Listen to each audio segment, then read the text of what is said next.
the Steel Toe Morning Show.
Good morning, everybody, and welcome. What the fuck is she doing here? Good morning. Hi, everybody. Welcome to the show. I'm supposed to be getting divorced from her.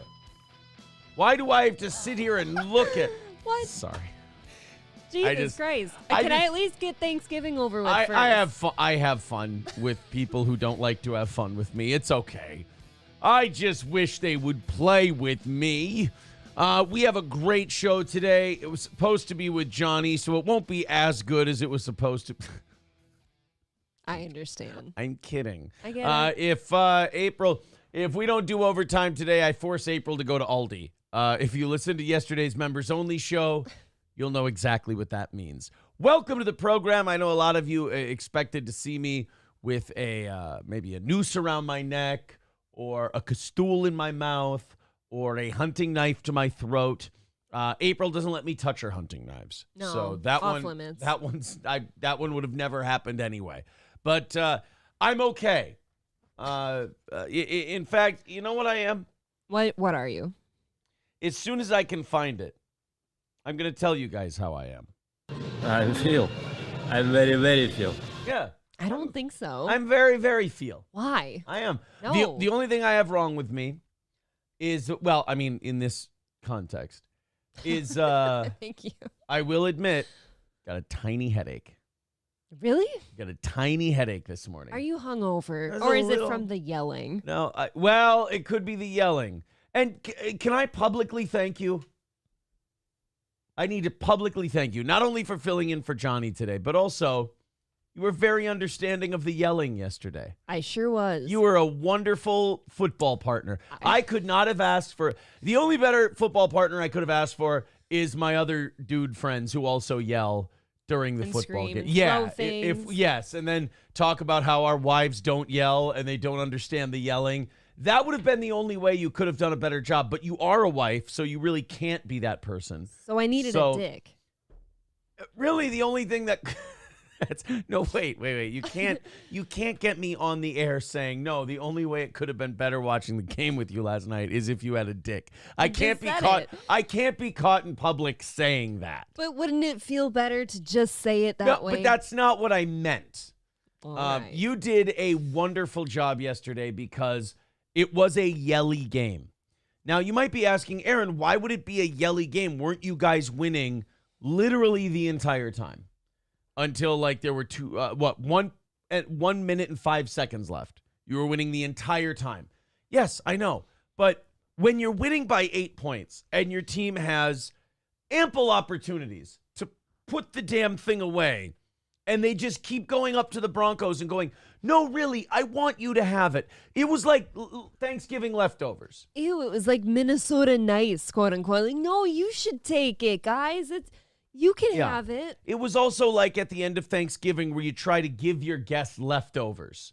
You know, so you don't have a fridge full of them. And they go, no, I couldn't. You keep them. You go, no, just take them. I insist. But no, that's your favorite yams. Right. We were the ones trying to give the yams away. And Denver kept going, no, I insist. You're our guests here in Denver. You take the game. And we went, no. It wouldn't be right. You take the game. And then eventually Denver stopped doing the Minnesota nice thing and just went, all right, fuck it, fine, I'll take it. And they won. Now. Yeah, in the last minute. I don't mean to be this guy, but every time we lose this year, I'm going to be this guy. Oh. That's a win with Kirk Cousins. You can Goddamn.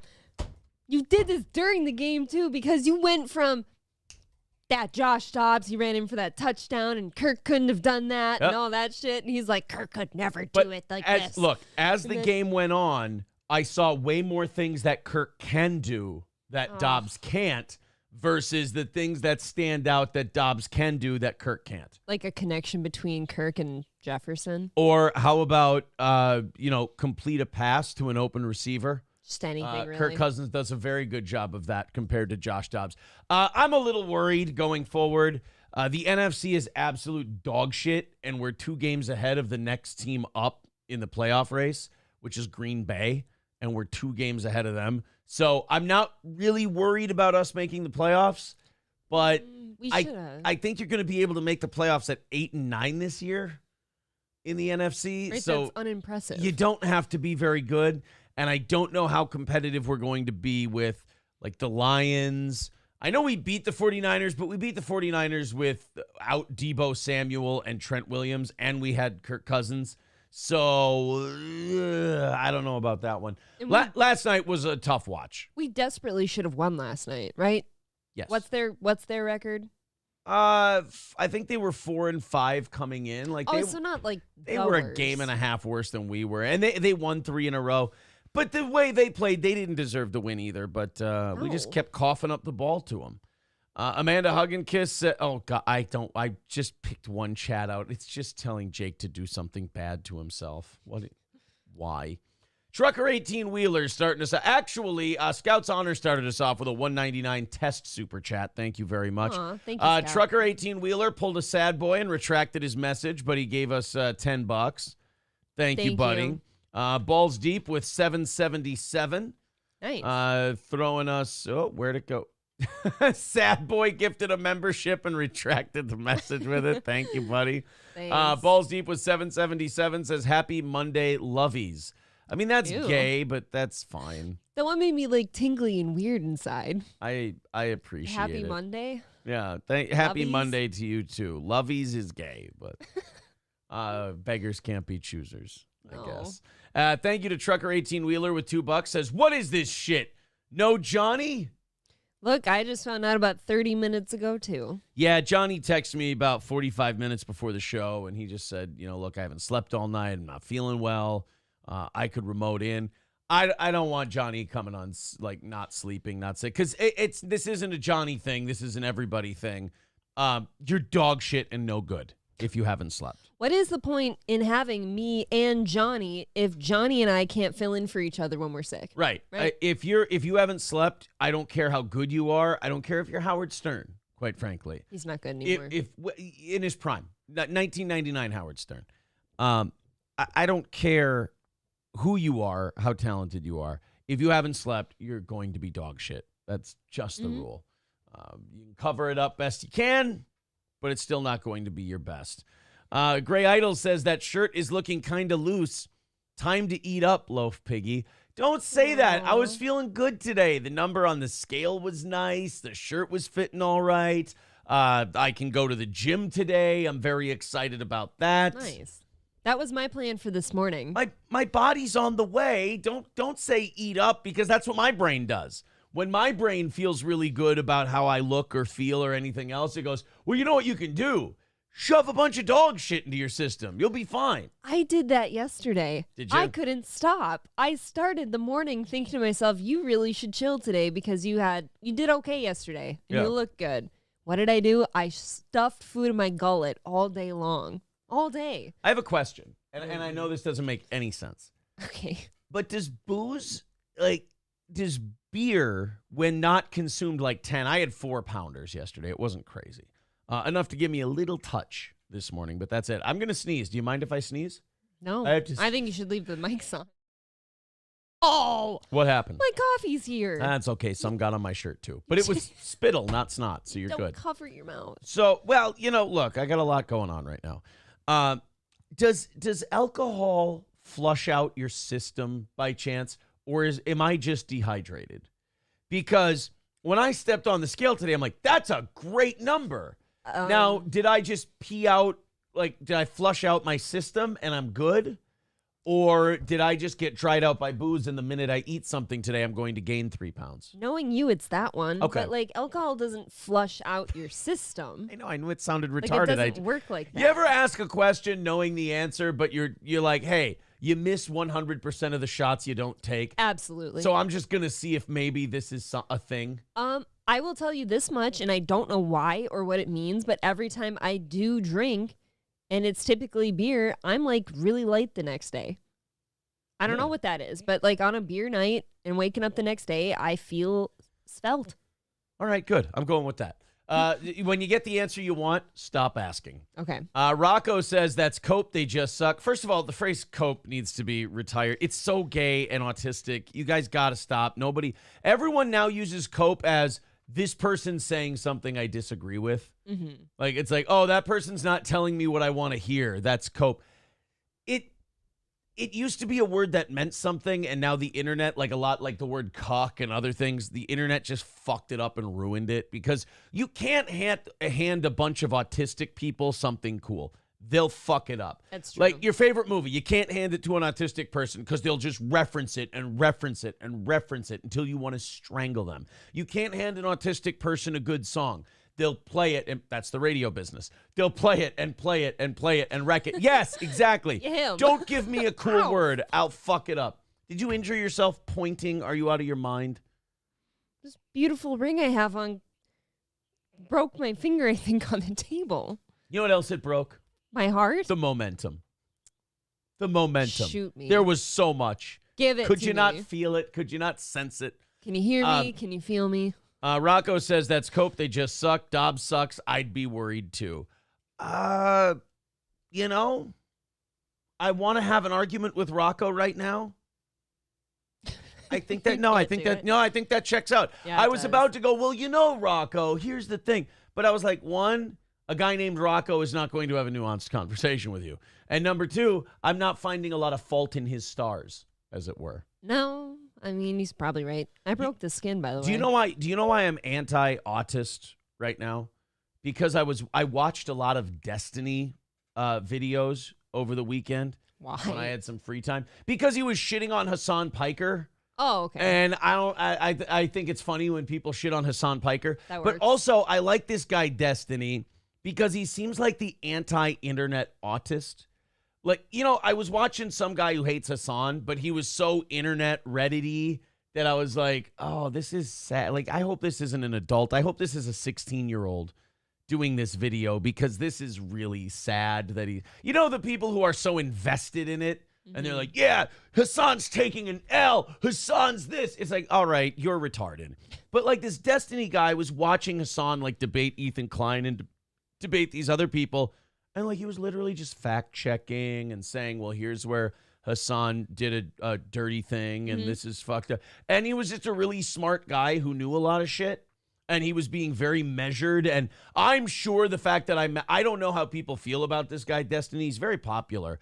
But I wouldn't be surprised if a lot of people are like, yeah, fucking, he's a piece of shit. He sucks. I would get why internet people would think this Destiny guy sucks. Because he's really measured, he's really responsible, he makes a lot of sense, and he doesn't get bent out of shape about shit. Sure. Which I was watching him going, you know what? This is like internet for adults, this guy. I enjoyed it. I liked it. But now it's showing up too much in my algorithm. So I got to go back to watching Vikings videos and boxing documentaries. You got to watch some more Andy. Yeah, I got to watch more Purple FTW. My boy Andy. I watched him this morning before the show. Watch him every Monday before the show. Andy was not as positive as usual, but he was putting even his negativity, he was spinning in a productive light, how we can get better, etc., etc. Okay. So I was very impressive. happy with my Andy coverage today. All right, let's go in. We got a lot of little super chats to clean up here. Hobo chili recipe with $1.99 says you've never retracted food. It's so out. Hobo, it's so out of your way mean. Scout's Honor with 199 says, sorry, Johnny. Bye, John. Have a great life. Guys, it's a day. He'll be back tomorrow and Wednesday. He'll be here. He'll be okay. I mean, shit, even I look forward to Johnny days. Damn. Veldrain says, unless you are Coriana, who conditioned himself to never get any sleep before a show. Hey, man, as the host of the show, let me tell you something, Veldrain. Those Corey, where he announced I haven't slept at all, those shows were a slog. Those were tough. You got to get sleep before a show. Unless you, like, wake. If you sleep, like, in the evening and you wake up at, like, 1 or 2, that's fine. But that means getting sleep But that means getting sleep. Yeah, exactly. Dave and Buster's is not a gym, fat ass says cynically insane. That's mean-spirited. Why are we starting the week off that way? Yeah, it's a short week. There's no Wednesday evening show. There's no Thursday show. And you insist on starting it. Want to go to Dave and Buster's? No, it's not a gym. Oh. Can't go to Dave and Buster's after they just ruined it for me. Hobo Chili Recipe says you were drinking liquid bread. Yes. I think about that sometimes. When the kids have asked me before, like at the fair or something, if I have a beer. They're like, what are you drinking? I'm like, it's an adult bread-flavored soda. Good one. I don't know. It's bread. It's liquid bread. That's what he said. Fucking, how does that do on the kids circuit? Does that one crush? They love it. That's good. Yeah, they thought it was very funny. Rocco says they expanded the playoffs, so every hack team gets in. 500 pretty much gets you in. Again, I'd love to argue with Rocco, but that checks out. Kane B says numbers on the scale were good. When was the last time you calibrated it? Maybe it was wrong. New boot goof, and you only look slightly fat. Thanks, bud. Mr. Q says, you're just a whiny guy who's worried about his weight. Quit being a girl. You know, that's the famous last words before guys turn 40 and get fucking fat and gross. Dude, it's that's... like, what are you, being a bitch, worried about your weight? Yup, probably will be until the day I die. I see too many guys that came before me, like the past generation, just stop giving a shit and get gross looking. Yeah, do you think your dad gave a shit? Yeah, I'll be a girl. Thanks. If those are my two choices, I'll be a girl. So color me cunt. I have titties. Wow. I'm a bitch. Don't clip that. Tin Man Taylor says YouTube won't let me type hog in a super chat. That's gee. Can you use a 0? St. Floyd's neck pillow says alcohol is most definitely a purging system. It's like a genocide of gut bacteria. Well, God bless. Jeez. T. Jefferson says he also drinks queso, but he's classy about it and drinks it out of a large beer stein for the Germans. Thank you. Hobo Chili Recipe with $4.99 says, what are you, a fucking broad who goes on the scale every day? What are you getting your numbers for your Weight Watchers, Cole? Do you have somewhere where you like write these things down or track? No, I just remember them. And I totally don't take my weight Monday and then go, if I eat responsibly, I could drop a pound or a half pound a day. And by Friday, I'll be at this number. I totally don't do that. Right. Like you're like preparing for the weekend. But now you have to prepare for Thursday. No. And technically you have the weekend to fix it if you want. Yeah, I don't gain weight on Thanksgiving because I eat one big meal and then good the rest of the day. Dude, I'm such a slut for Thanksgiving just leftovers. Life. Just a slut for life. Slut for life, yeah.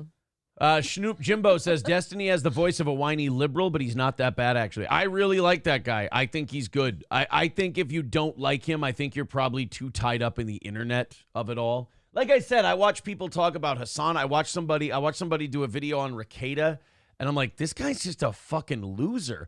Like, you watch these losers do videos on people who are doing better than them, and you're like, what a fucking dork. It's like... This guy's falling off. I'm like, I'm pretty sure this guy can buy and sell you. As soon as you start by saying somebody's falling off, I'm sure that you're not doing so well yourself. Right, you're kind of a douche. Right. And so, like, this Destiny guy, I'm watching him, and I'm like, oh, look, a guy who's just watching something and analyzing it and breaking it down, and he's not like, this guy's coping, this guy's an L, this guy's this. It's like, when you use words like that, it's very clear you're trying way too hard to make what you believe happen. Oh. And that's the internet in general. I mean, how many people have tried to do that to us? I can think of at least 6. Dude, I mean... 6 different channels. Patrick Melton has broken so many shit wiping sticks of his, just getting angry at the fact that we're not like reality doesn't match what he wants. Oh, is he brutal? And his fans, like those autists on medication, just as bad. I mean, they don't get their way, and then they rage at me, and I'm sitting here going, guys, it's okay. I'm not thinking about you. It's like you don't have to get mad at me for my life. My life isn't going the way you want it to, so you're upset. I've told them all before, and they all get mad at me for telling them this. This is a you problem. Like don't bring it to me. This is not a me problem. This is all on you. Even if our life were to like completely nosedive and take a shit, what is that doing for you? Like, did your life get elevated somehow? It's like what Dr. Cox said to Dr. Kelso. He's like, you better not get your wish and hope that I get cast asunder and done away with. Because then the only person you're going to have to look at is yourself. And you're going to hate that guy. That's what I'd be afraid of if I were Patrick Melton, is having to look at himself instead of your beautiful face. He needs to keep coming up with new rosters of people so he doesn't have to look in a mirror. Yeah. Balls Deep says, Jake, we're all autists down here. Down here, we're all autists. Hobo Chili says Destiny is horrible. Are used to go on drunken debates with John Burke. He also is a cuckold. See, I don't get involved in what he does in his private time. Veldrain says I can't express my opinion on Destiny without being on Rumble. Ooh. What? I don't understand what's wrong with the guy. I can't understand people getting angry or upset or shitty about a guy. That again. He just analyzes shit. That's it. Mizzle says Aaron was in the adult internet sites this weekend. Sean says, anyway, did April go hunting? No hunting this weekend. Literally no time. We had kids all weekend. It's Thanksgiving time, man. Yeah. Ghislaine says April can get it with that red shirt. That's the first thing I said to April this morning. I said, nice shirt. Sure did. Nice shirt. It's got a nice little peekaboo you can pull at. Titty spy in there. End Stage Rory says Aaron writes off passion as internet autism. No, that's you trying to adjust and try to accept what I said and tried not to make it about you. It's not it's what you're passionate about. If you're passionate about a stranger you've never met's like how he's doing and everything else, it's pathetic. No offense. I could call it pathetic, but I'm being nice calling it internet autism. Like, if I called it pathetic and just wrote the person off, I feel like that would be mean. Mm-hmm. But it's like, you're like, oh, no, I'm not. That's like, alcoholics calling themselves social drinkers. They're like, what do you mean I'm an alcoholic? I'm a social drinker. And like Aaron writes off passion as internet autism. That's like politics, too. People are like, dude, I'm not unreasonable and shitty about politics. I'm just really passionate. I use drugs casually. Yeah, okay, all right. Rocco says, at least Destiny let Nick F on his show. Most streamers are too scared to. Nick F. I don't Fuentes. know. Oh, Nick Fuentes. How do you forget? Yeah, I don't understand the fear of Nick Fuentes. He's a dorky little gay dude who says dorky little gay conservative shit. Who gives a shit? So he makes Cookie Monster jokes. Yeah. Joe the Toe says, Destiny is extremely female height. See, you shouldn't know that, though. You shouldn't know those things. Red Fox Mad with $4.99 says, April and Aaron, did you watch The Fall of Minneapolis on Rumble? No, I probably didn't. Oh, but that's the Alpha News documentary. I'll check it out at some point. Okay. I don't know. We live close enough where I live the fall of Minneapolis. Yeah. Did something specific happen this weekend? It was a documentary that Alpha News put out. I did hear about it. Citizen M says, Imholt hates the internet and the people on it. There's some reasonable people. I'm sorry. Hogfest, Gray Duckling, not Hogfest. $5 says Hog Test. And I said Hogfest. I said Hogfest, and that will never go away from now on. St. Floyd's Neck Pillow sending us a clip. What do we have here? Up, probably will be until the day I die. I see too many guys that came before me. Wait a minute, there was more, but there was more to that clip. Oh. I love how it's never the things I say, don't clip that. They're more creative, our audience, and they come up with better ones. Yeah, they are good. Scouts Honor, oh boy. I saw the first part and it was complimentary, so I'm shuddering to think what the second part is. Scouts Honor, Aaron, you're not a bad looking guy. Cool. Pretty sure Chrissy would have tugged on your Farmer John. It's April's fault. Too hot, bro. You think Chrissy would fuck me? Yeah, I told you that. You think Chrissy would fuck me? Look, if Frank weren't in the picture, maybe. Wow. Or maybe Frank's into it. I don't know. I don't, look, I don't want to get you too... and Frank. I don't want to get too big of a head. Can we at least wait till the baby's out of the situation? I don't, look, It's I not don't, the first thing you Yeah, need I to don't want see. to poke a baby or anything. Okay, God damn it. I don't clip that. Wait, no, I said I don't, but you shouldn't have to clarify that. That should just be one of those things you assume about people. What is the thing that you don't want to do? Repeat what I just said. Oh. Thank you. Oh. Mr. Saints, we're going to catch up with the chat, and then we've got lots today. Hey. Bill Burr responded to the Nia Burr UFC thing. I'm excited about that. He did a great job. Keith Olbermann lost his mind. I'm always here for that. Louis J. Gomez fought with Opie. Tony Hinchcliffe got Me Too'd, and then a bunch of news to talk about. So we're busy today. I'm sorry. Go ahead. Oh, no, the moment's passed. Good. Mr. St. Caesar said instead of turkey, Aaron, it's loaves of bread and bottles of queso. That's the real Thanksgiving feast. I should have sculpted a turkey out of bread loaves and just like use one of them big injector things and put the queso in the middle. I would have been creative. Oh my God. Rocco says Hassan inherited his fame from his uncle Cenk from Young Turks. Yeah.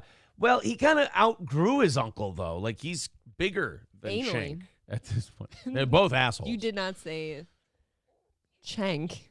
Chink. Chink chong, ching chong, chink. Wow. It's not offensive. This is not Rumble Friday. Joe the Toe says, Destiny likes my fontent, but his mod banned me for posting facts in that ho-ass ho. Fair enough. Veldrain says, I only have two things against Destiny, his off-putting blue hair and his open marriage. See, I don't know anything about his marriage. You know why? Because I just watch clips of him. You know what? And I don't get too worked up about it. I don't give a shit about other people's relationships, though, because I just feel like I have mine. And I do this with him. So, like, if he has an open marriage, does that really affect me? No. You know what I say? I don't care. You know what I say? What? God bless. Yeah. God bless you for having the strength, son. Is it working out for you? All right, It must be. Because most people, it wouldn't work out for. Aren't they really rich? God bless. And like Destiny? Yeah. I'm sure he's got a buck or two. Yeah. Papa Dan says, in order for Patrick to look at himself in the mirror, he's going to need a cinema screen size mirror to be able to fit in it. He needs a projector screen. Get it? He's fat. I am not angry or anything, but Destiny is a cuck for real, for real. Who gives a shit? Yeah, don't care about that stuff unless it's you. I'm not going to watch him fuck, guys. That's kind of the thing. I'm not going to watch him fuck. I refuse. Quit trying to get me to watch Destiny fucking. Are you sure you don't want to sit in the corner? I don't want to watch Destiny have sex. I actually forget what this guy looks like, so I'm having He's not a hard the most. time. He looks like a gamer, dude. I taste my own pre-cum, becoming a member for 14 months. Says, hello, you silly gooses. It's geese, but that's fine. Gooses. Uh-oh. Hulkamasha Baby has a clip and just says, oh, April. Oh, boy. No. One big meal. And then good the rest of the day. Dude, I'm such a slut. One big meal. Good the rest of the day. Dude, I'm such a slut. One big For food. Enough. Fair enough. I'm such a slut. What? For food. You just said I'm a slut. That's all I heard. All I heard was I'm a slut. Spicy Mustard with $5 says, I wasn't being sarcastic on X. Here's your super chat. I'm on MSO's side now. I keep my promises. I don't know what that means. What does that mean? Well, isn't that bad when somebody comes in the chat and they're like, here's my thing we discussed. I don't know what you're talking about. I wasn't being sarcastic on X. I don't know what the thing is on. I don't remember all of you. Thank you for your monies. Thank you for the money. Yes. Saint Floyd's neck pillow. I got to quit fucking that one up. My relationship with George was terminal. We are now separated. Oh, they didn't bury you with him? Oh. All right, guys. Here's where we start.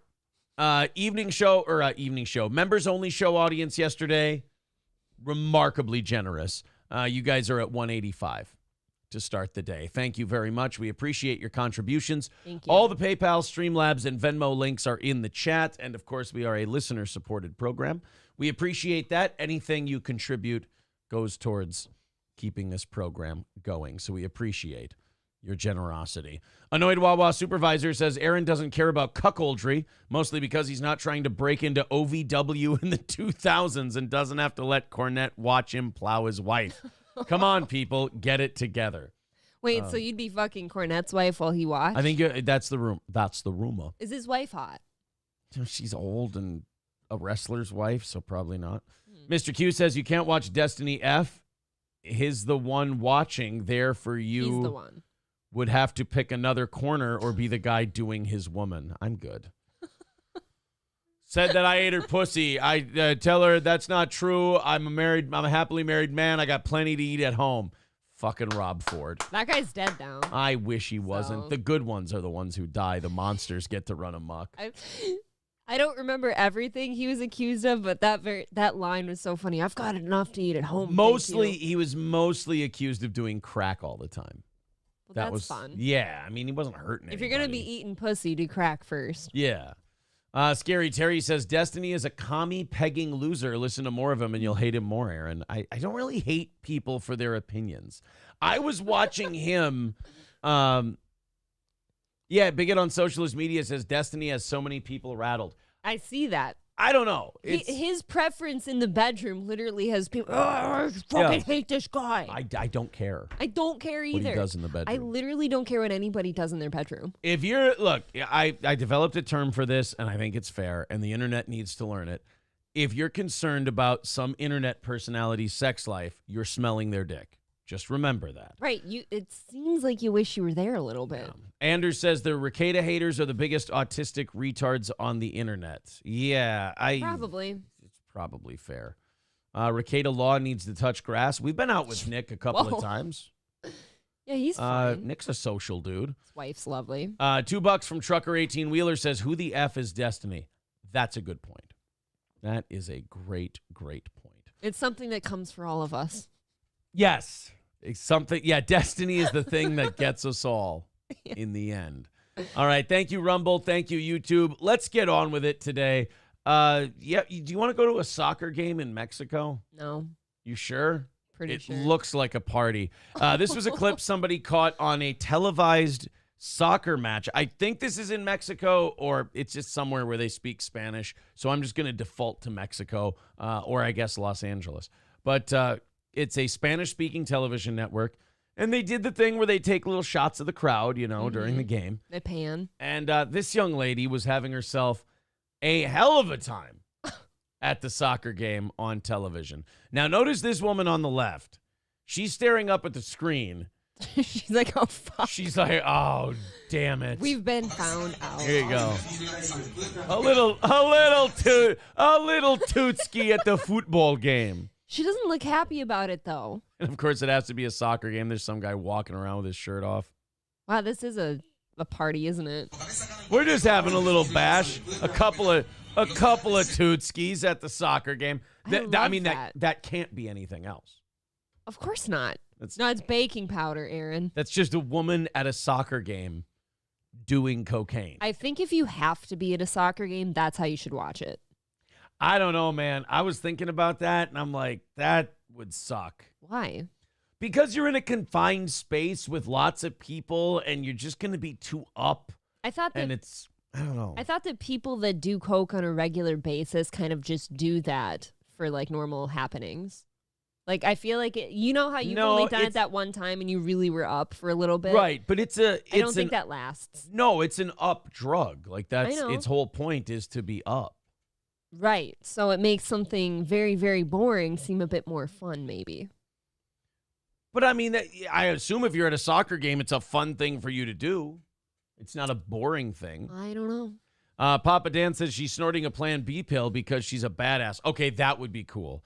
If you go and you try to arrest that chick because you're like, look, we just saw you snorting, doing tootskis on the fucking video board. We got to arrest you. I mean, you can't just sit here and do cocaine during the soccer game. And she was like, no, look, it's my Plan B pills. I'm just, I'm snorting these up. They hit my system faster. I let a stranger raw dog me yesterday, and he filled, I was full of cum to my eyeballs, so I had to take one of these pills. I take them nasally. Don't clip that, by the way. Wait a minute. That's not going to work out in my favor. Could you at least make him pull out next time? You whore. Yeah, could you maybe just not? Okay, look, do you know how much work it was for us to get over to this end of the stadium to come over to arrest you because we thought you were doing tootskis at the fucking soccer game, only to find out you're just a skank? Do you think maybe next time you could take the load on your tits? Yeah. I would appreciate A little that. map of Hawaii. Yeah, just a little something on the chest area, and we're good. I mean, you don't have to do face. You don't have to be a disreputable hoe bag, but, tits. Well, you don't want to ruin the hair either. You got to keep it out of there. Yeah, you got to keep it out of the hair. They're going to be so mad. It's going to be so awkward after if you... Nobody go for likes the hair. cum in your hair. Yeah. And, coming on, like, it's different. Like, I don't know if you know this. I don't mean to brag, but I fuck my wife. And, What? like, there's something about coming on your wife's face where it's your wife. So, like, you do it, and it's like when you whack off to really obscene pornography. And, like, after you do it, you're like, at the time, you're like, yeah, dominance. Yeah, fuck you. But then when you're done, you look, and you're like, oh, my wife's covered in cum on her face, and she looks helpless. And if they're on their back, it's like a turtle situation because now they're like trying to keep cum out of their eye, and like now you have to get you care Will you about stop them. telling on us? You care about them and you love them, so you have to get a towel to like try to get you're like a Yeah, but then it sticks somewhere. now you're a boxing cut man, and you're trying to wipe Gloops. it away from the eye and put out of the hair, and then this is Might as well just throw the whole thing in the shower. it's just You should just care. You should scoop me up next time and just lay me in the shower. I mean, just sprinkle just me hose up. them down. Yeah. Or, just do it right there on the bed and then wash the bed afterward. I don't know. That's a lot. The difference, like coming on a stranger's face in college is fun because, fuck that hoe. You can get a lot of your anger and aggression that you didn't know you had towards women out of you. Wow. But when it's your wife, it's like, oh my God, I've desecrated a work of art. And now it's What just, if wives have been the hoe then, one day? But then you get it in their eye or something, and now they're like, and you're like, it looks like you sprayed a beetle with poison. I feel like most women would never make that sound you just made or the face. It's a reenactment. It's not a faithful representation. So you're saying that you would rather save your facials for the hoes? Yeah, facials are for hoes. Interesting. Balls Deep says that's the best when they mule about jizz hair. Hobo Chili says that's why you need the wife that says that's it. The insatiable type. Oh, the one that just wants the cum on their face. Yeah, how do you know that we don't want that? Well, yeah, it's just... Why has everything got to be about you and your feelings? No offense. It just makes you all look dishonorable. That's all. Scouts Honor says, you know what's awesome about jizz? It never ends up on me. Look at this guy. Well, that's a good day, right? You don't want to leak on yourself. Well, look, if April's going to be a hoe and take it on the face, then there it is. I don't feel bad anymore. Trucker 18-wheeler with $2. Here's the YouTube clip. Good point. That is a great, great point. It's something that comes for all of us. Good point. I mean, I was scared that was going to be the cum one that I just did, so. Which one? Yeah, right. Aaron, be more specific.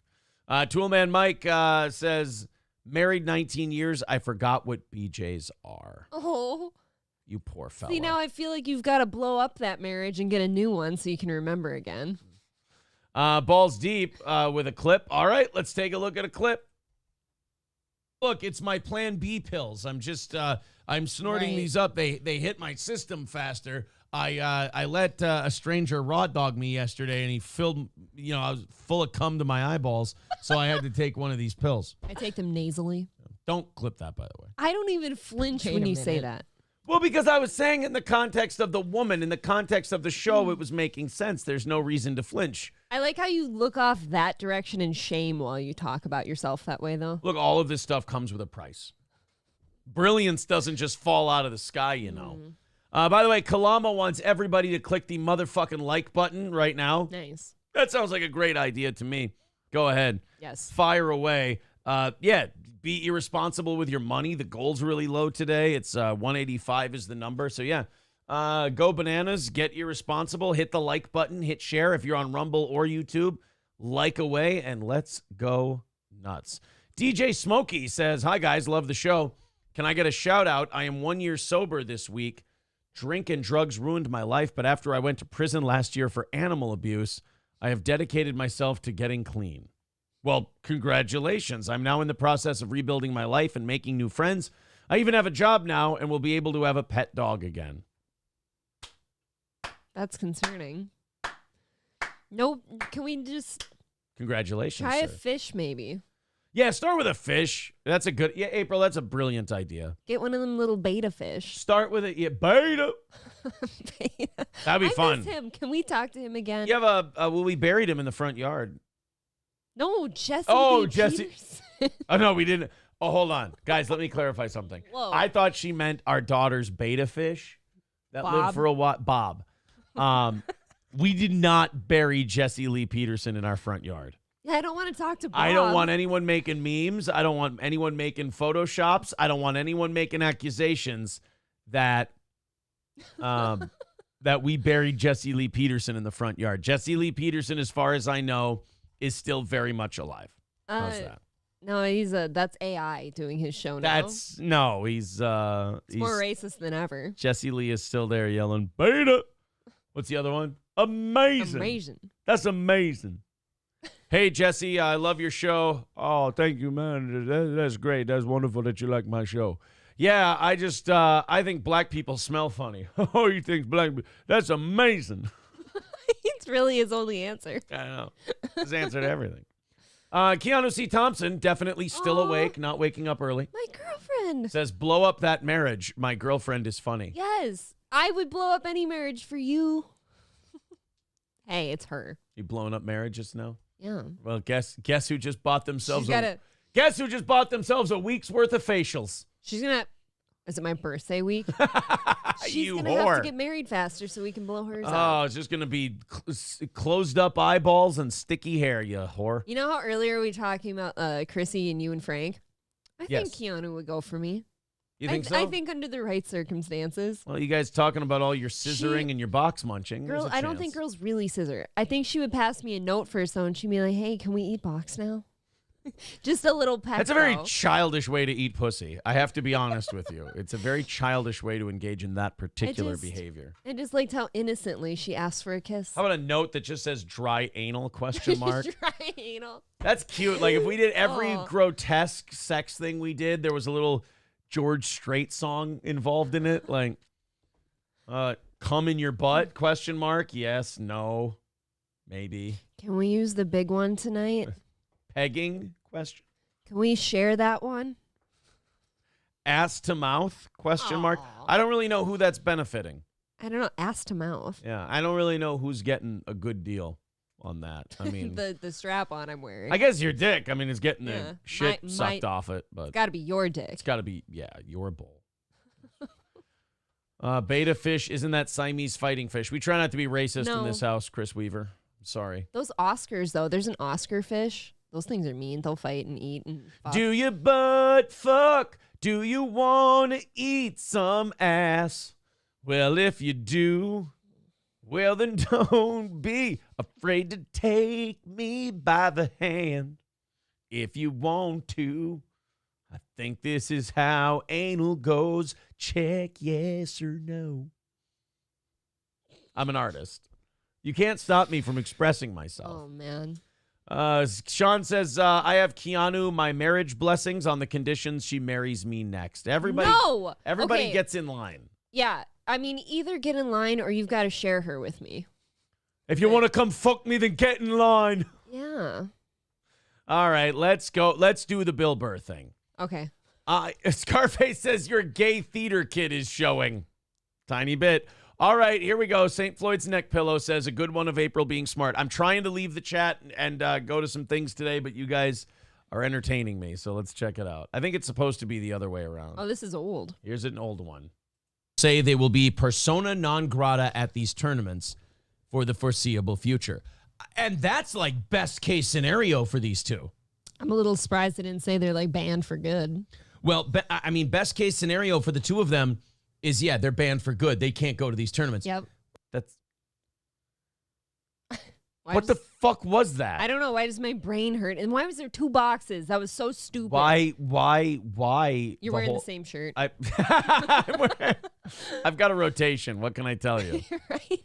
He's got 5 shirts he wears. Wow, that's your Monday shirt? That's my Monday shirt. It's like underwear, but for shirts. Welcome Ash says the anal rolls and the fissures strike. God. Another butt gets broke on dry-anal night. And the cum blows on out of control. Deep in her butt, the semen rolls. Sorry. You're never sorry. I never change. I never change. Filthy. Oh, well, guys, now we can watch some things. I'm very sad to let this last segment go, but sometimes like John Elway, you got to retire on top and hope for the best, and it worked out for him. Definitely don't want to get to the bottom. So well, I started from the bottom, and now I'm power here. Bottom. Yeah, I started from the bottom. Now the whole team here. Stupid. You're very theatery today. I am. Keanu saying sing more. I mean, look, I'm not against it. Do anal version of Friends in Low Places. Okay. Well, I've got lube in low places where the cum's in my butt and not on my faces. Oh, I've got lube in low places. Well, I guess I was wrong. His dick don't belong, but then that's just the front door.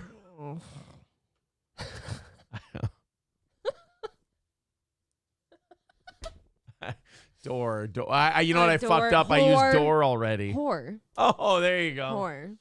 Whore. It's in the back door.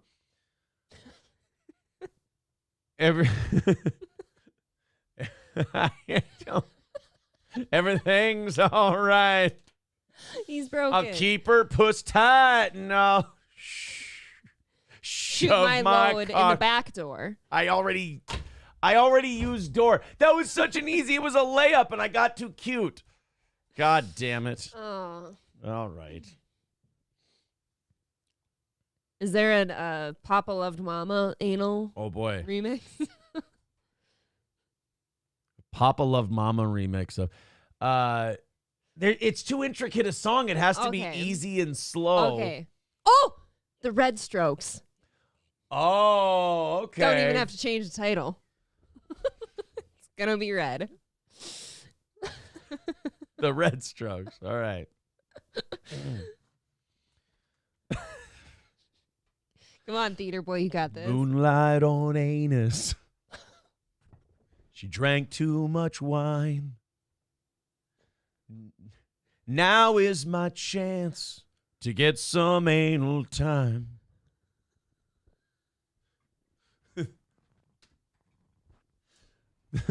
I don't. God damn it, I can't remember how that song goes. Oh, the brown strokes, passions uncaged, thundering moments of analingus rage. Oh, the brown strokes. My cock is so strong, burning her chilly ring with my dong. Sorry. Why do you say sorry after? When the moon comes out and the sun goes down, I'll find a way to put it in her brown. Lube up, shove a little, pass her around. Oh, God. Dick in her dirt, turn the radio up. Oh. That fireball back pussy whispers. Sorry. Is there a that? I'm always sorry. Is there a That Summer remix? Oh. That one's sexual. I gave her dry anal last summer. Yes. Bravo. More. More. That song is so fucked up, though. It's actually my favorite one of his. Teenage kid so far from home. She was a lonely widowed woman, tired of just giving me dome. So then I saw her ass of leather. Ew. Fuck. Turn all lubed up in a touch. There has never been a summer where I've ever but fucked so much. She had a need for some brown thunder to give it in her brown eye. It's all just butt fucking jokes. It's so right there. reductive. It's so artistically reductive. Do you So understand? demeaning. Yankee Doodle went to town riding on a pony, stuck his cock inside her ass and said it smelled like old baloney. Somebody wrote Yankee See? Doodle in the Wow. chat, so I tried to give it a Now shot. you've ruined this song. Oh, now do some slavery songs. Okay. All right. Do some slavery songs. All right, here we go. I got one. I'm ready. Well, my dick's so tight in her old deep brown hole. Instead of Old Kentucky Home, you see, it was Oh, a no, I don't think any of us got that. It's a parody song. You're prolific. Thank you. I am. I'm the Weird Al of butt sex. Nobody clipped that. Weird Al of butt Wait. sex. So wait, it's got to What? be your But no, it's got to be your bowl. hole. Yes. Do proud to be an American. Now they're giving me requests. Oh, God. Try that in a small town. Rocco, that would be Oh, great. no. I believe that's what that song was about, Oh my though. God, just I have threatening it. people who have butt sex. No, I've got it. What? Dirt Road Anthem.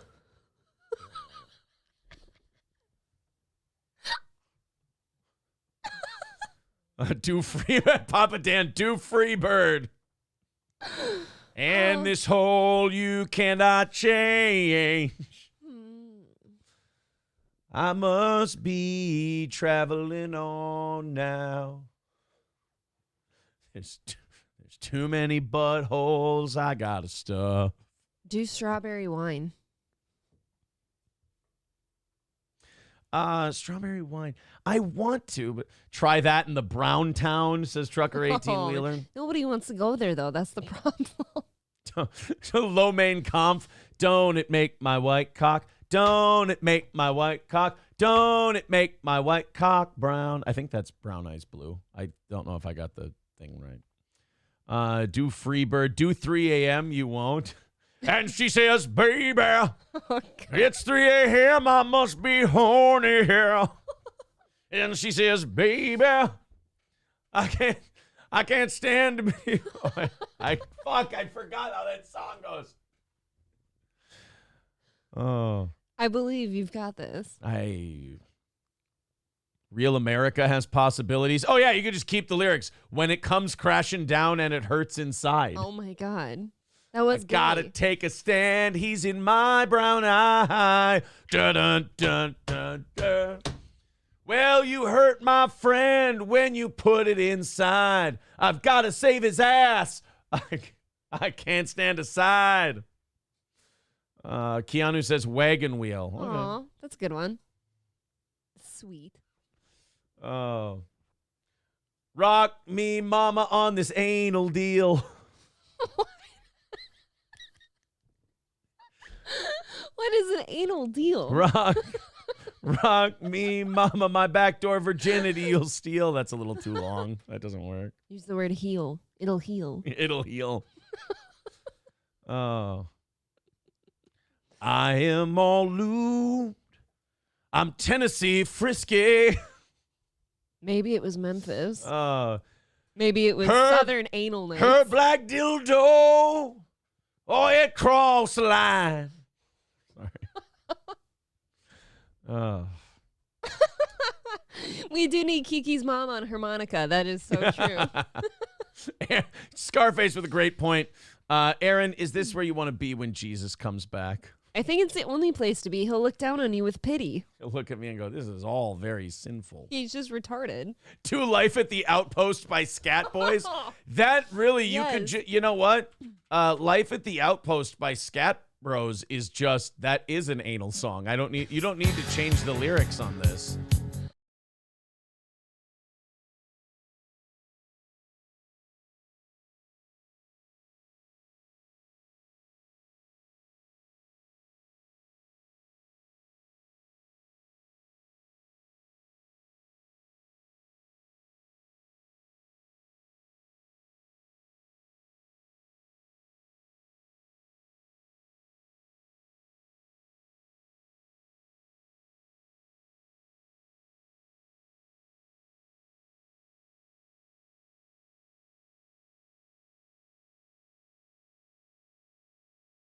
You have to pick him. You know what I love about this song? What? It's already a butt sex song. You don't have to change the lyrics. Yeah, you could do Gay Men North of Gaymond, too. Yes. That one just works. A penis for Penis for me, the penis for you, living in the gay world. I'm a homo.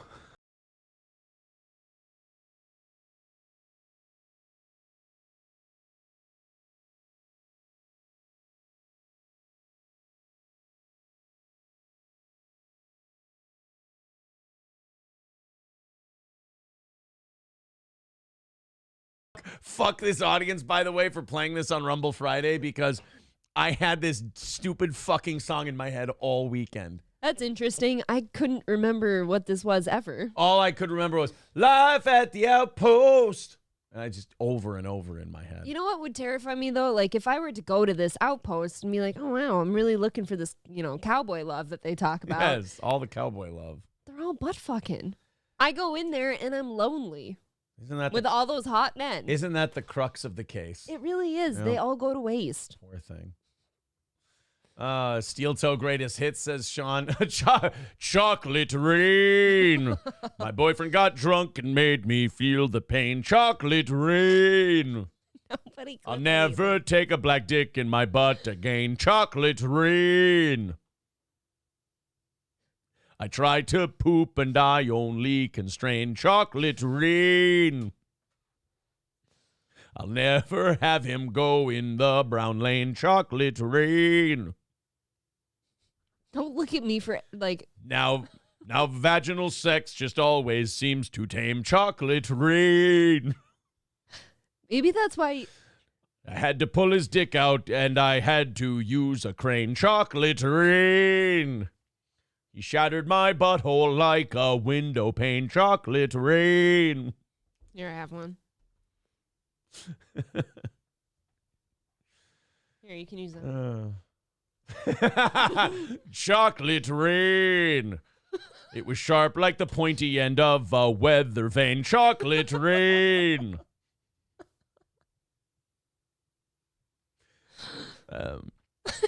He beat my ass like Batman was beaten by Bane. Chocolate rain. This is my favorite part of my job. Now pussy tastes as sweet as candy canes. Chocolate rain. Oh, she's writing down more. I just did that one. Oh, really? I just did Bane, yeah, while you were writing down candy cane. Oh. Candy cane? This is rusty nail. Keanu says nothing makes women wet like a bunch of shirtless men singing and dancing in unison. Right. My favorite part of that song? Sheba. Huh. I don't know. It's just there's nothing gay about that. It's just so gay and funny. Where? Hold on. Is this where they...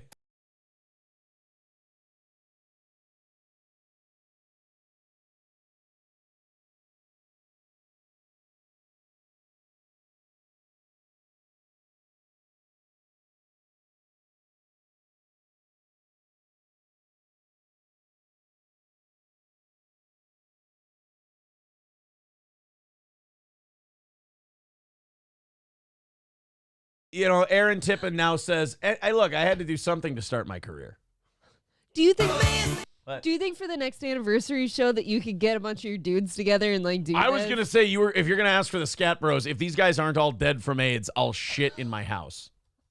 On the floor.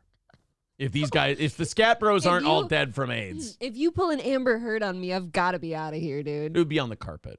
That's worse. Oh. Well, You Jesus can't just Christ. peel the carpet off the mattress and Man wash it. can't shit on his own carpet. Apparently.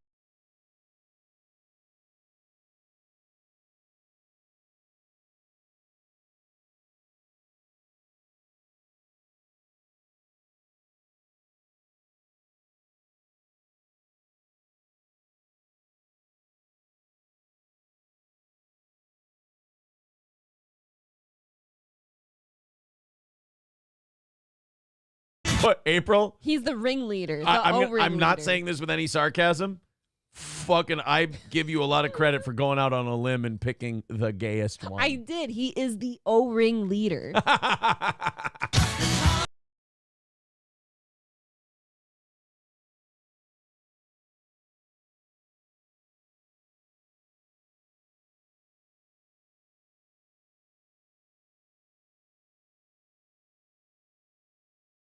Devolving into mental retardation. It gets sweatier as the thing goes on. It's like they're thinking of the big throbbing cocks in their bums. And they're just getting all sweated up. Man.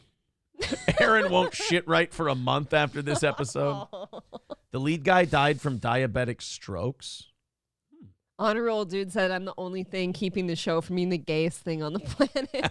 Or something like that. My excuse to do gay jokes is right beside Right me. here. Here's another clip. Red Fox Mad says, sing to this one. All right. Oh, hey, anal sex. You can just keep your artist name, Boney. Boney M. Yeah, it can still be Boney M. In Russia long ago. This song It's bangs. such a weird song.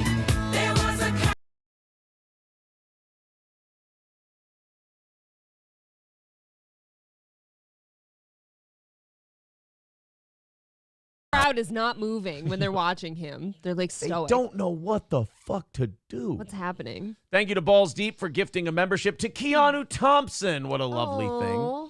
Trucker Thank 18 you. Wheeler with $2 over on Rumble. Let's see what he's got for us. He made a clip. That is a great point. It's something that comes for all of us. Good. Oh, we did that one. No. God damn you. What are you doing? Oh, we got more. $5 from John Jamingo says, I can't wait to clip Aaron saying, I think black people smell funny. Oh. Trucker 18 Wheeler with another clip over on Rumble. $2. Thank you, sir. Well, I've got lube in low places where the comes in my butt and not on my faces. Oh, I've got lube in low places.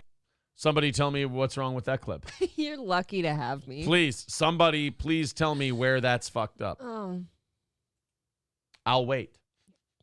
I've got nothing. Give your love to a cowboy man. He's gonna love you hard as he can. 180 away from today. Wow. Fred says the guy behind Boney M created Milli Vanilli. Well, goddamn. Really? That's Who weird. knew? All right, I think are we done with butt sex parody songs? I never know where the show's gonna go. I follow the Patrice O'Neill doctrine of prepare, because that way when the ad-libbing shit is done, you know you have a lot of other stuff to fall back on. You do need to prepare for butt sex. So, That's what I hear. you know. Keanu, comment? Here we go. This coming into the studio line. Jim's son, Jimmy, and his girlfriend welcomed baby Chloe Rose to the Crescent Mountain Coffee Family Saturday. Aw. 2 pounds, 6 ounces. Congratulations. 2 pounds. My agent says, hey, I know I'm not your agent anymore, but I still watch. Looks like you two got dressed in the dark again. She's wearing your blouse, Aaron. Jake sends his best. Oh, you're representing Jake now? You son of a bitch. I'm wearing his blouse. I really have fallen off. Man. All right, guys. I know. Look. Oh, that's a good one. Keanu said sing more, and I'm like, we got to stop singing butt sex songs. But then don't. Chet gave me a good one. Blame it on the pain that was throbbing, baby. Blame it on the dick destroyed my butt last night. Whatever you do, don't blame it on the lube. Blame it on the pain. Yeah. I'm a terrible singer.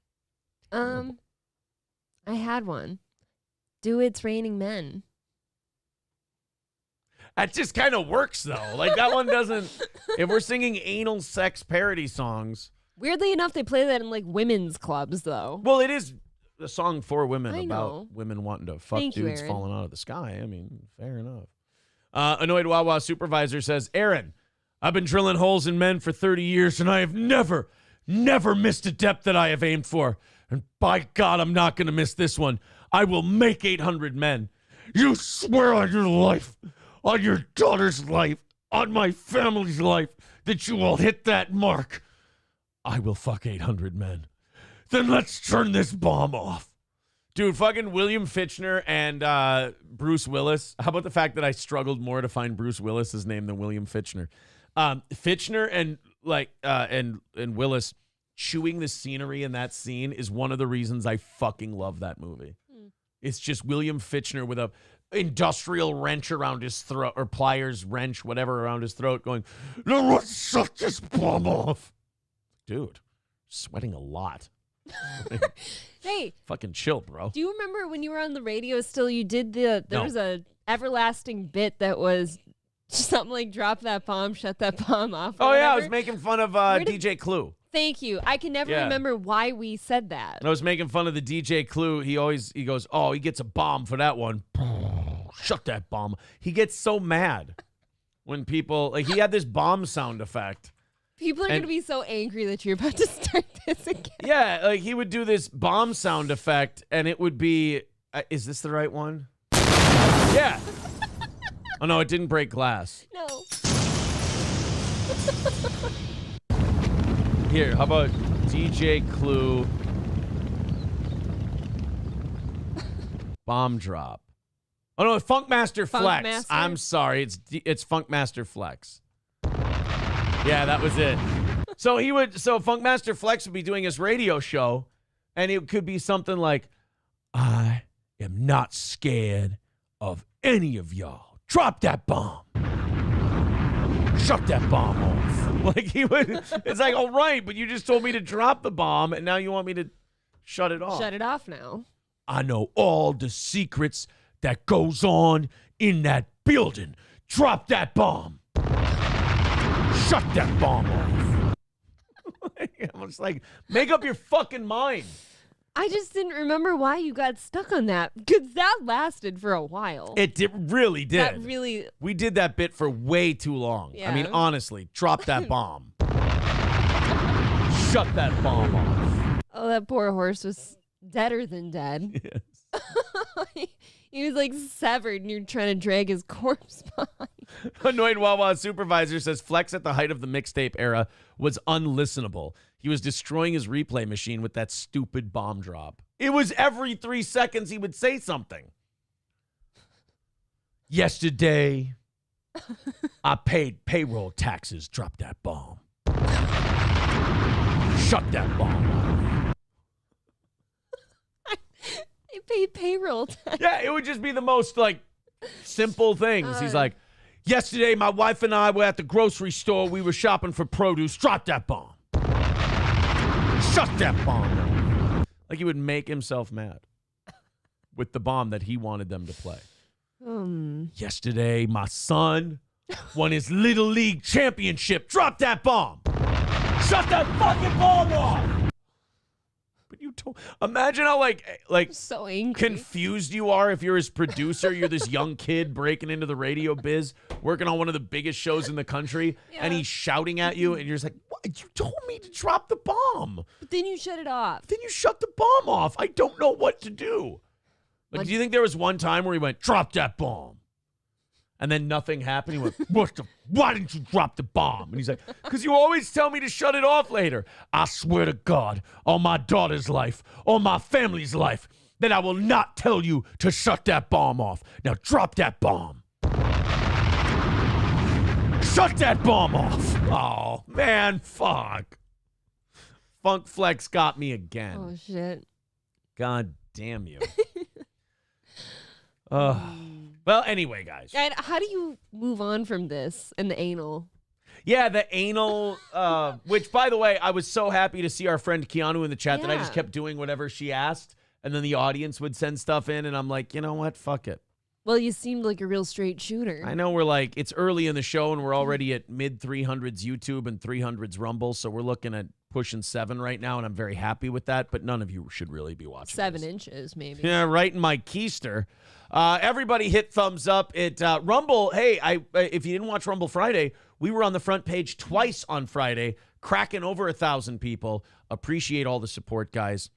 Thank you very, very much. And again, 180 is today's number if you'd like to contribute to our program. I mean, what better time to ask for money? She says sing more.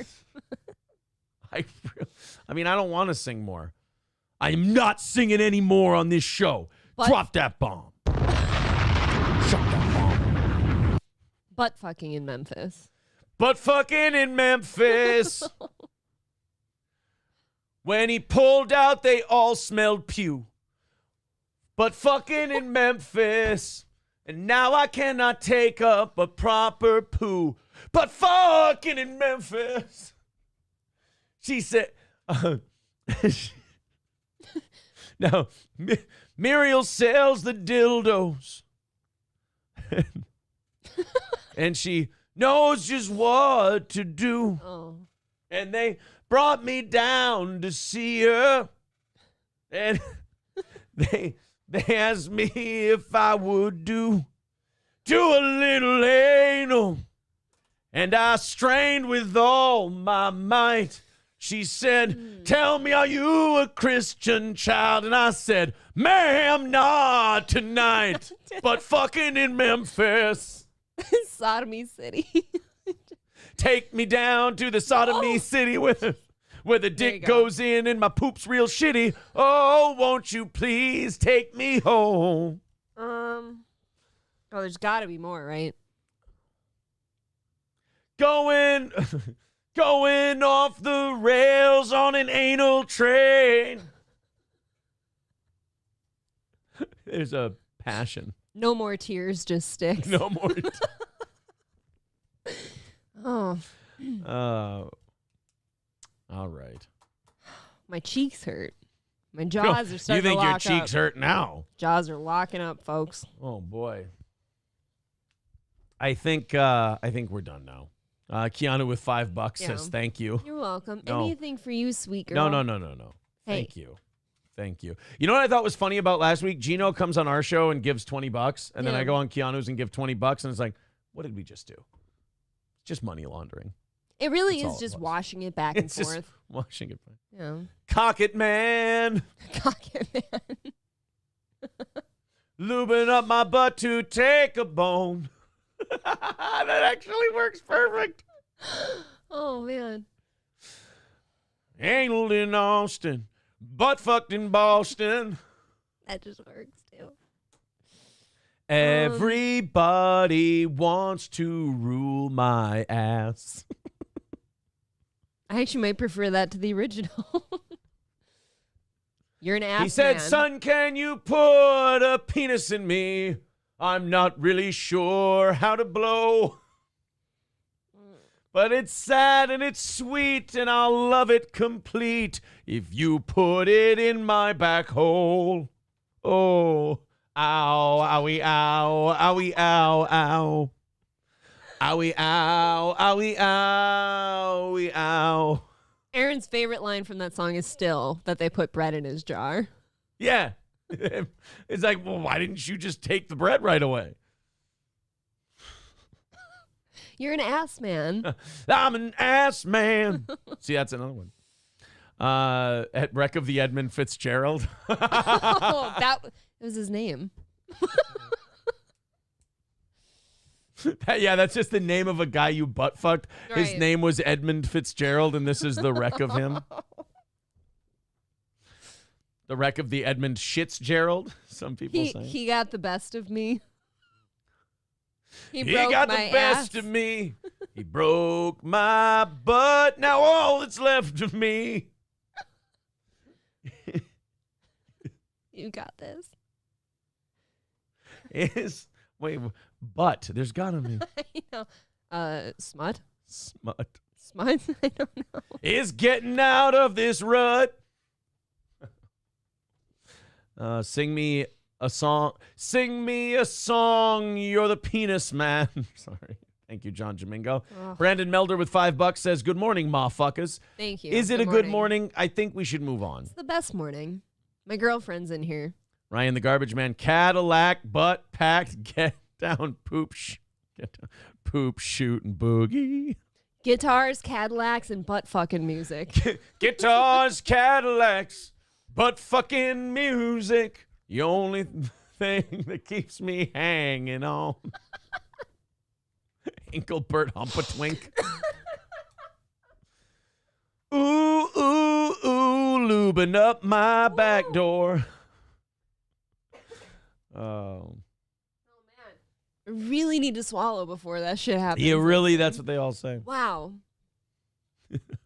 oh, Matt Melt. Back in black. Take it up the ass. I don't know. What? All right, guys. I think we can be done. You know what, guys? On this bit, drop that bomb. Shut that bomb off. Why? This has been the only way to start your Monday morning, I think. You know. Oh, Matt Melt, purple vein. Purple vein. Thank you for the $199. Appreciate that. 170 is your number today.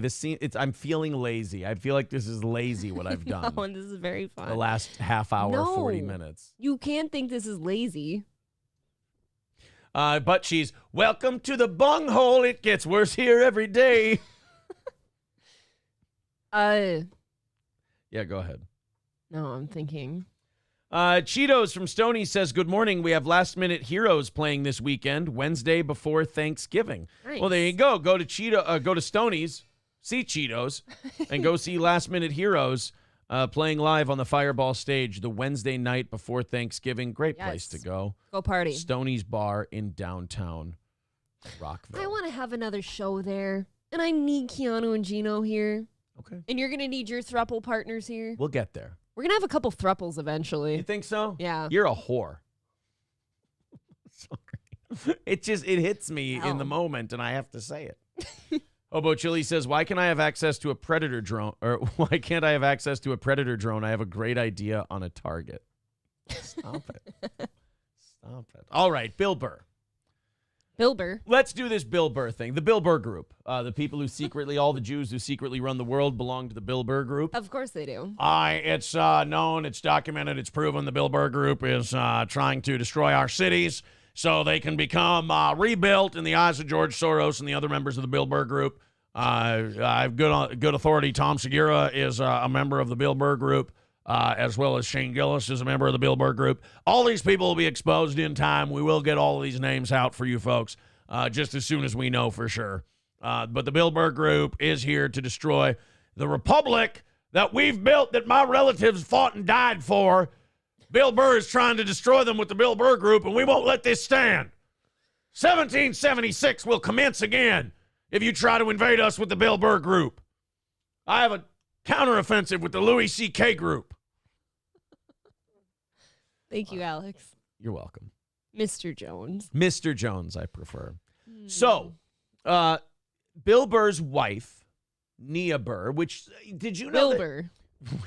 Did you know that some people have even Fuck. stated that they've mispronounced Bill Burr's name in reference to his wife, Nia? They've said that Bill's last name is Gurr, which is not true because her name is not Nia and her last name Gurr. That's wrong. That's not correct. It's that would Burr. Be untoward of you. So it would be Nia Burr. Bill Gurr. Bill Gurr. Yeah, that doesn't work quite as well. So Adam Simon says, settle down, Alex. When has that ever worked? Do you think in his last marriage, Alex's wife went, Alex, why don't you calm down? Do you think I can calm down when this country of ours, our great republic, which was fought for since 1776, is under attack by a bunch of goddamn Jews? You're like, Jesus, Alex, calm down. Bunch of goddamn Jews. Alex, you can't. I'm pretty sure you can't say goddamn Jews. No. Can you say I love the goddamn Jews? Is that something you're allowed to say? It is now. I love those cocksucking Jews, man. They are my favorite. Yeah, why can't, as long as it's complimentary in the end. I tell you, in the end, it doesn't even matter. All those motherfucking Jews, I love them. I think you're allowed to say that. I think so. Like, look, the point is the Bill Burr Group is here to destroy America. It's here to take us all, and the only people who can save us is me and the Louis C.K. Group. That's it. Hobo Chili says you are allowed to say Jews rock. That's right. We can sing Jews rock. Jews rock. That's Jews a real rock. Song. Jews rock. Thank you, Sam. So Bill Burr finally talked about the Nia Burr UFC incident, and I got to be honest, I got to walk back some of my Bill Burr criticism. Although I don't think I really heavily criticized Bill. I'd have to go back and listen. I think we did when he was in the car. Remember the car clip? No. He was talking about like hatred that his wife gets or something like that while he was in the car in traffic. I'm talking about the UFC thing. No, our criticisms of him. Oh, I see. Yeah. Making a joke about the N-word. I see what you did there.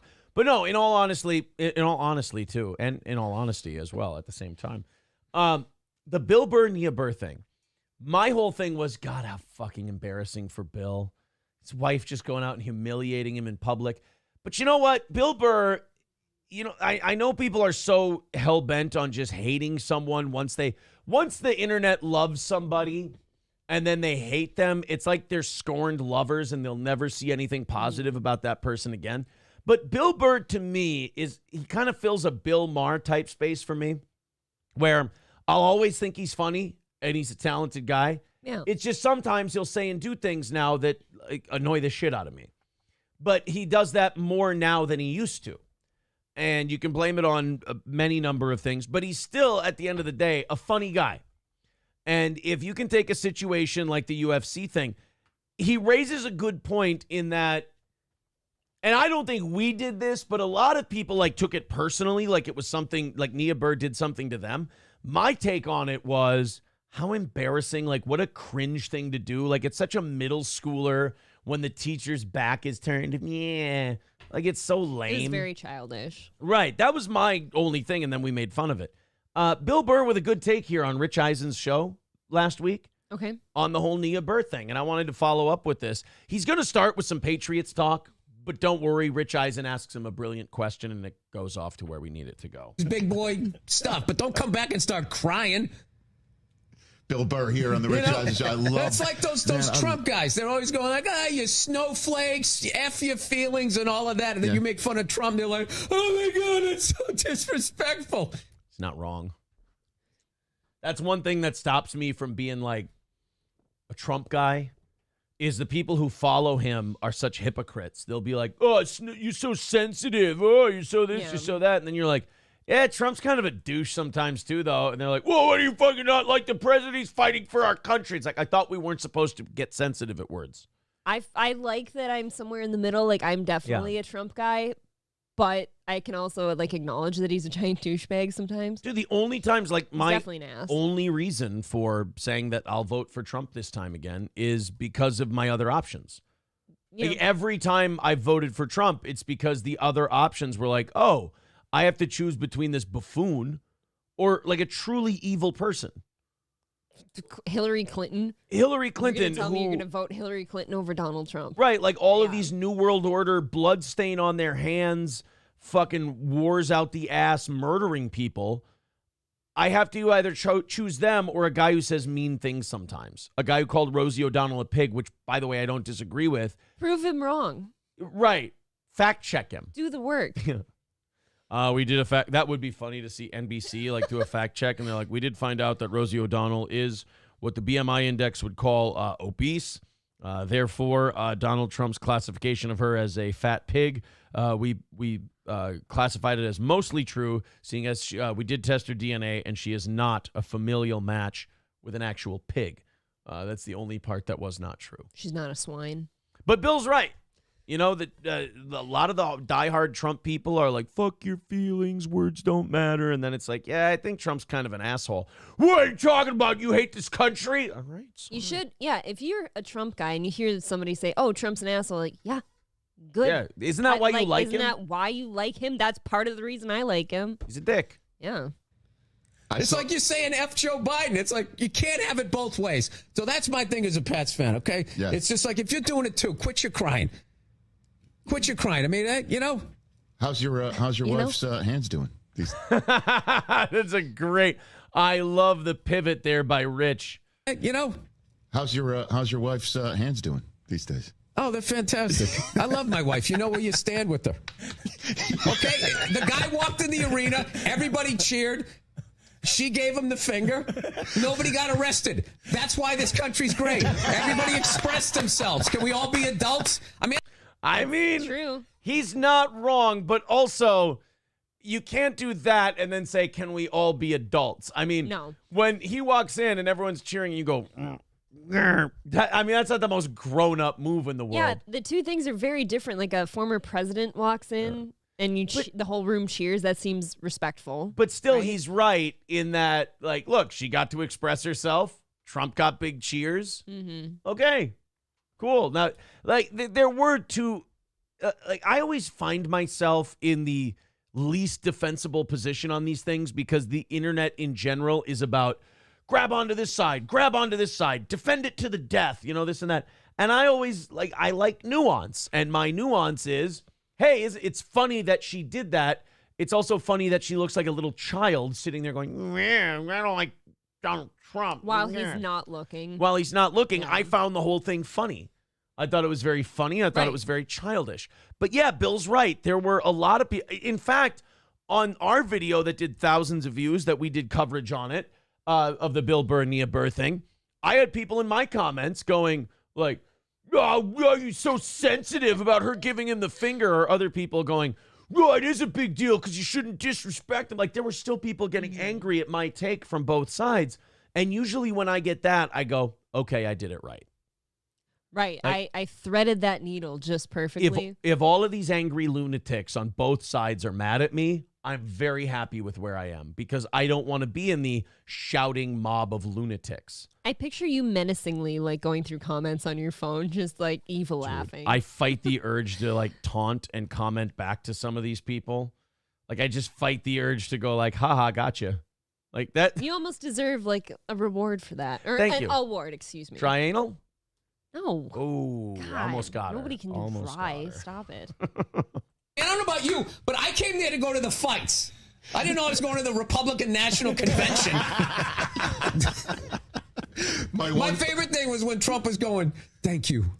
Thank you. You know what it reminded me of? When OJ got acquitted. Remember that? When he's going, thank you. I can't believe I'm getting off of this. Thank you. Thank you. He's another guy. Donald Trump. He's getting the Michigan treatment.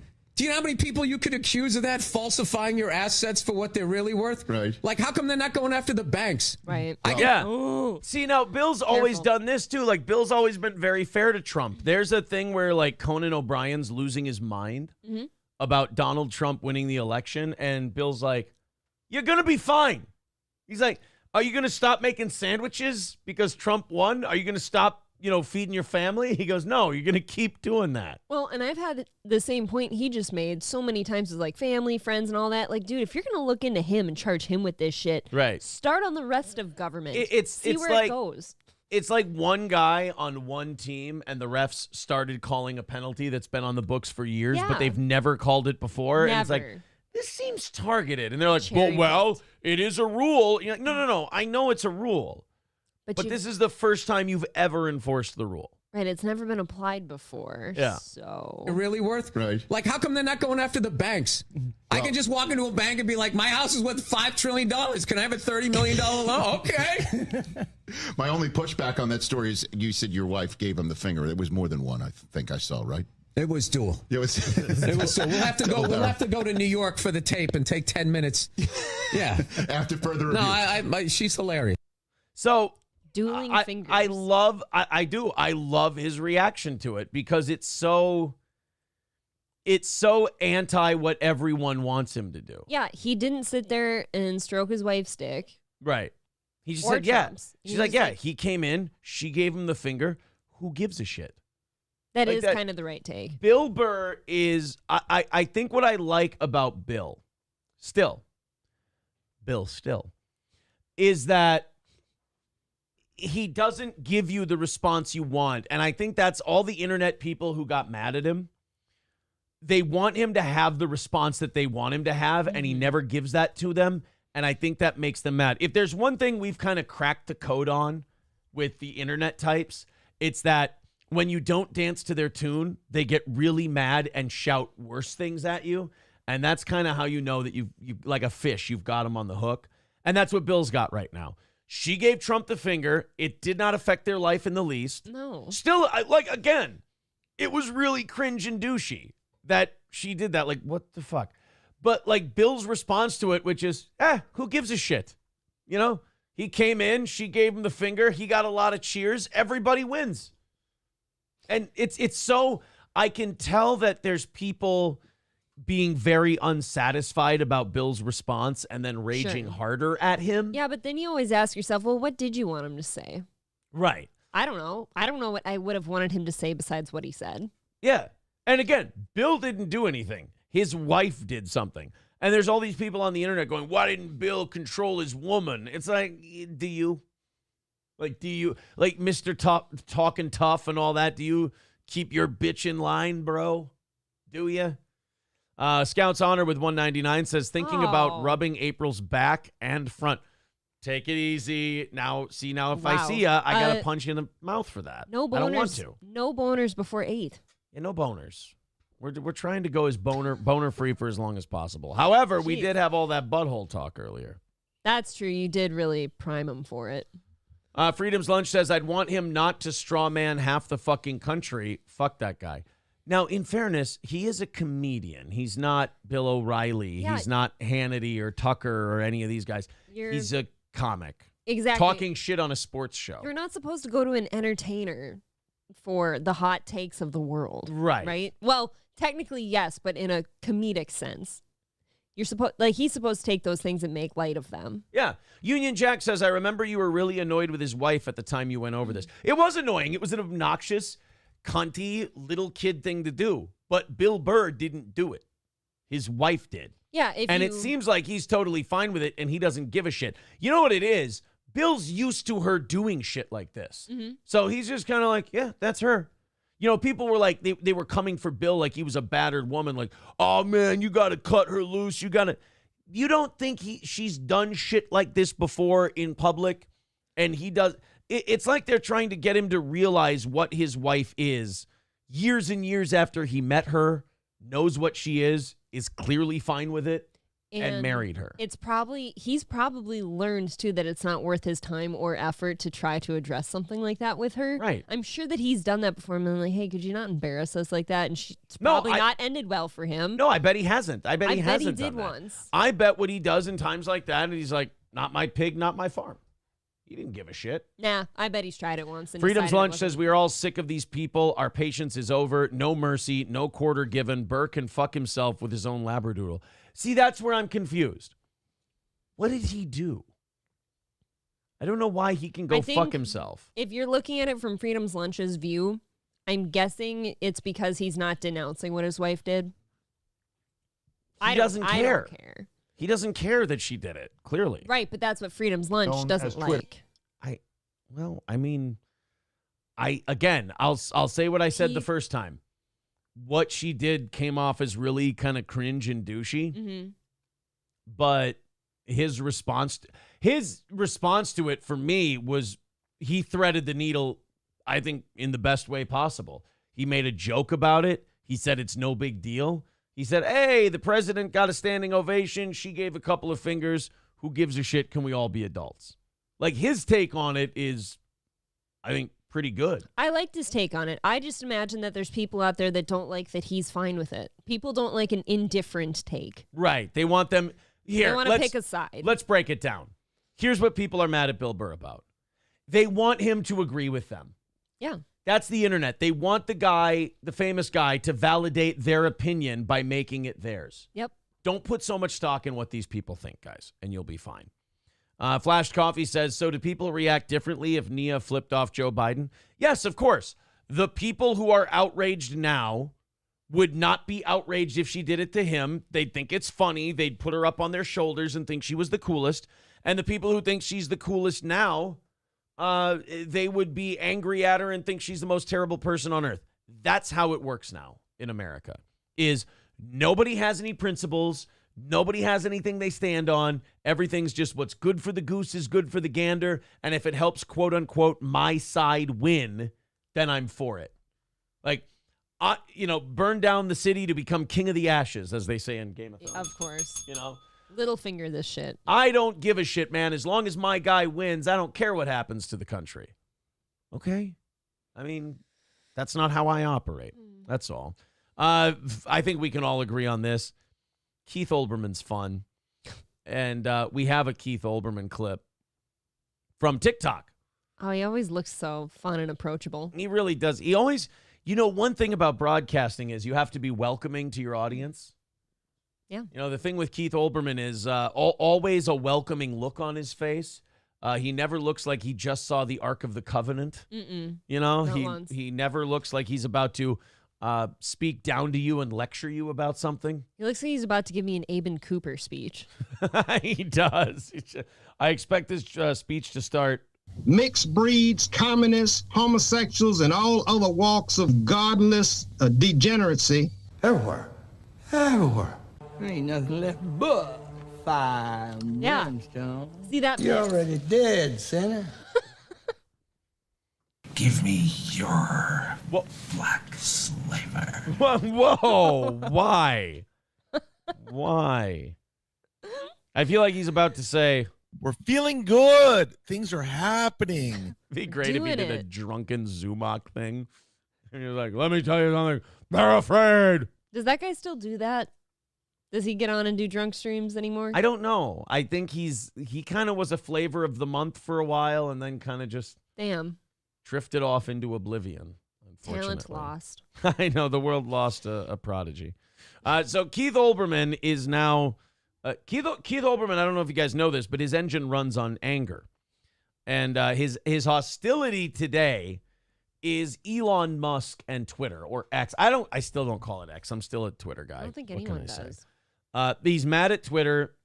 He's mad at X. He's mad at all this shit for, as the kids say, popping off. Okay. Keith is mad about, I think, Elon Musk being not liberal.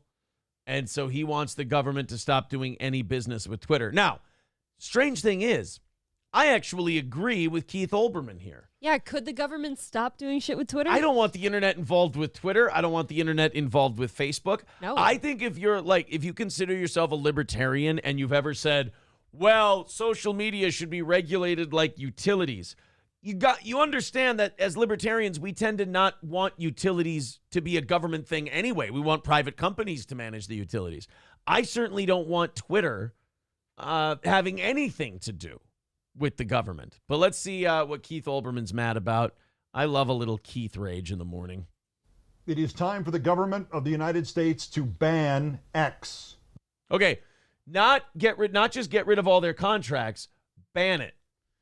In the land of the free and the home of the brave, we have to ban a private company. Look, I staunchly don't like Twitter. I would never claim to want to ban it. You know what I mean? I don't, if you start banning shit like that, then there has to be a slippery slope if you've got to ban everything now eventually. Well, no, because in Keith's mind, remember, Keith didn't want to ban Twitter 2 years ago.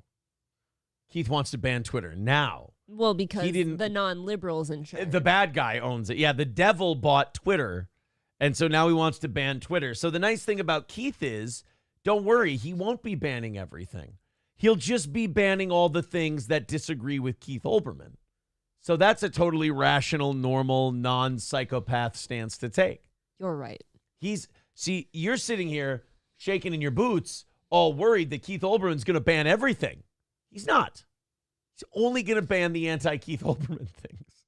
Poor Keith. All the stuff that loves Keith Olbermann, which will is stick what around. His cactus in his bathroom? That actually, his cactus in his bathroom is now the CEO of Twitter.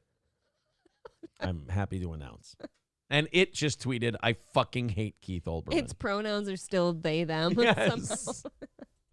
It is time for the government of the United States to ban X. They're afraid. A media site still largely known as Twitter. And yes, I get the irony. Scan that QR code to take you directly to the Friday edition of the Countdown podcast because... Nice plug, Keith. Seamless. Nice. Is he an animation The way he talks to me doesn't seem... Well, I mean, maybe, but ever since he got fired from MSNBC, he actually has been moonlighting at Chuck E. Cheese performing for kids' birthday parties. So. Oh, and I heard they're taking those away, too. Oh, that turned out to be a rumor. No, I heard they're taking them away. They just claim it's not because of the Five Nights at Freddy's movie. It's not because of the Freddy's movie. Of course. What else would it be? They're just they're taking away the animatronic bands because they're tired of cleaning up all the shit on the carpet from the kids shitting their pants over the scary monster mice. And you see, singing at them. I'd co-sign that notion. Right. Perhaps should stop that. With his amplification of a post duplicating the hateful language of the Pittsburgh synagogue shooter, with his doubling and tripling down on anti-Semitism and white supremacy, and with the likely Republican nominee for president echoing the hate speech of the Nazis and Hitler, Elon Musk is standing over a tinderbox of racial and religious hatred and intolerance, and the targeting of the, quote, other, unquote, that has never been fuller and never been drier in the history of this country. Wow. You know what I just realized? Keith Olbermann's like really angry. No, it's worse than that. What I just realized is Keith Olbermann bores me. He's really boring. But I'll tell you why he bores me, because he didn't used to bore me. I used to be entertained by Keith Olbermann in an odd way. Like they're afraid. That entertained me. Mm-hmm. It's 90% bullshit, but it entertains me. That's why I read it. He bores me because it's just the same shit and none of it ever comes true. Like at some point, if you're going to warn us that the sky is falling, an acorn has to hit me in the head once in a while. Eventually. You know? Mm-hmm. I got to get hit by some shit or I'm going to start going, yep. All right. Got it. Yep. Racism. White supremacy. Yep. Jews. Yep. All the way. Black, white. Mm-hmm. Go ahead. That's what I felt in the first half of this clip is I went, you know what? I just realized I'm bored with Keith Olbermann now. Yeah, it's like it's like going to a holiday and you've got like some aunt that's like still single and she has a few cats and she just comes to the dinner to be upset about everything. And it's the same thing. Yeah. Like she's warning us about the same thing. He's standing on a tinderbox. I bet you we can find audio if anyone cared enough. You could find a clip of Keith Olbermann in 2016 saying that we're standing at a precipice of violence and hatred, or we're standing on a tinderbox, and it's like, God, this fucking tinderbox is hard to light, apparently. It's taken 8 years. I've heard the tinderbox is also really horny. Yeah, the tinderbox is very horny. It's swiping all over the place. Swiping right. The peace and security of the United States of America is literally at stake. Wow, holy the shit. President or Congress or the states or all of them acting together must ban Twitter X and sever all contracts and contacts with all of Elon Musk's other companies. Well, say goodbye to the space program then, because without SpaceX, it's going to be tough sledding. I bet before he bought Twitter, you were all in on SpaceX. I bet he would have been excited about that. Not only do we have to ban Twitter, and by the way, if we ban Twitter, if the government bans Twitter, not only is that great for the Constitution, but also it'll solve all these problems that Keith's talking about. All the racism, all the anti-Semitism, right. all the isms will go away. It does go away. If we just ban Twitter. Boy, Keith's smart. I wish I knew as much as he did. SpaceX, Tesla, The Boring Company, Neuralink, and XAI. Elon Musk has gone down a path of hate and potential violence from which he cannot backtrack. Either he goes or Twitter X must. All that and more on the Friday Countdown podcast, now live wherever you podcast and also on YouTube. Hit the link or scan the QR code. Elon's not really in charge of anything that affects your life. You know what? Well, he is. But you know what? The thing about Olbermann is these little 1 minute and 20-second rants he goes on, they really get me hyped to go listen to the rest of his show. I mean, if you want to be enraged. They're really exciting, like funny, and like they make me feel good. And I'm like, you know what? The way he's talking to me right now, I want someone to talk to me like that for the next hour and a half. I can't wait to scan the QR code and go watch that show because he's making me feel so good and happy. If you would like to sit back and like to yourself argue with a mentally ill person, yes, that could be fun. I want to watch Destiny, watch an episode of Keith Olbermann. Yeah, right. Opie said, yeah, I mean, I'm just waiting for Olbermann to go, give me sugar. Kate Gollum says, Keith looks like somebody took his sippy cup. What happens to you that's the path you took? What happened to you in life that you're sitting here raging about how Twitter needs to be banned? You've been because of Elon fired Musk? from 5 or 6 different companies. Do you ever start thinking it might be you? Oh, Keith Olbermann? Even once? One Never. time? Never. I don't think Keith Olbermann has ever. Actually, April, I'm going to sit here and give you a guarantee. Never once has Keith Olbermann been fired from a place. In all the times he's been fired, he's never sat back and gone, do you think this was because of something I did? Okay, but it seems like our show always comes back to this with these people. Yeah. It's, if you've met an asshole, okay, you met an asshole, but if everybody's an asshole, right, you're the asshole. Yeah, Keith Olbermann's the He's the last asshole. person to understand that he's an asshole. Like, even liberals. You won't find any liberal who goes, Keith Olbermann said. They know if they mention Keith Olbermann, people just stop listening to them. Keanu says, every time I'm sitting in a place and Elon walks by, Bisconti is always behind me, flipping him off. It's so frustrating. Get a hold of your bitch, Keanu. Jesus. That's actually Brandon Staley when he walks into a room. This guy having fans is baffling, says you ain't getting my money. Does he, though? I don't know if he does. Like, just because you put out a podcast doesn't mean anybody listens to it. This one, for example. You know? I mean, just because I do it doesn't mean anybody's paying attention. Right? That should be our slogan. Just because I do it doesn't mean anyone's paying attention. I mean, thanks for the money. We appreciate Thank it. You guys are very kind and generous and nice, but Yeah, but somewhere someone out there is saying that we pay ourselves that way and like we do something secretly on the side that pays for all this. I just have a foot fetish only fans. That's all.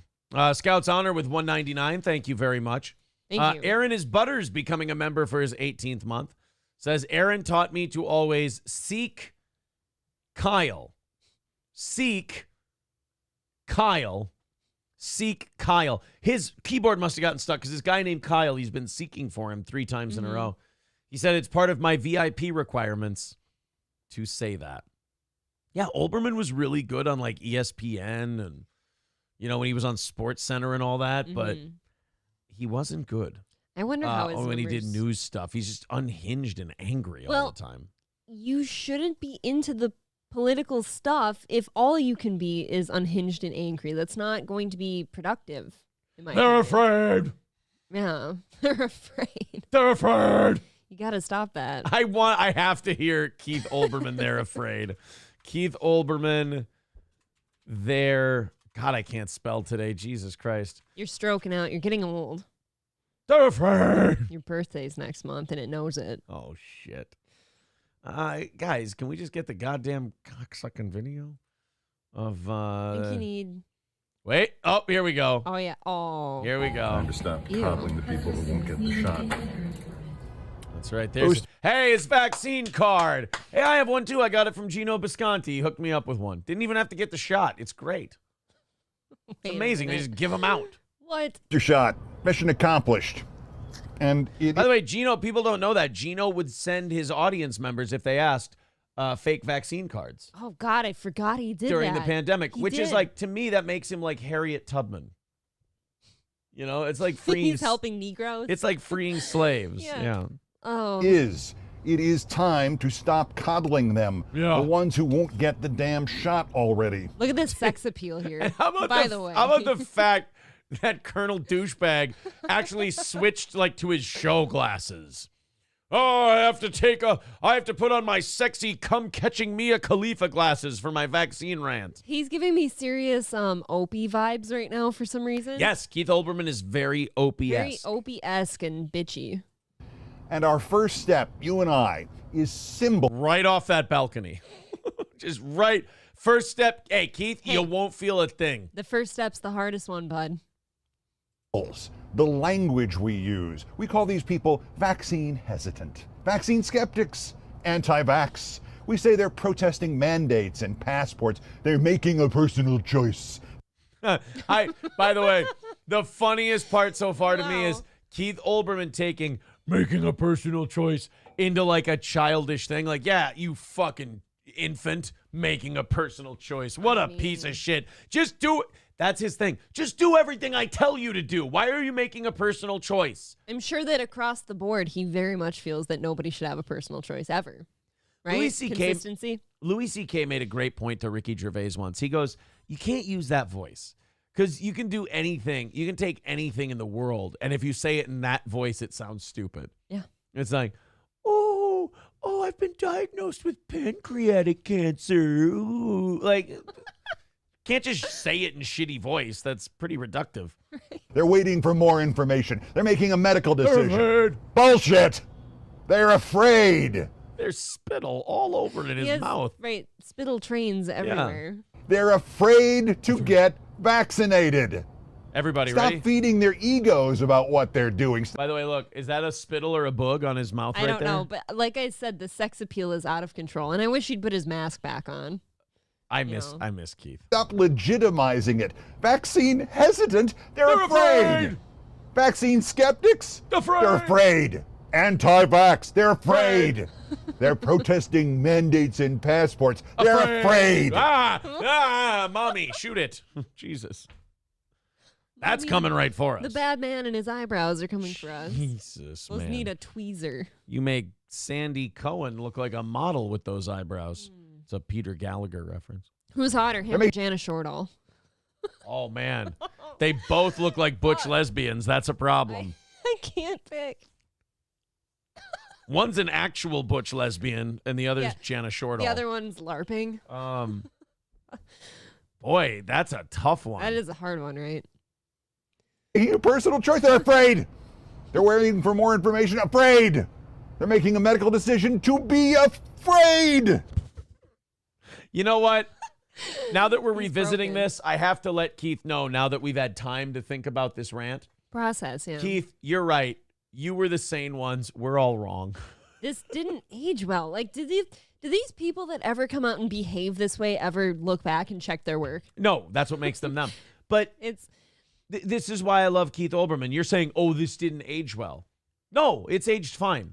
It started shit. Like, this rant was never, there was never a point where the country played this rant and went, this is the man we can unite behind. Even though somebody thought that. Even though that's 100% what Keith wants. Keith's the kind of guy who doesn't have home run power, but every pitch he sees, he swings for the fences. Even if it's a slider down and away in the dirt, he'll still go, I'm going to hit this one out of the park. It's like, Keith, be a little more selective with your pitches. Maybe, take one opposite way for a single, lay down a sack bunt. Not everything. I love a good sack bunt. He swings for the fences, and he's like the Looney Tunes character who swings 3 times at one pitch. 1, 2, 3 strikes, you're out. He swings so hard for everything, and it's, in his mind, he's like, that's the rant that's going to get me back in the biz. It is. That's what the twinkle in his eyes says right now. Afraid. The snowflakes are afraid. Afraid of the vaccine. Yeah, right? They're really unhinged, Keith. You've got a great point. These people are really emotional. They really can't get a hold of themselves.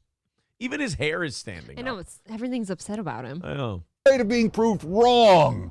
Afraid of doing what anybody else in the world tells them to do. Afraid of needles. Look, for a lot of us, that's a legitimate fear, Keith. I would appreciate it if you didn't poo-poo my fear of needles. I get tingly in the wrists every time someone brings them up. There's a lot of things that start with N's that we could be afraid of. Yeah, except for one. What's that? Noodles. Noodles. So no more pleasant euphemisms about what's going on here, apart from the people who have legitimate medical complications. Keith's really passionate about politics. He's a cunt. Keith really believes in what he's saying. Cunt. Keith really thinks this is the best way forward for the country. He's a cunt. There. I wanted to do a counter Keith Olbermann rant. Did it feel good? I just feel hostile. I just feel really spiky at the moment. Yeah, I feel like there's spikes on me. Okay. About vaccines. We have to stop coddling the morons who will not get the shot. Keith, you have to be careful. You have to remember you're vaccinated. Getting your blood pressure and heart rate up this high is, you're not exactly playing with house money, my man. It is remarkably dangerous. Yes. Actually, especially at his age. Technically, this is brave what he's doing. Do you know that there's like a new vaccine out that's not a COVID vaccine, but they're calling it like a spike protein vaccine or something like spike related? And one of the side effects they list in the TV commercial is stuff about like your heart muscles enlarging. That's good. They're just telling you now. Yeah. And people still take We it. start by calling them what they are. Jews. Oh, he just loses his mind. Start by calling them what they are. No. Whoa, Keith. Jesus. Start by calling them what they are. Border jumpers. Look, they're not sending their best. They're not sending their best. They are all snowflakes and cowards and idiots and losers. And most importantly, they are afraid. I will say this. I'm very much afraid of that face getting that close. I find fear in that face. I feel like people that have to say that others are that afraid that many times must be afraid themselves, right? A little projecty. Afraid. Projecting, afraid. You're coping. Keith Olbermann, afraid. Balls Deep, thank you for gifting a membership to Aristocrat King Yeti. Appreciate that. Thank you. A deserving recipient. Ricada Law with $10 says there's a hot host in here in a red shirt. Also, April is cool too. Good morning, Mr. Ricada. I appreciate it. It's maroon, but I appreciate the gesture. Thanks, I guess. That's very sweet of you. I feel better now. Do you feel good? I feel good. I've been complimented. Your little buddy Nick gave you a pretty girl compliment He told today. me I's pretty. I feel like that's not the first time you've gotten that compliment today. From a man. I do feel pretty. Give your love to a cowboy man. Oh. That shit ain't leaving my head. Why don't we do the anal bit over again? Hey, you know, in radio, they always wanted us to repeat bits at like 8 o'clock that we did at 6. What? We refused. We were like, that's fucking hacky. Kind of gay. But in radio, they always wanted you, like Gary would always tell us, you know, if you do something really funny at 6, you could just repeat it at 8. It's like, no, we didn't like script it out to be funny. Like most of the time, especially Oz and I, there would be like a passing thing. One of us would talk about our weekend, and then we'd go on like a 20-minute rant about butt sex, you know, parody songs like we did this morning. And it's like, we can't just repeat that at 8. Do you know how clunky and horrible it would be if we tried to do that again? Doesn't that give like incentive to go back and listen to our butt sex parody songs? Yes, go back and listen to our butt sex parody songs. Keanu says Bisconti Tubman. Yes, yeah, exactly. Oh. He was liberating people. Like Dachau and whatnot. Of course. Ricada Law with another $10 says Keith should have gotten LASIK from a 9.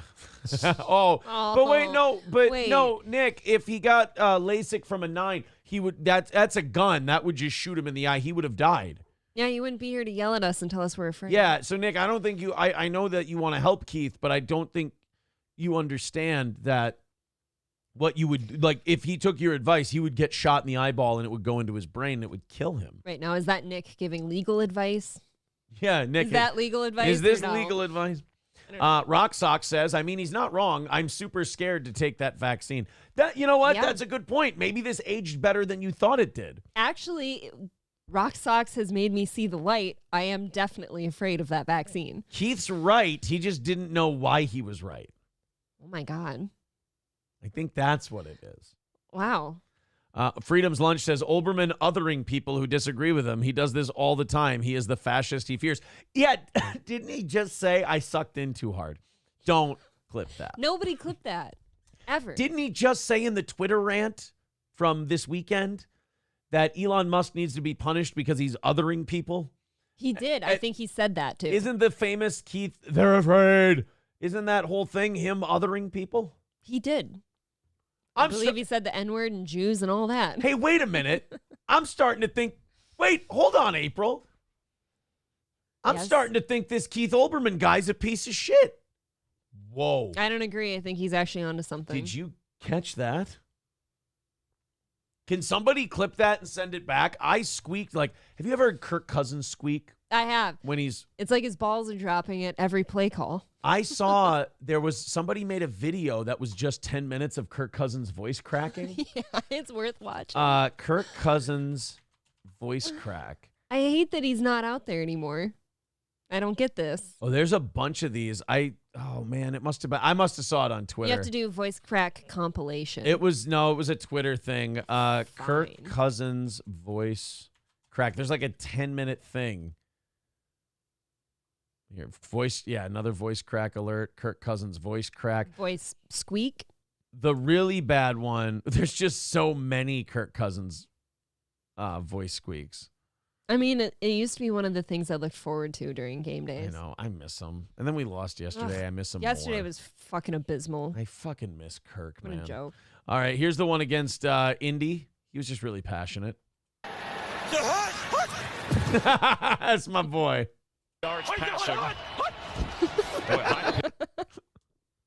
They should just clip him voice cracking and put it into What Does the Fox Say? Oh my God. And just have it be hot, hot, hot, hot, hot, hot, hot, hot. It's worth checking. I'm not going to do it, but somebody, I give you that idea. I mean, you could. Identify. He's the man. Go. This guy drives a conversion van. He's the best. You see that?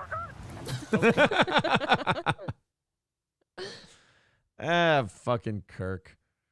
Oh, they better not be making fun of Kirk Cousins. Oh, they're making fun of this kid. Oh no, Oh, did he do it's the different this one. little shit better not have.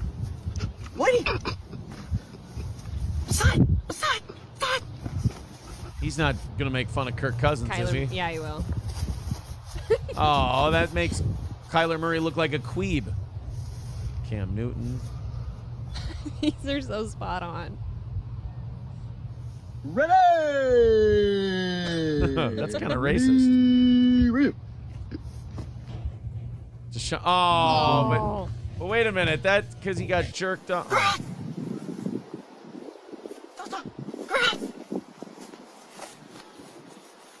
Don't make fun of Kirk Cousins. Okay, Peyton Manning.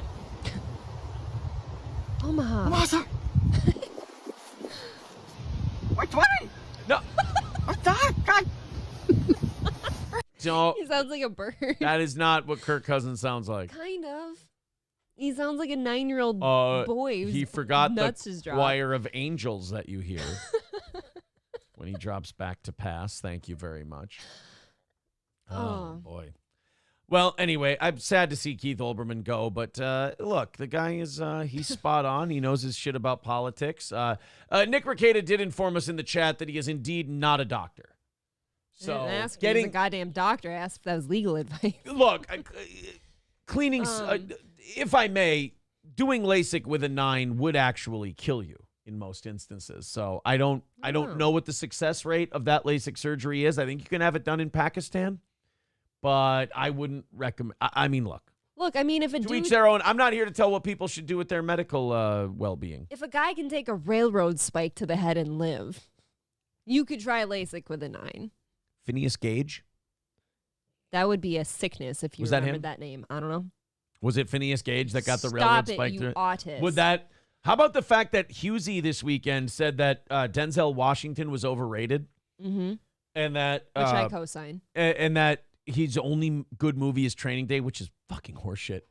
But I did say something about I said something about Malcolm X, and he said he didn't like it. I go, but you have to admit, Delroy Lindo was awesome as West Indian Archie. And April rolled her eyes. She's like, you don't know Delroy Lindo's name. I'm like, first of all, who doesn't know Delroy Lindo's name?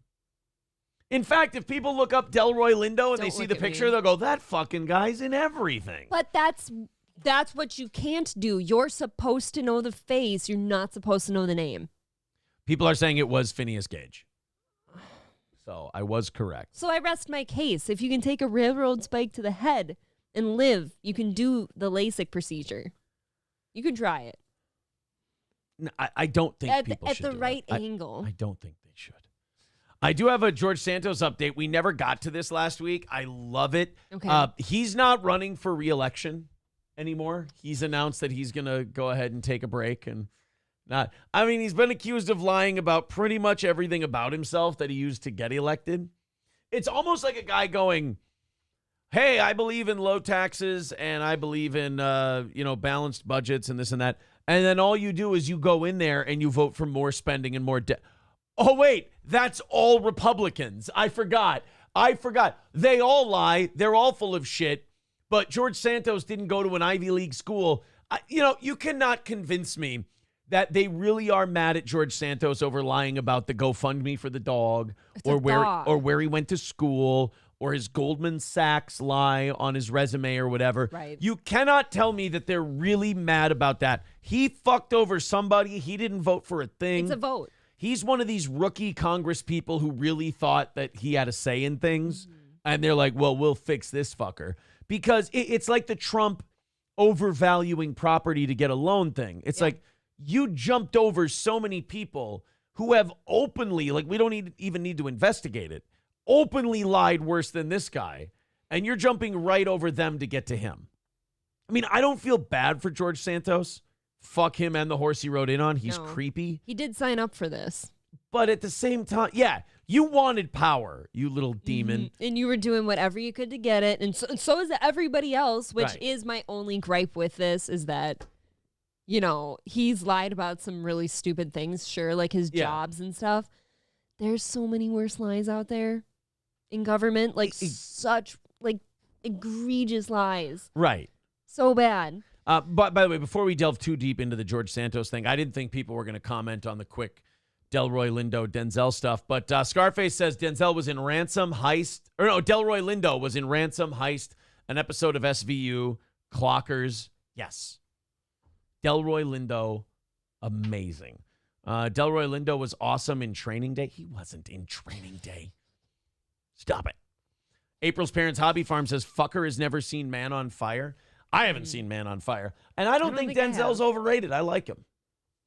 I actually find him pretty boring in most things, but I don't think he's like a bad actor. Malcolm X. I don't like Malcolm X. Philadelphia. That one's just a bummer. Now, some people, this is where people could own me on the Denzel Philadelphia argument. They'd say, Aaron, wasn't that more Tom Hanks carrying that movie? And I would say, no, it's the homophobic old lawyers. Those guys were funny. Hey, April, how does it fake an orgasm? Throws a quart of hot yogurt on your back. It's a great joke in that movie. I know that was supposed to be like the homophobic, these guys are evil part, but I was like, it was a good joke. Wasn't Denzel in, is it The Hateful Eight? Or something like that? Yeah. No, that was Samuel L. Jackson.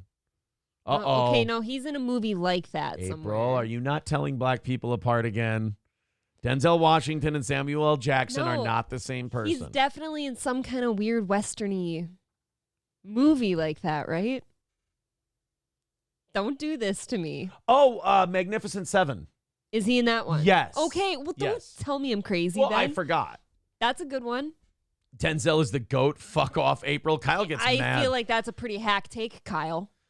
You ain't getting my money, says Denzel is the same role in multiple movies like The Rock. He's not wrong there. I thought John Q, the way they capitalized on Training Day and they just cranked out John Q, that movie could have been so much better, but they made it so simple and easy. I don't know. Coctive says Samuel is my favorite N-word. I mean, everybody's He's pretty good. Got a favorite. Yeah. Union Jack says, is it okay to not like Training Day? Yeah, it's okay to not like it. It's really good. I love that movie, but I get it. I understand. I'm done with you, April. You're saying Malcolm X was not a good movie. That's from Hobo and I agreeing. No, look at that. Y'all can fuck off. I never said it's a bad movie. I said I don't like it. Play the tape back. Hobo really likes Malcolm X. You know what his favorite part is? What? The end. You see, because you know what happens in the end. Yeah, I do, but why don't you tell everyone? They murder Malcolm X. Kill him. I understand. Get your hands out my pockets. Samuel L. Washington. No, it's a different guy. Mr. Green says Delroy Lindo beat Rocky in the first movie. That was, now wait a minute, that was Carl Weathers. Let's not misrepresent the career of one Delroy Lindo, as it were. Delroy Lindo sounds like it should be a cowboy. Give your love to a cowboy, man. He's going to love you as hard as he can. Denzel was great as Mace Windu in Star Wars. No. That was Samuel L. Jackson. He was really great in Are We There Yet, too. That was Ice Cube. Those two are not even close to one another. But I think my favorite would be Welcome Home, Roscoe Jenkins. That was Martin Lawrence. That's not... Really? Oh. Gravy Show says Book of Eli was my shit. Every clip I've seen of that movie makes me want to watch it. Weren't we going to watch that? We were. We'll get around to it, right? Aaron is Butter says my favorite end to a movie is Good, the George Floyd movie. That hasn't been made.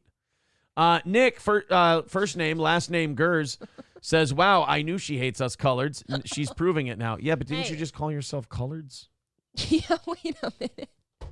I don't see how I'm the bad guy here. Mr. Green saying Denzel plays Denzel in every movie. I have support from Need Trump. He says, I agree with April. And that's all I need, really. Cool Scam Sam says April's favorite is Training Bra. Hey. Passed that stage long ago. Stephen Perlowski says Delroy Lindo was great as both guys in Bad Boys. See, again, these are not the movies that they did. He was really good in Welcome to America. That was Eddie Murphy. Why did that take you so long? I blanked out. April's Parents Hobby Farm says he was great in he was in a great YouTube video with the Minneapolis Police Department. That was George Floyd. That wasn't Delroy Lindo. Although Delroy Lindo from the 90s probably could have played George Floyd. There will be a George Floyd movie, right? Right, and Delroy Lindo is going to be too old. No, I'm serious. Somebody's going to make one. Ryobi says best line ever said by Mr. Flight. Welcome to Earth. That was Will Smith, the gay guy in Independence Day. It's not who it was. Wasn't he in the movie Gay Ends from Outer Space? No, he was not in the movie Gay Ends from Outer Space. You guys just don't know your movies. I'm sorry. Wow. None of this makes any sense. He really looked like the main character, though. No, he's not. That's not the guy. Wow. I'm telling you. That's too bad. So George Santos will not seek re-election after a probe show. Oh, he probably liked that. I like a good probe. After a probe shows he spent campaign funds on, and by the way, this is the guy who lied about being not gay. He spent campaign funds on Botox, Atlantic City, and OnlyFans. I mean, this guy, again. Hey, you don't know which OnlyFans account this was. I mean, is he silly? Yes, he's very silly. He's but very again, fun. I feel like it's a guy being railroaded for not voting the right way when the banks or the military people wanted him to vote a certain way. Railroaded as a train was ran over him? Look, it's just that spending campaign money on all these different things it's only something you enforce when you want to get a guy. It's not. It's like holding. You can call that on every play. You can call it on every politician, but they only call it when they want to get somebody. But I'm torn because at the same time, I don't give a fuck about this guy. And good, who gives a shit? Go away. You're an embarrassment. Yeah. But at the same time, I think my whole thing is go get everybody now. Well, that's definitely the answer, right? Like if you do it to him, you've got to find the worst guys out there because they exist. Go get the rest of them.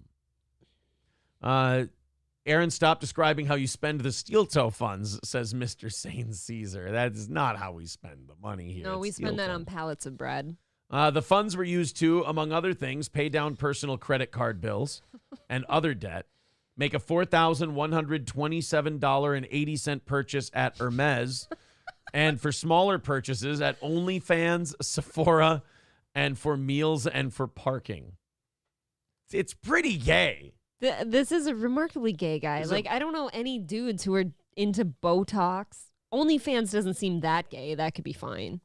Hermes, though. But it's one of those deals where, isn't this the same guy who claimed he was Jewish? Yep. And then when they called him out on it, he goes, no, I meant I was like Jewish. I grew up around Jewish people. I'm Jew adjacent. Yeah. He didn't even try that. He just said, no, I meant like Jewish. Like, Jewish. Jewish. Are you saying they're gross? No, that's how I say it. Oh. Several other expenditures related to spa services and or cosmetic procedures could not be verified as having a campaign nexus. For example, during the 2020 campaign, a $1,500 purchase on the campaign debit card was made at Mirza Aesthetics. This expense was not reported to the Federal Elections Commission and was noted as Botox in expense spreadsheets produced by the ISC by Miss Marks. Similarly, the $1,400 charge at Virtual Skin Spa was a campaign debit purchase that was also described as Botox in the spreadsheets produced by Miss Marks. The ISC also identified an unreported PayPal payment of $1,029 to an esthetician associated with a spa in Rhinebeck, New York. Boy, He's this guy just- gets a lot of Botox. Look, he's got the Botox. He has the nice clothes. He's just making sure he looks good for his campaign. He's just trying That's to a look business expense. Yeah, he's just trying to look fresh. That's all. Delroy Lindo was great in Men in Black, someone said. That is not, no, he was never in Men in Black. Why would you? He was really good on this porn website I go to on occasion. There's Casting Couch. Oh, he was on Casting. Oh, okay. Egg Picker says he was subscribing to Boogie 2988 OnlyFans. Oh, no. Oh, God. No. That makes me physically sick. McLuck says, Delroy Lindo, this is over on Rumble now. Delroy Lindo was awesome as Red in Shawshank. That was Morgan Freeman. These are not guys. These black actors don't look anything like each other. He did a really good job playing God in Bruce Almighty. That was Morgan Freeman again. That was not Delroy Lindo. I don't believe you. Quit punishing me for knowing people's names. Dick Gazinia on Rumble. Wow. Says Delroy was awesome in Slapshot. All right, now you've gone way too far.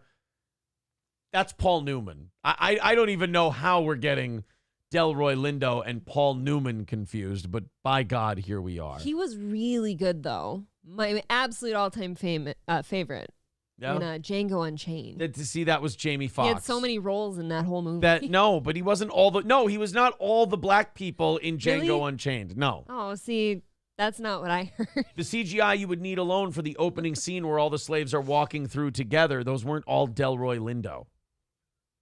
Wow. My life's a lie. Concrete Pete says, what about White Man's Burden and White Men Can't Jump? See, that was Wesley Snipes. Now, I don't think you guys know who Delroy Lindo is. I don't think so. I'm going to go out on a limb and say you guys have been bullshitting this entire time. Here we go. The Kirk Cousins squeak clip is in Twitter. Thank you to Stuck in the Middle. I'm starting to think, wait, hold on, April. I'm starting to think this Keith Olbermann guy's a piece of shit. How did I miss that the first time? I'm starting to think this Keith Olbermann guy's a piece of shit. Whoa. I don't agree. I think he's actually onto something. Did you catch that? Do you notice I skated right past it? That shocked the shit out of me. Like most things about you, I don't even. You don't. Yeah, you're just Don't kind even of notice. used to them. You know, I'm By blinded by love, I guess. I appreciate that. That's very kind of you. Remember when Warden Gordon says, remember when Michael Clark Duncan with his wonky eye hustled Paul Newman in The Color of Money? See, none of these are correct. He was so good, though, as the president in Idiocracy. That was Terry Crews. You guys are not. No, you got your guys wrong. 383 Novocaine with $5. Says it all makes sense now. We were cleaning the RV and kept finding empty bread wrappers and queso lids hidden under the bed. Any more secrets, Aaron? Is that why it smelled bad? Don't dig to the bottom. Don't dig. Don't dig to the bottom. What's down there, Aaron? Enemies. By the way, 155 is the number for today. If you guys have a long time yet, but I say, you know what? Oh, you know what? Nobody's broken the PayPal seal today. Okay. So if you want to break the PayPal or Venmo or Streamlabs seal today, go ahead and throw a couple bucks in. We're only 155 away from overtime today. We appreciate it. Keep knocking her down. It's been a pretty steady day so far. Thanks a bunch. Mormon, I'm going to file this one under the least surprising story we have today. Apparently, there is a long epidemic of sexual abuse and incest that rivals the scandals in the Catholic Church in the Mormon Church.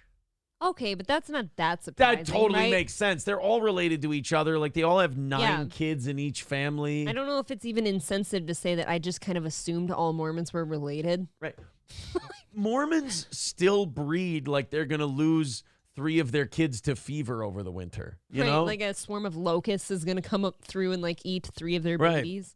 Mormons still breed like it's the 1200s.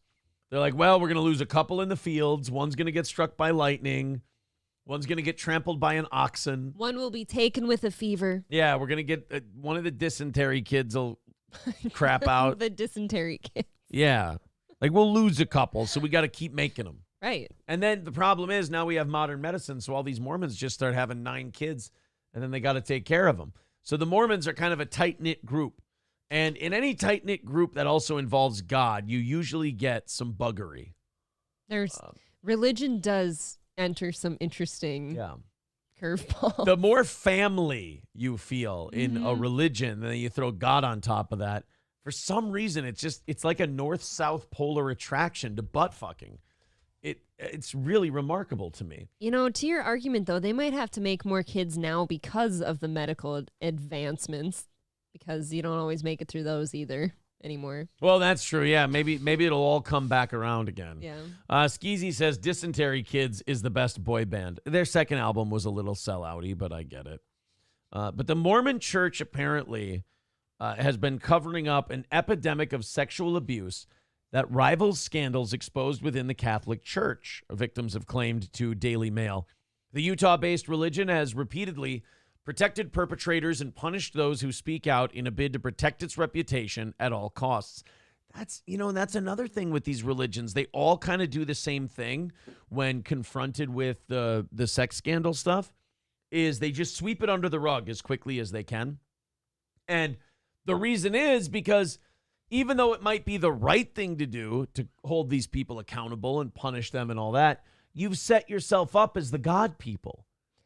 Yep. You've set yourself up as the people who can do no wrong, who are moral leaders. So if you then acknowledge, oh, yeah, they've just been butt railing all these kids for all these years, and some of them have been related to them, like, look, motherfucker, this ain't Islam. They're not going to tolerate cousin fucking. You start coming to church and your friends have, like, extra fingers and shit. Yeah. You kind of can't ignore that. They either have eyes like this or hammerhead sharks. You're doing communion, trying to grab a wafer, and there's like 8 fingers on this. One of them's growing out the top. Just some real Habsburg shit going on in the Mormon Church. But you have to cover it up. Like, I get it. I understand why religions cover shit up. Because the minute they find out you've been butt-fucking children, they start to go, oh, maybe these people aren't big on God. And maybe they're icky. Yeah. Maybe these aren't the people I should trust in the captaining of the ship of my eternal soul. Maybe I shouldn't let my kids go to church lock-ins. Yeah. You do have to wonder now, why'd they have so many? And then you stop wondering. I went to a church lock-in or two. Did the pastor ever try to finger you? No, I can confirm at my Lutheran church in my upbringing, no fingers in my bum. Okay. In the church. Yeah, but did the kids all try to finger pop each other and fuck each other at the lock-ins? Yeah. Did any of them succeed? Yeah. Kids fucked at the lock-ins? Oh, God. It was embarrassing. We all broke into the, you know how for communion we have like a big fridge in the back. Now, how old are we at these lock-ins? High school. So everyone's just got huge boners and cum shooting out of their eyes? And when you double down with the fact that there's a fridge full of, what is it? The wine, the church wine. Mogan David. Mogan David wine. Big-ass bottles, like big-ass jugs. And they stole them? No, you don't steal the bottles. That's too obvious. You just go back there and take some swigs every now and then. So and the Lutheran Church would keep having these lock-ins, even though there's all kinds of promiscuity and wine theft going on. God. What are you going to do about it? I guess nothing now. The Utah-based religion has repeatedly protected perpetrators and punished those who speak out.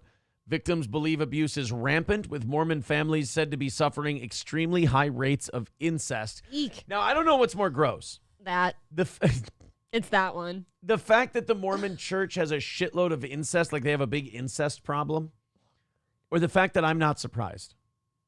Oh. I think the incest one. I mean, they're all like really big families. There's not a lot of Mormons, so there's probably a lot of cousins, a lot of distant relatives. Because, like, I would way rather assume that the Mormon Church has a lot of incest in there and be wrong. So I think that one could be. Yeah, you don't want to know. Like, the knowing part is somehow more disgusting. Young girls subjected to horrific abuse say they are told to forgive their assailants and discouraged from reporting it to the police. You know, like Jesus would want. The Mormon Church has been embroiled in several high-profile cases in which it has been accused of covering up sexual abuse. But the true scale of the crisis has never before been exposed. I mean, they keep saying, oh, look at this. Like, that guy's not inbred a little bit. Is that his daughter? Jared and Ashley Jones have filed a bombshell lawsuit accusing the Mormon Church of a pattern of abuse and cover-ups in an attempt to protect itself from costly lawsuits. Like, that's an inbred guy. So I'm guessing these two are cousins and their uncle both butt fucked them in the church or something. And why butt fucking? Assert dominance. I guess. You know. I suppose so. It really takes something away from the victim. Young girls subjected to horrific abuse, they are told to forgive. Now Daily Mail has combed through reams of court documents. Could we not use the word ream? And police records and interviewed more than a dozen current and former members of the church to expose the full extent of their claims. And yeah, they've got Katie Medley, 35, who has blasted the Mormon church for failing to take action against a doctor and ecclesiastical leader who allegedly sexually abused her and around 200 other women. Do you know what I just thought to myself? How do you have time? Like the sheer number of like abuse You're just victims, saying like the volume. The volume of people that you're diddling and things like that. Like, how do you have time to get that accomplished? Okay, so this Mormon isn't inbred? That's the abuser, right? I think that might be a victim and an abuser. Farley had his license revoked by the Oregon Medical Board in 2020 after a panel of medical professionals found he sexually abused minors under the guise of a puberty study. Oh, God. And the Mormon church just covers all this up when people come forward. Well, you shouldn't come forward, only backward. But again, none of this stuff surprises me. No. Like, you get a church that has a lot of children. You get a church that has, just a lot of people willing to, throw up their immortal souls to you. And you get one piece of shit in that church who takes advantage of that and, again, sprinkle God on top of it. And what do you got? God really is the magic seasoning. He really is. For abuse. God is kind of that last Weird. step into abuse territory. And I will say, like, you and I have watched a lot of, like, documentaries on, like, let's say serial killers or cults and stuff. And to me... Yeah, we're healthy people. Yeah. Whenever... We're white. We do that. Whenever there's religion sprinkled in there, somehow it's more grimy than the non-religious ones, in my opinion. Don't you agree? Like, because they try to justify because they use the whole your immortal soul, sinfulness, all that. Yeah, it's disgusting. It gets gross. Warden Gordon said God is injectable Cajun marinade. I mean, I guess it's just Creole. In the metaphor I was making, you would not be incorrect. Hobo chili recipe with $4.99 says, as the Mormon father says to his boy, son, I'm just putting life into the life I created. Why are we saying that to the child? Oof. Oh, God, my stomach flipped. Thank you, Hobo. That brings us a clean 150 away from knocking out today's goal, and we are an hour and a half away. Thank you. From ever having to bring this out. But, I don't know, 150 already? I don't think we're bringing this out today. So feel free to contribute. PayPal, Streamlabs, Super Chats, memberships, etc. About 700 people checking out Steel Toe right now. Woo. So go ahead and throw a like, throw a subscribe, throw all of those little clicks and knobs and whatnot. Throw them all in there. Helps the algorithm, helps the show. We appreciate it. Uh-oh, we have another Me Too on our hands. Do you know what the thing is, though? They're so trendy now, I don't believe them. I kind of am just inclined, like, my knee-jerk reaction is to not believe them ever. Well, they're also like COVID variants. They get weaker and more catchy as we go on. Like, the Me Too started with, like, Harvey Weinstein bent me over and fucked me in the ass for a movie role. And you're like, holy shit, that guy needs to go to jail. No, that's bad, right? But then as it goes on and on, it's like Aziz Ansari invited me over to his house and we watched Netflix and he tried to finger me and I said no and he stopped. So then he gave me money for an Uber and told me to leave. It's like, well, yeah, Aziz Ansari wanted you there so you would fuck him. And when you said you weren't going to fuck him, he's like, well, then you don't really need to be here anymore. Or you have that guy who's like on the news or something who had consensual sex with this chick who decided she didn't feel so great about the consensual sex in the morning. Right. Because that's a new one, too. Honestly, I think if you're both shit-hammered and you agreed to it, that's offsetting penalties. Yeah. Like in football. Yeah, you don't get to just regret it and Me Too the poor guy in the morning. He was a dumb drunk tard. You're a dumb drunk tard. You deserve it. Both of you. Boom. There you go. Offsetting penalties. Did you consent? Yeah, but I was so drunk. Well, don't get so drunk next time, and you won't fuck a guy that you're ashamed to look at in the Right, morning. unless somebody drugged you. I understand that's out of your control. But, like, Yeah. you can control how much you're drinking. Everything that's rape when you're sober should be rape when you're drinking. Of course. Yeah. But if your whole thing is, like, people want to have their cake, their cock, and eat it too. They want to do this thing where they go, oh, no, I was really drunk, and if I'm really drunk, I can't consent. I'll say this. If you're a super sober dude and you go try to pick up, like, a crazy drunk chick, like a really drunk girl, you're a weirdo. Oh, Like, you're worse than a weirdo. You shouldn't be trying to sleep with a chick who's clearly stumbling and falling over. Now, if you're stumbling and falling over, then the two of you kind of deserve each other. But if you're clean and she's like, and you go like, I'm getting that one. That one will be easy. I do feel like something should happen to you. Yeah. For that one. Sure. But let's see what Tony Hinchcliffe is accused of. You know what I'm excited about for today's show? We have 2 clips from Unique today. Wow, and we kind of took a break from him. Yeah, I was DMing with my buddy Unique yesterday. What did it sound like? He retweeted something that I posted, and then I asked him, I go, hey, since I got you here, do you mind if we use your clips tomorrow from your channel? And he said to me, and I quote, and that's yes, by the way, if you didn't hear it. Thank you for translating. It kind of says like he's saying, it doesn't matter. Right, but, and that's what he meant. You know. Go for it. So, if I could yawn for a moment. Tony Hinchcliffe gets accused. And here's where Unique's kind of shitty. He goes, another Joe Rogan crew member goes down. Like, that's kind of an internet troll thing to do where you're like, I got to root for Joe Rogan's guys to get fucked over. It's like, look, don't force it. If they do something bad and that kills their career, okay, if you don't like the person, go ahead and go, yeah, fuck him, blah, blah, blah. But, like, when the accusation comes out, you don't start the end zone dance early. Like, there's still plays to be made here. Let's take a look. Because, like, people have been calling, Brendan Schaub's done. His career's dead, this and that. And Brendan Schaub's still doing shows. He's fine. Brendan Schaub still has money in his pocket. Like, he's doing okay.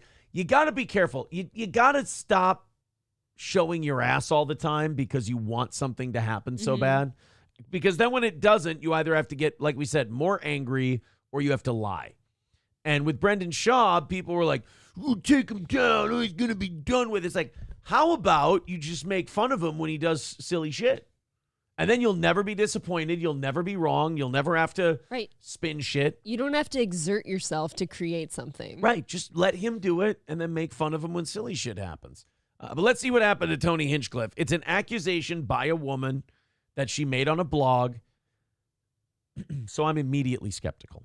Yeah, if you have a serious problem with somebody like of this level, don't you go to an authority? Authority, the person themselves, something else. A family member. I don't know if you write a blog, because the minute I hear I wrote a blog about this thing this guy did to me, I'm like, well, then you also want attention. Mm-hmm. And I'm not saying that's the only reason you did it, but that's part of the reason you did it. And that, like, I worry about people's motives a lot and whether or not they're telling the truth. Let's see how this went for old Tony Hinchcliffe. Another member of the Joe Rogan crew has been accused by a woman. So let's check this out. Oh, by the way, funny thing in this video, Unique's kid and his wife are yelling and screaming in the background. And Unique, Kyle in this one is just like, I don't give a fuck. I've got a video on Tony Hinchcliffe to do. Shut that fucking baby up. How mad would you be if everybody else in this house was like, you were trying to stream or something, we're just yelling and screaming and running around? No, see, like, my thoughts are the opposite. You shouldn't be streaming. I know. When the kids are in the house. Let's say it was an emergency thing. You had to get it out there and we're all running around screaming. How mad are you? I don't think I would be, because my attitude is, like, that's what they should be doing. I'm the asshole going down here trying to do something while the kids are running around. Never mind. You asked me what I would do. That's my honest opinion. What you should know about Tony Hinchcliffe, he tried to me at the LA Comedy Store. They can't say the word rape or they'll get demonetized.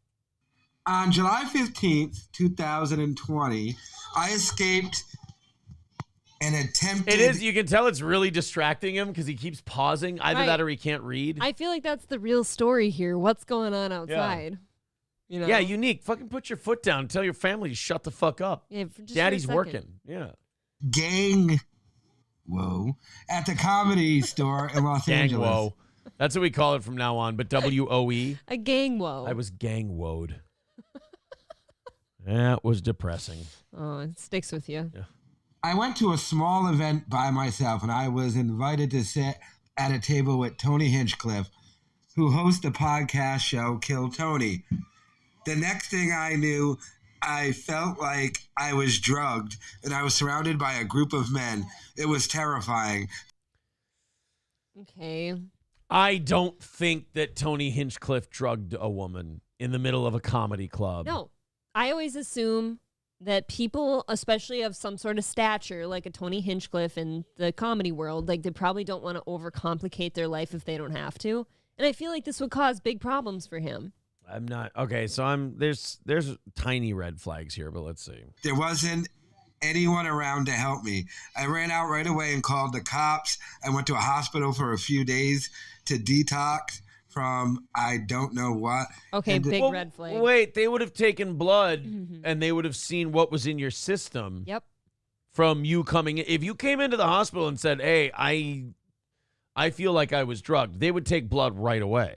And not this only that, woman drank too much and you went to the hospital for a few days to detox. That you would know from what? Because if you come in and you say, hey, I think I was drugged, that's an allegation, by the way, that somebody's going to look into. Because they don't want women being drugged at comedy clubs. And yeah, you would 100% know exactly what was in your system. And you wouldn't be able to run if you were drugged, by the way. So you're not running outside. And she didn't say that any of them approached her. Right. She just said that she didn't feel right and she ran outside. Is this where it ends? She is at a table sitting next to Tony Hinchcliffe. Mm-hmm. And then at the table, is she surrounded by a group of men at the table?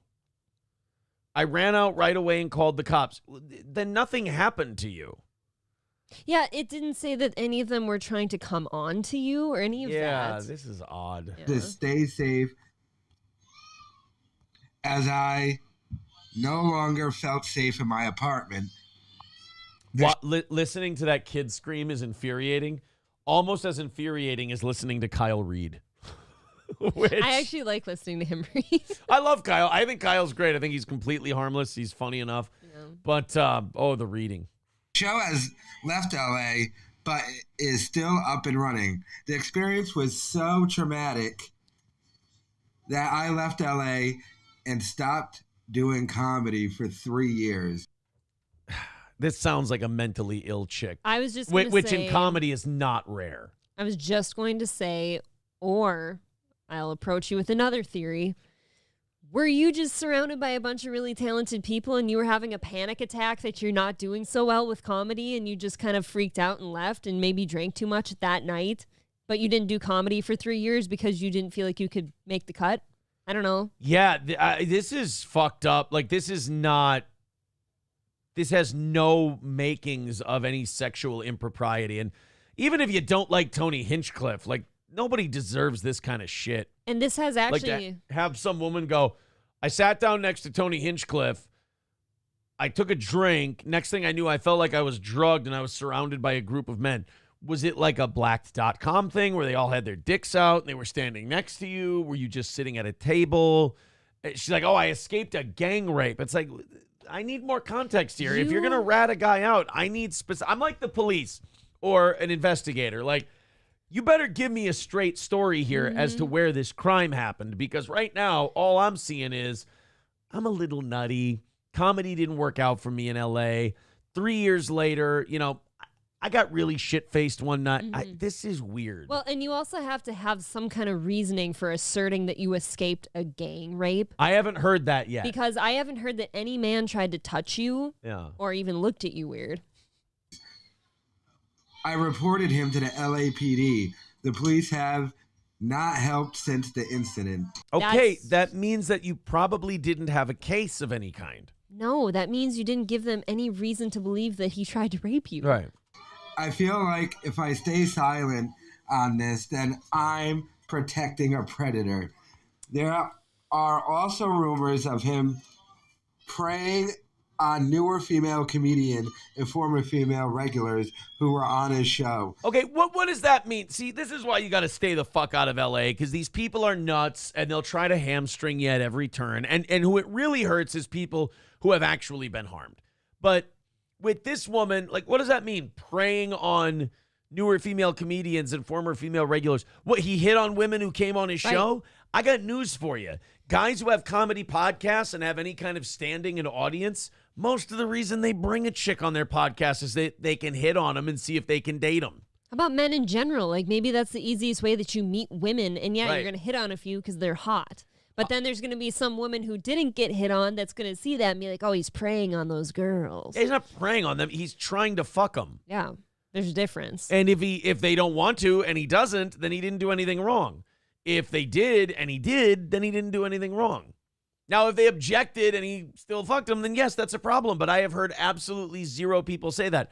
Even your story has no specifics in it.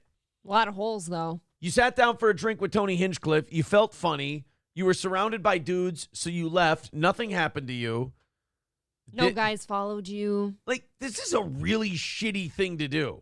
This is because now Tony is in the news right now, and it's going to be attached to a Me Too moment. I will say this. He's not in the news. I haven't seen anyone really pick this up. Okay, so well, thankfully, if it does. I think people read this from this woman and they went, yeah, there's nothing here. This is crazy. It was so traumatic. I left LA and stopped doing comedy for 3 years.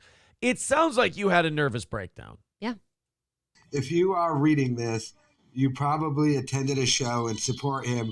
I hope you think otherwise after reading this. He is extremely manipulative. And One more time, Kyle. Try that again. He is extremely manipulative. Manipulative.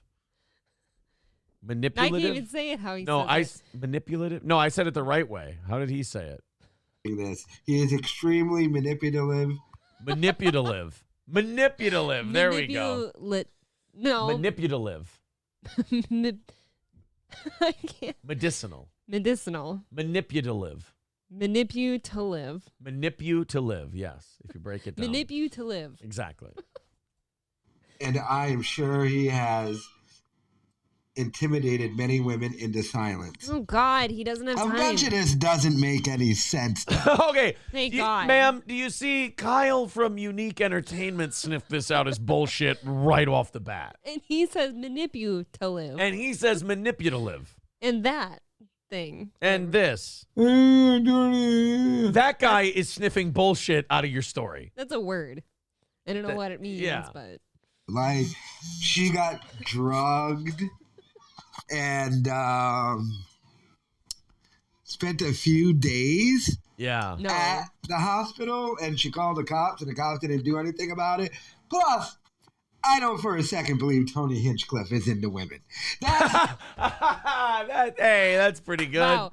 Actually, the best take of the whole story. Here I was toying with the notion that you were gay. Again, this seems more like a mental breakdown. You went to the hospital for a few days. Okay, there's so many red flags in that first paragraph. Okay, she was drugged but was somehow able to run away and get to the hospital on her own. No blood work. The detoxing for a couple days with a few days without knowing what she was detoxing from makes no sense. No. Even if she was roofied, the movie The Hangover will tell you that shit's out of your system overnight.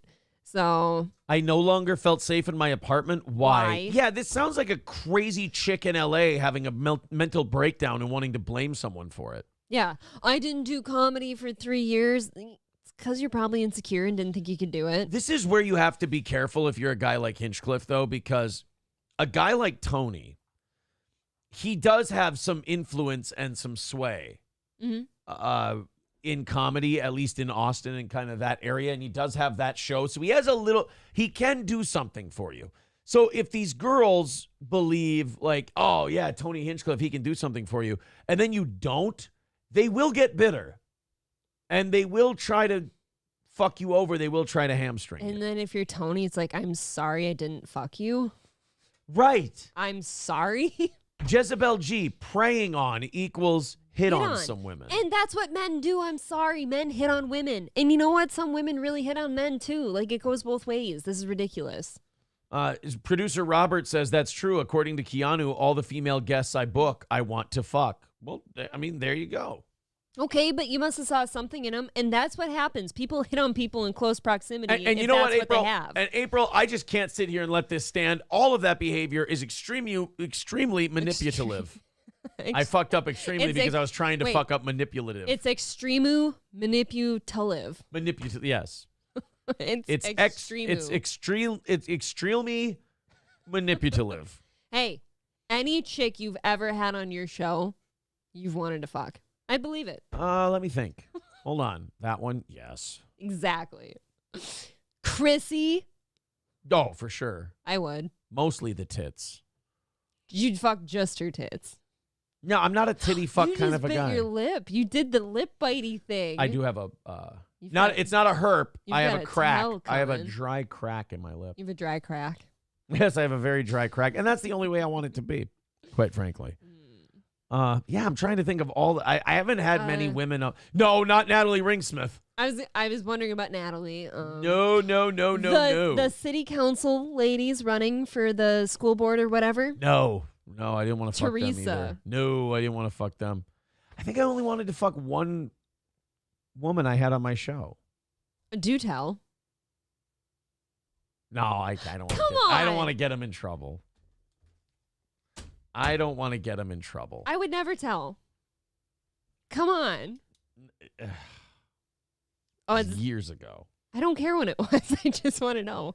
And you know what? I didn't have her on because I wanted to fuck her. Once she was on, I was like, I had to have her on as like a sponsorship deal. Once she was on, I know who everyone in the room is. was like, fuck that. Oh, like, so it's the...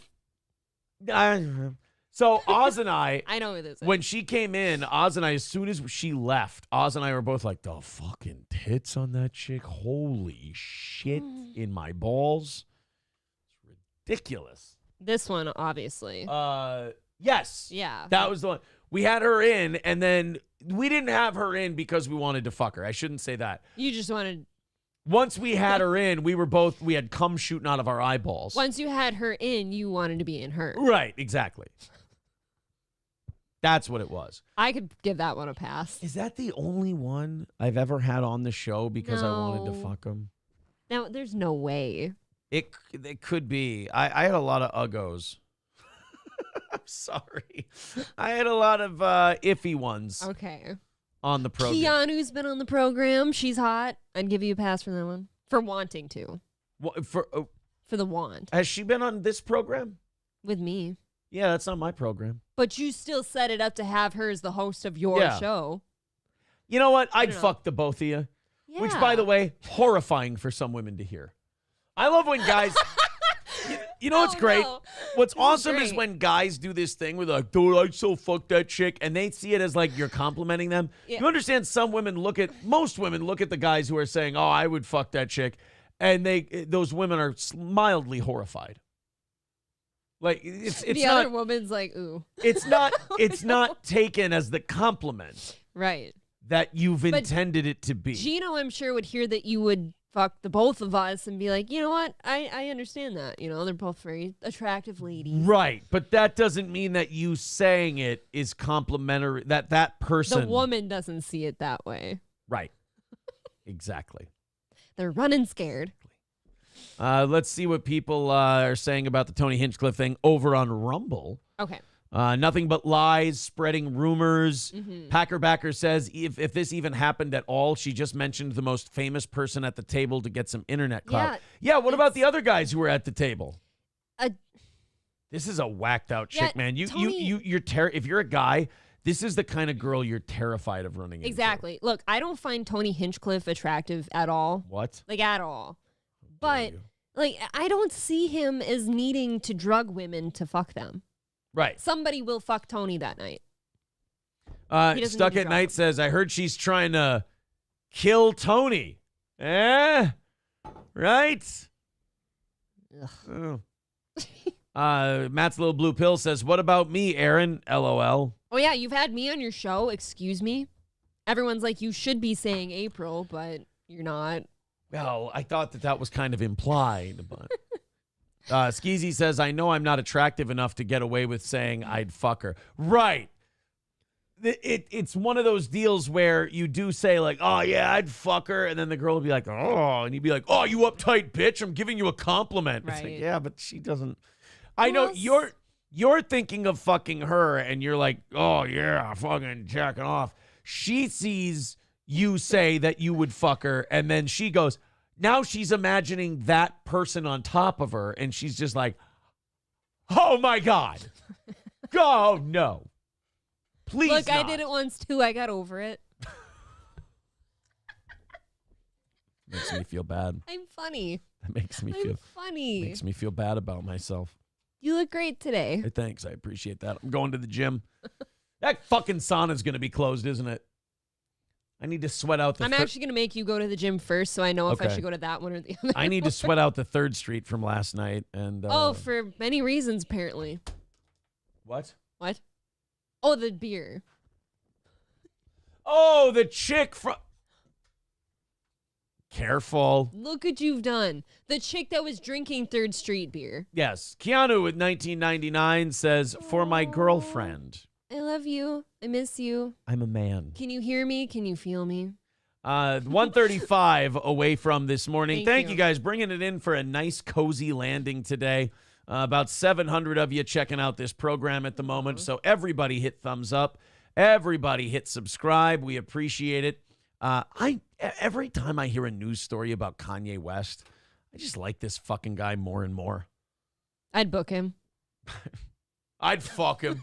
Yeah, there were people in the chat asking, hey, April, who do you want to have on the show? And I was thinking to myself, man, I've booked a couple people for Aaron.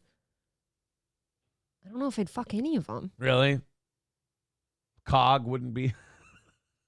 I didn't book him. I'm the one who facilitated Jesse Lee Peterson. Would you fuck Jesse Lee Peterson? For the story. Okay, for the story, but not because Just to say I've had one. Not because. You know. We need to get this chick off the internet, man. She's gonna ruin the whole thing. Who else have I booked for you? I really don't think I've booked anyone that I'd be sexually attracted to. Sorry about that. Really sorry. A lot of male internet personalities are kind of ugly. They're just not. They're not, in my wheelhouse, I guess. Bearded Trucker says you had Adrian's mother or grandmother on the show. You gifted her a TV. I did. You really wanted her. I was not trying to fuck her. I promise. Keanu is not your friend, April. LOL, says Kyle. Yeah, No, you're right. She's my girlfriend. It'll look out. Keanu says, haha, I can hear and feel you. Girlfriend. All right. Enough with the homosexuality. I'm starting to turn into a Mormon. I'm just getting sweaty. The Gravy Show says Kanye was just a few months too early. Imagine him doing the Net and Yoo-Hoo skit on InfoWars right now. I know, I kind of feel bad for Kanye because like his Jew shit would have been like so much more, like as big as it was then.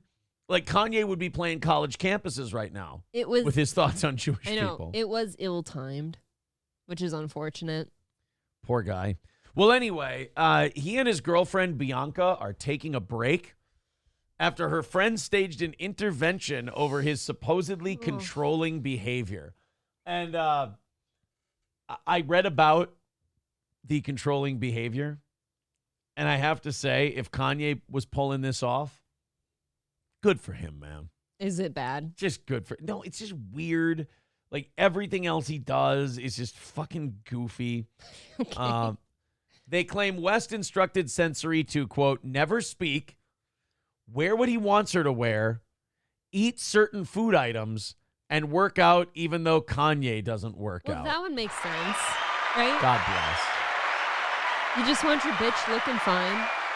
Nuka says, another guy commented on this on Twitter, says, Kanye about to call Nick Fuentes to get the band back together. Why? Kanye's into chicks. I don't understand. Yeah, I don't understand. So Kanye is just, don't talk, wear what I want you to wear, only eat certain foods, and make sure you work out. It's like he's kind of building a harem almost, but he's got one girl. Yeah, and he just wants that one girl to live and breathe by his demands. And also, I wonder if it's not also kind of like Like if you're Kanye, like I just want to see if I can get away with this shit. It's just a power move. Yeah. She's like, hey, bitch, wear this, eat this, work out, don't speak. And now if the woman doesn't like that, she can go, no, fuck you, I'm leaving. He's like, damn it. Okay, well, that didn't work. But then if you go, all right, listen, bitch, if you want to be with Kanye, because that's what she wants. She wants to be with Kanye. Right. If you want to be with a guy who's worth hundreds of millions of dollars, you can not speak, eat this, work out, and wear what I want you to wear. And if she goes, okay, fair trade, I get to live in a life of luxury forever and ever, cool. All right, great. Then that's what they've agreed to. Okay. But consider this. So, like, she's hearing, oh, I'm going to get to wear all these luxurious brands and eat these fine foods and stuff, but he actually just makes her eat dog shit and wear Walmart jumpsuits. You know what I mean? Like, that could go really poorly. Poorly? I mean, I was getting a boner over here. He's just abusing her and shoving her face in. He shoves her face in pig food. What an asshole. Pig food.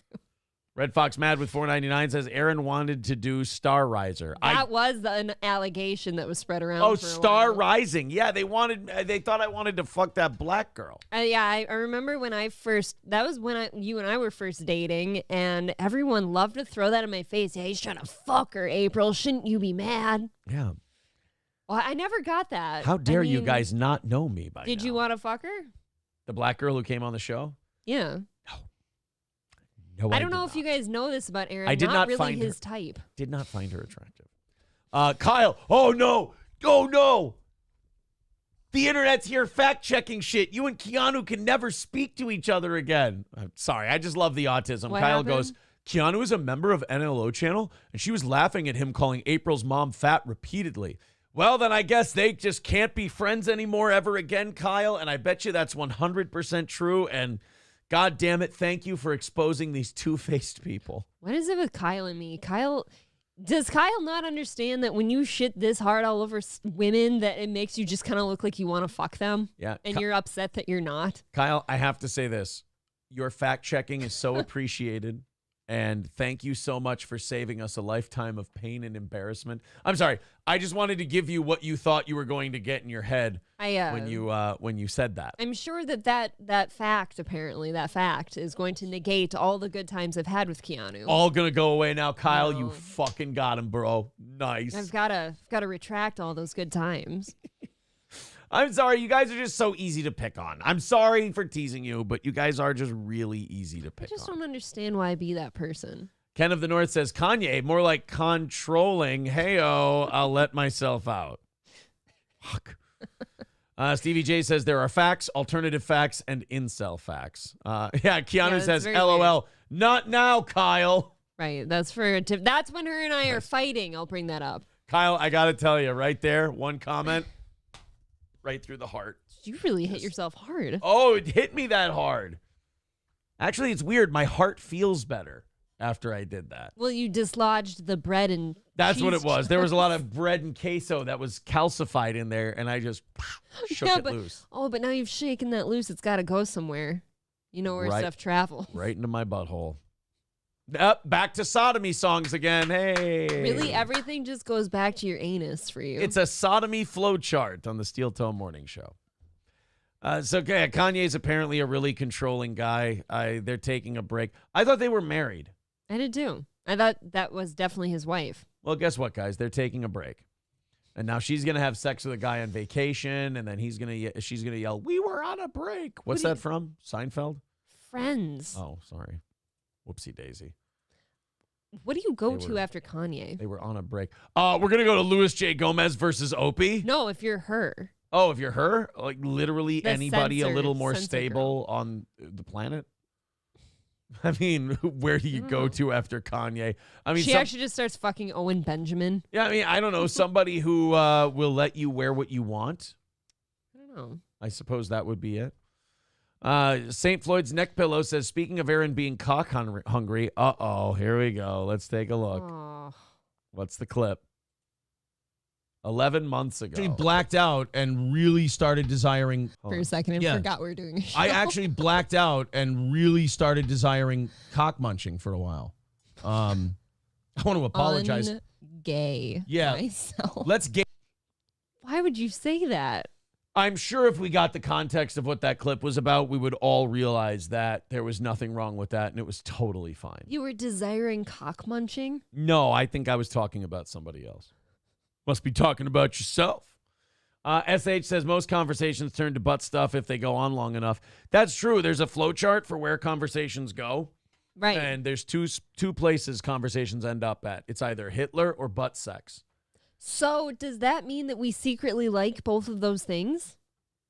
I don't know how secret I was being about either of them. I try to be very secret about one of them, and I'll let you guess which one.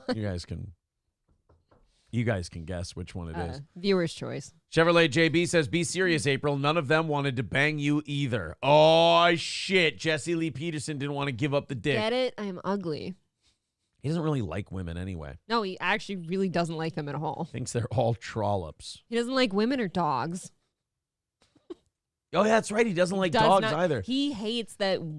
He sees it as like when people have a dog, Yeah. you know, in the home that you're now like you've made that dog a spot of worship, like you worship the dog's being. He really does think people with dogs are pieces of shit. And like letting your dog in your home or letting your dog in your bed or anything like that, he really just detests that. Yeah, I want to see if we can. Is there a clip? Thrill-seeking dogs, Jesse Lee Peterson calls Daniel a beta. Yeah. Calls Daniel a beta for crying about his dog. Okay, yes. But we need the video. Jesse Lee Peterson, WWE wrestler Daniel Bryan cries over losing his dog. What the? Don't make me get the rock on you, sir. Beta.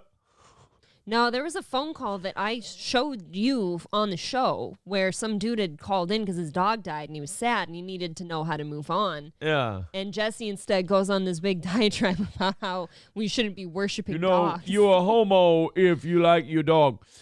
Jesse Lee Peterson. I think he went as far as to saying that you should have put the dog down. You made the dog your god. Man Yeah. grieves his dog's death. Yeah. Johnny is a first-time caller out of South Dakota. Johnny, welcome to the show. Let's skip ahead. And the question for you is, did I kind of set myself up for it? Was I beta? And should I have not done all that? Was there a character flaw in me to want something so much from the dog? I mean, this is my question. 100%. The dog is just a dog, and the dog doesn't have love to give you. Yes, it does. It's just that you were missing love, and you felt like the dog loved you because you were the dog was obeying your commandments and just doing what you wanted to do, and you felt like you were being loved. And so Do you think Jesse ever says shit to fuck with people to see if they'll buy it? I don't. Like he's like, your dog is gay, and you wanted your dog to have sex with you. It was secret gay that you had. No, oddly enough. And that's why the dog is beta. I think he shoots you straight with think so? exactly how he feels. But I feel like dogs do love you, and it's like an unconditional love type of thing. Well, Jesse Lee Like, thinks you're beta. You can't even make eye contact with Gordy without him making out with your essence. He does. He likes me made a lot. the dog your God. And now that the dog is gone, you're missing your God. It would be the same way if your wife left. You'd be missing her because you made her your God. I did that years ago. I did that years ago with my ex-wife, and I had a lot of pain from that. Beta. All right, let's go to the part where Jesse tells the guy, you should be glad your dog's dead. And with the dog, you went from one wife to another wife to the dog. And so I recommend you be glad that the dog is gone, is dead.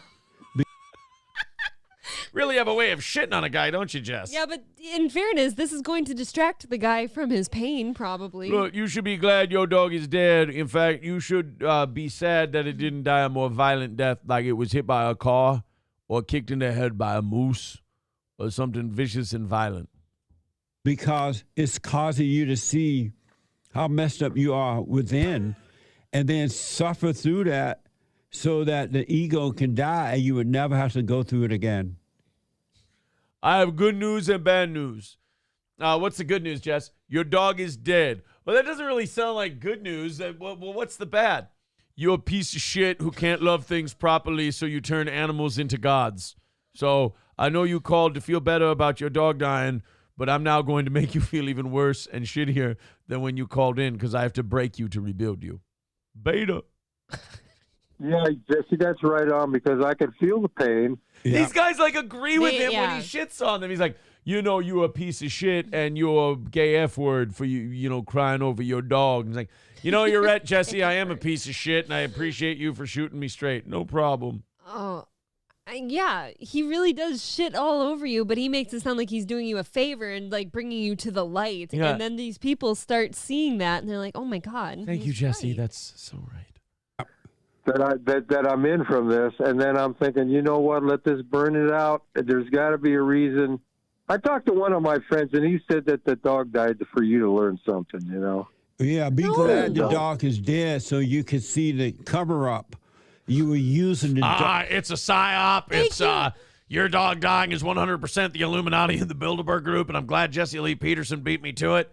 Because every time your dog dies, the CIA loses a spy. Thank you. This is very much like an Alex Jones type logic, God, right? Jesse really fucking hates dogs. Man. Dog.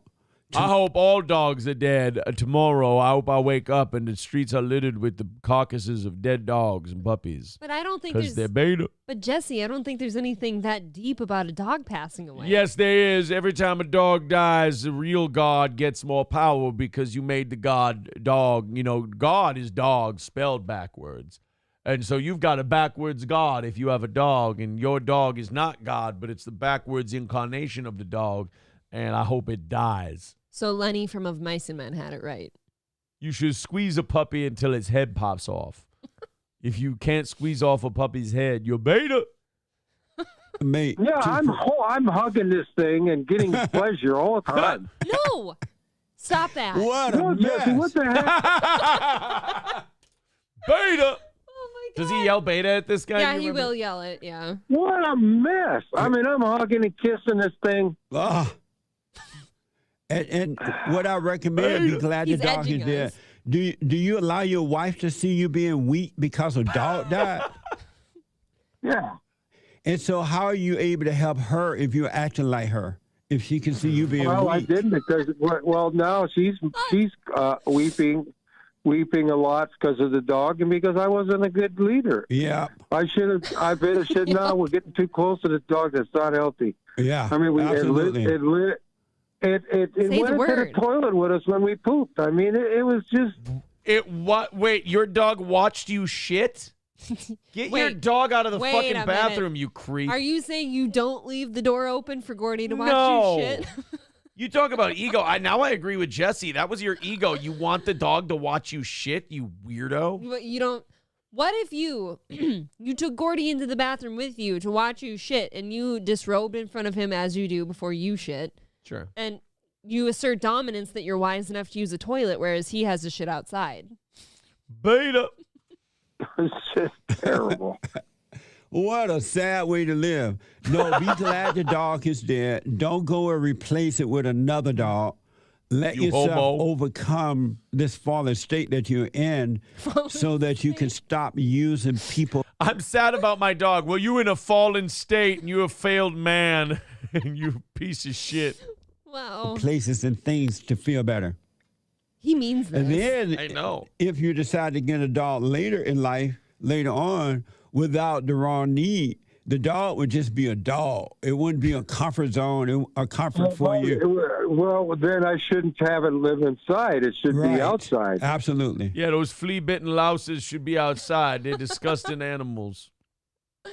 I just love him so much. I love the one where he where he tells all these guys they're beta.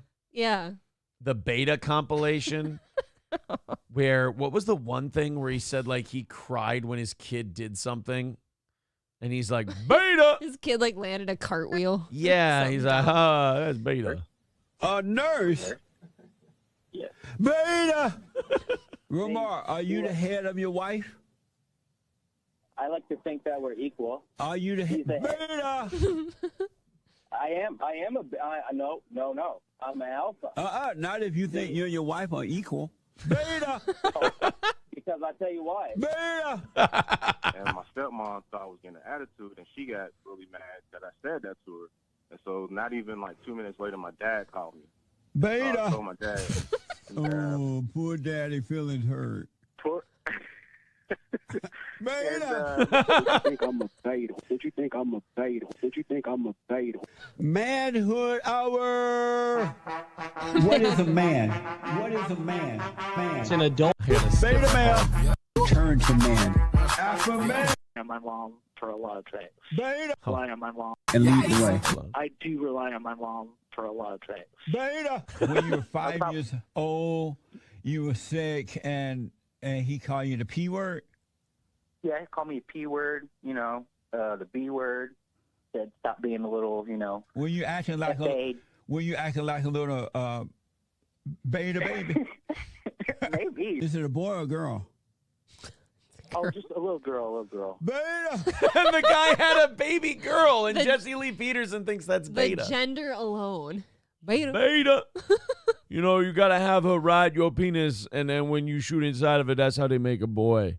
So that means that you're on top during sex doing all the work and not making her do anything. Beta.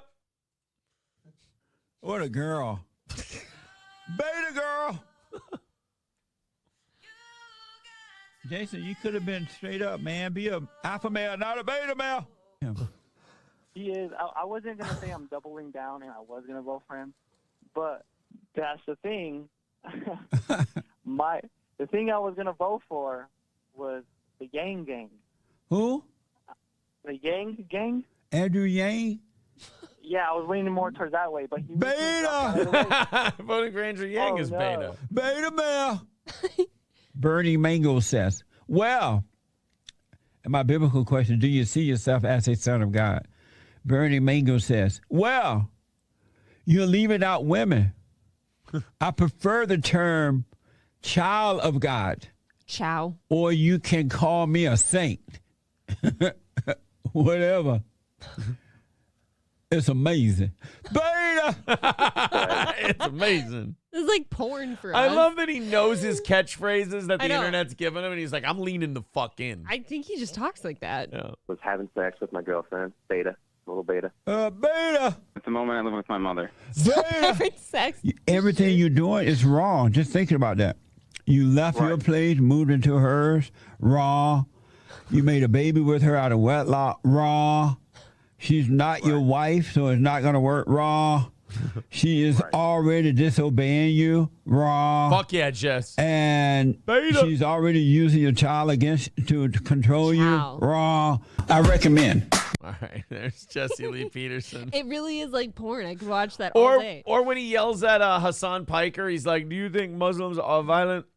He's like, no, absolutely not. And he's like, what about Allah Akbar? What about when they lop your head off and throw you off a roof? Right. He's like, what about when they throw him off the roof for being gay? What about that? Is that? Oh my God. That's fucked up. Jesse Lee Peterson. Then we'll get to Opie versus Louis J. Gomez. Okay. Hassan Piker. And I hate Hassan Piker, so this will be fun. He is pretty unlikable. Where's the videos on this one? Amazing. What do you prefer, Cenk or Hassan? Who would you Who's rather watch? funnier to me? If you had to watch one for a 24-hour period. Ooh, boy, is that tough. If I had to watch one, Hassan. Somebody's locking you in a room with a TV. Hassan Piker. Hassan Piker is so bad. He's so awful. Hassan, wait, so you're watching Hassan? Yeah. Those guys don't entertain me with their political takes. I understand. Is this the This one? went viral. It's you and Jesse. Is Islam? Oh, yeah. Oh, no, not that one. Is Islam a religion? There's it's the black one. Is Islam a religion? It's this black one. This one it's here? Yep. No, the that's stage they Hassan run. Piker reacting to it. This one is like a 3-minute thing. You've watched that one before. I know. April, I know what I'm looking for. I do too. Trust me. This is not what I'm looking for, but this is Go back to your country. Here. Family. No, I'm not a believer in school choice. I think that So you voucher want them programs stuck in and the charter. public school? No, I want the government to redistribute funds in a way that yields better outcomes. So you want the blacks in public schools. That's why you're not for school vouchers? No, I want every public school to be elevated to But a that's level not where gonna, that's not going why to not? happen. Why not? Because it's a government school. The government never going to take care of you. Well, I believe that the government should take Did you have a question for me? He just cuts him right off. He's like, all right, enough of your bullshit. And that really is where you kind of stop communists in their tracks, is where you go, yeah, the government fucks shit up. They're not good at doing these things. And he's like, well, I think they are. Oh, well, then that makes it true. That's kind of where you reach an impasse, and you're like, we're done. I forgot what it was. Oh. Wait, what were we talking about? Oh, the families, right? We were talking about like Did black you have families. a father and mother in your home? Were you raised by two parents? Yeah. Do you think life would have been different for you had you not been raised by two parents? Probably, yeah. Okay. So if blacks were to get married, stop having 77% of the children out of wedlock, would they have a better life? Okay, answer this though. He just goes right to the base shit, right off the bat. He's like, all right, were you raised by mom and dad? Yeah. Would it have been tougher if you weren't? Yeah. So why don't the blacks stop having babies? He's like, oh, fuck, I walked right into that. Why? Would they have a better life first? But why? Yes, they would. Why? Why what? Why are black people having 77% of African American children? Do not. Okay. Wow. Mistake number one, Hassan. Do not ask Jesse Lee Peterson that question, because he will say more racist shit about black people than any white person you know. Born out of wedlock. Black Why? children are born to black women who are citizens of this country because Why? they have no morals. What, they have no morals? Yeah. That's a interesting accusation. Is there any data to back up that claim? I don't need data. I just need my eyes. He is cutthroat. He's the coolest, man. He really is. Nobody does it like him. Well, why do black people have babies out there? Because they have no morals. You can't cancel this guy either. He's black. Where's the data on that? I don't need data. I have my eyes. Fuck. Okay. All right. They have no so you have moral. your feelings. Because you have your in the feels no, over not feelings. reals. No. When I was growing up, black men and women got married. That made a difference. They worked hard. That made a difference. They didn't get free stuff from the government. Are you familiar with that what made anecdotal a evidence difference, is? and they didn't have affirmative action based on color. Are you familiar with anecdotal evidence? What does that mean? It's an anecdote. It's your personal experience. So No, it's not my clouded by person- your implicit no, biases. It's not. No, that was the. Do you believe that black people were ever a moral people? This is where if he asked me that question, I go, I'm getting the fuck out of here. There's no victory for me in this answer. Right, you don't want to be seen in the same shot as him anymore. Jesse, I cannot answer that question. What? Do you believe that they had morals at one time? I think black people have morals right now as well. Is it immoral to have babies out of wedlock? No. It's not? I don't think it's immoral. Is it to have immoral babies to out of have wedlock. abortions? No. No, I'm pro-abortion. So you don't know what morals are? Where do you get your values from? Wait, I think are you your a Christian? morals. Are you Are you a Christian? Are you a moral realist? Do you think that there is a set of? Brave. I mean, I guess you are because you're Christian, right? Yes, I am. You have Are a you a set of Christian? guidelines. I am not a Christian. No. Are you a Muslim?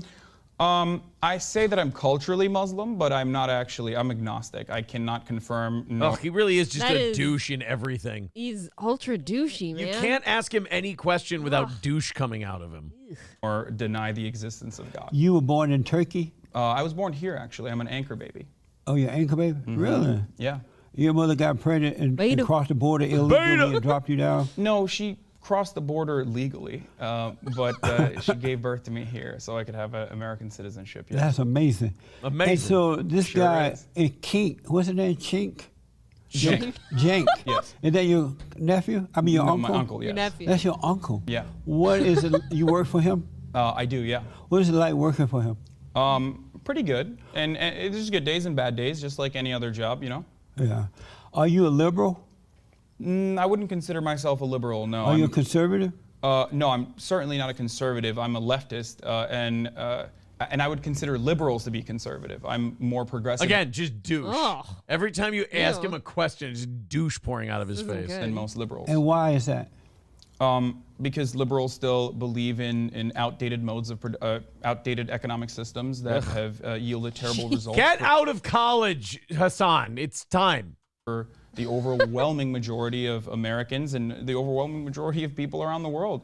You say that you at one time was a Muslim, right? Oh boy, here we well, go. I was raised in a Muslim family, but they were very progressive. My father still considers himself a Muslim, even though he doesn't follow like the 5 pillars or whatever. He never went to Hajj or anything. Jesse's That and sounds my like, mother's I just probably wanted a not- yes my or mother's no not very answer. Religious. Oh. Yeah. Is Islam a religion? Yes. It is. It's funny because every time you get a question like that from Jesse, you're like, I'm Yeah. gonna answer this, but I don't know where the fuck you're going, so I'm a little nervous. I have an answer, but I don't know I should give it. Yeah, It's one of the 3 Abrahamic religions, as far as I know. And is it a religion of peace? Yes. Well, why do they chop off people's head? And It's perfect. Are they a religion of peace? Well, then why do they chop off people's head? It's like, it sounds stupid, but it is a good question. It's a valid question because it happens. Can you call yourself a religion of peace and then chop off people's heads? Why do they chop off people's heads for being gay? Why do they mutilate women? Right. You know, hold all of women it. back and throw homosexuals from the rooftops and they want to take over other countries. And they even say you can lie. They can say you can lie to the Can we just Christians. pause for a brief moment? Yeah. You want to tell me about your personal black experience and use that as empirical evidence, as fact. But when I try to tell you about Muslims, you're like, nope, that doesn't work that way. I have my own perspective. If you have actual evidence to back up your claims, then we could have a I mean, the chopping off heads and holding women back and throwing gays off rooftops, that's pretty documented at this point. I mean, there's how many videos out there? Yeah. It's pretty self-evident, right? conversation. Maybe I could describe where you are confused. How about Allahu Akbar? This means God is great. Right, when they're about to kill you, blow you up, or chop off your head, or make sure women don't drive, or cut off their private parts. And how about in the this? name of Allahu Akbar. I rest my case. Christianity. I rest my case. They're killing you for God, though. Nothing further, Your Honor. What about when they say Allahu Akbar? I object. Withdrawn. Nothing further. Oh, that's the shittiest part of that show. Hate it. That is the worst part. We've hate been watching Law and Order SVU back, and there is one thing they keep doing. They throw it in your face. In that show that you're so not allowed to do in a courtroom. They'll say something really shitty to the witness or about the person accused, and then the other person will go, objection, and they'll go, withdrawn. You would get held in contempt of court, and in some cases, a mistrial be called for some of the shit that they say and then withdraw. And because, in my opinion, I'm like, okay, fine, you can say you withdraw that. Yeah. That doesn't stop the fact that the jury already heard you say it, and now you've made them feel a certain way. They do that all the time. They go like, so she's a filthy, lying whore.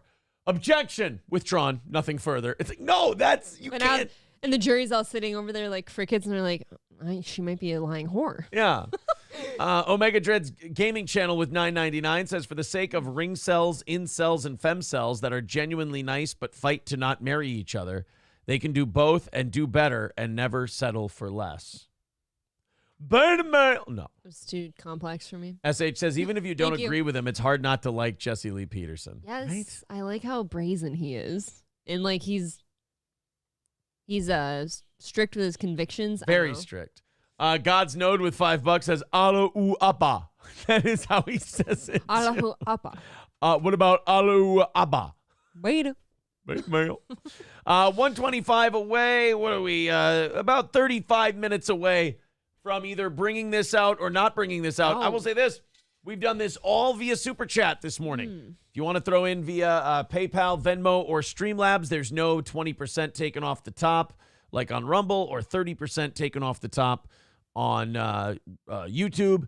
But if you want to chip in via YouTube or Rumble, that's cool too. Let's knock out that last 125 and not need this stupid fucking thing again today, which is great. Thank you guys for your generosity. I always believe in you guys. I don't think we need that thing. So. Well, we're 125 away. We should knock it out. I think we'll get there. Everybody throw in. Apparently, Louis J. Gomez and Opie had a tiff yesterday. Our buddy Unique. He's a scholar. A scholar of internet wars. Is calling this one a war.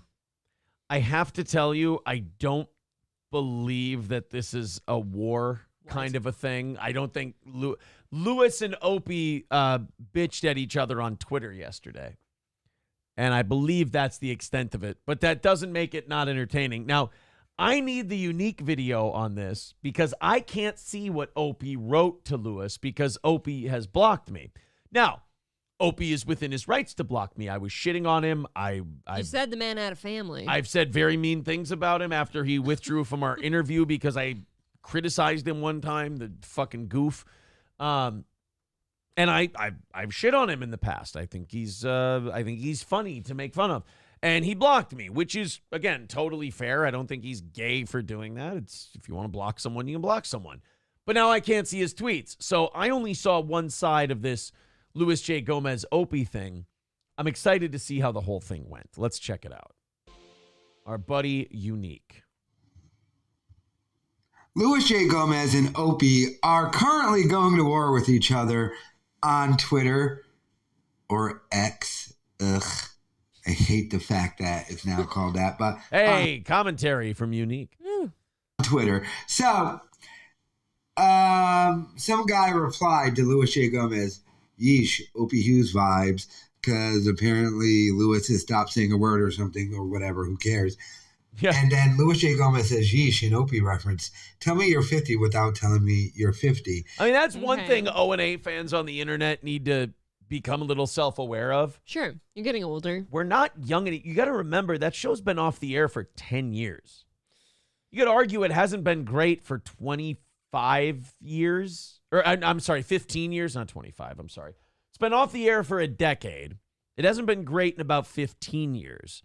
And you guys reference it like it was yesterday.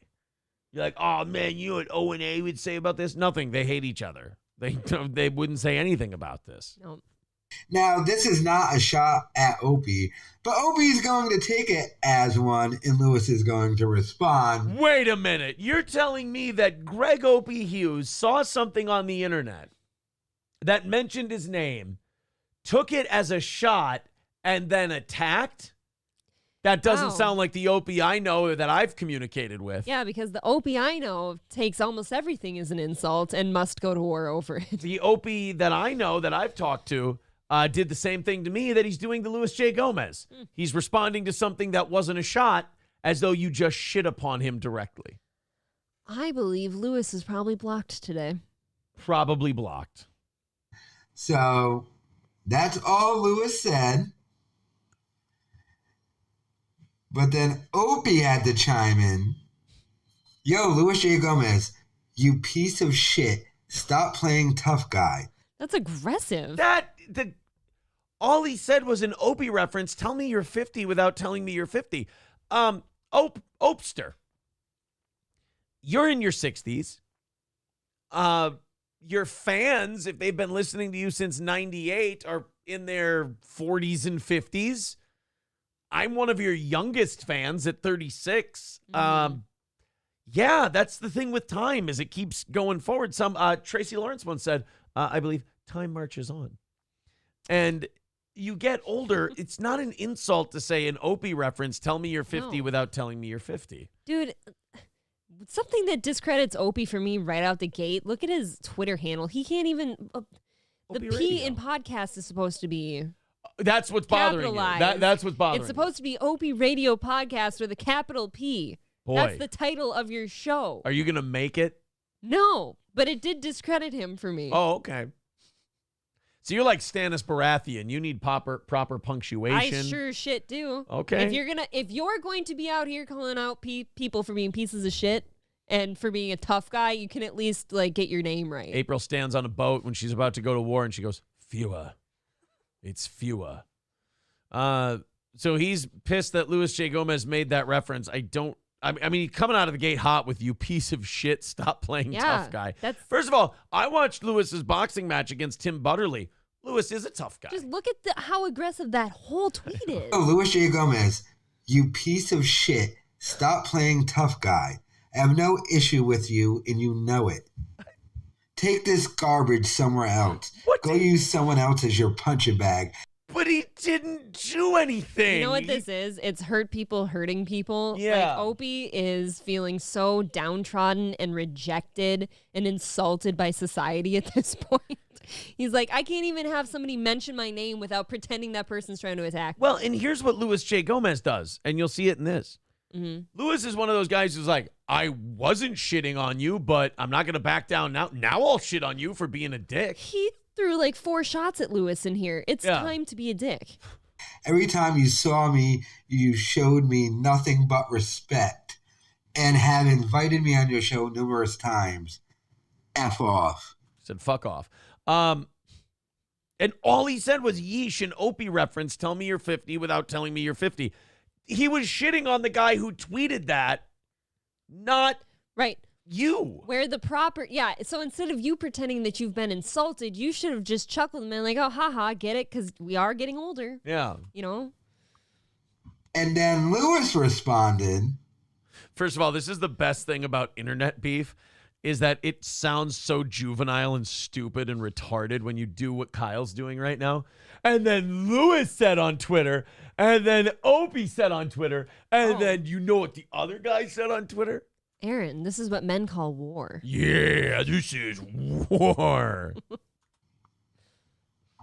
LOL Opie, you really are the thin-skinned pussy they always said you were, huh? I mean, it's hard to read the tweet Opie just sent and not kind of read thin-skinned pussy into it. I'd agree. Then Opie responds, No way. Not a fan of phonies that play it one way when they see me and talk behind my back. But he didn't say anything. No, Aaron, you missed it. He insulted him. But he didn't talk behind his back. He made fun of a guy on Twitter. P.S. Your special was really bad. Lazy comedy relying on really dirty material. Go back to your circus tent. See now. Was that a Puerto Rican joke? Do Maybe. Puerto Ricans live in circus tents? That was racist. That's disgusting. They try to call them yurts now. Oh, okay. Nah, I mean... Your special was really bad. It used a lot of dirty language. I didn't like that Lewis was using bad words. What a curmudgeon. And how about a guy who did the Opie and Anthony show telling someone else that their special was too dirty?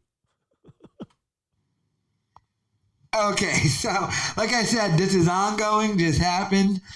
Go on Twitter to see if there's way more than this. Are made. And if they are, I'll make another video about it. But no. Opie. No, fuck you, Unique. You missed a lot on this one. Hold on a minute. How long ago was this uploaded?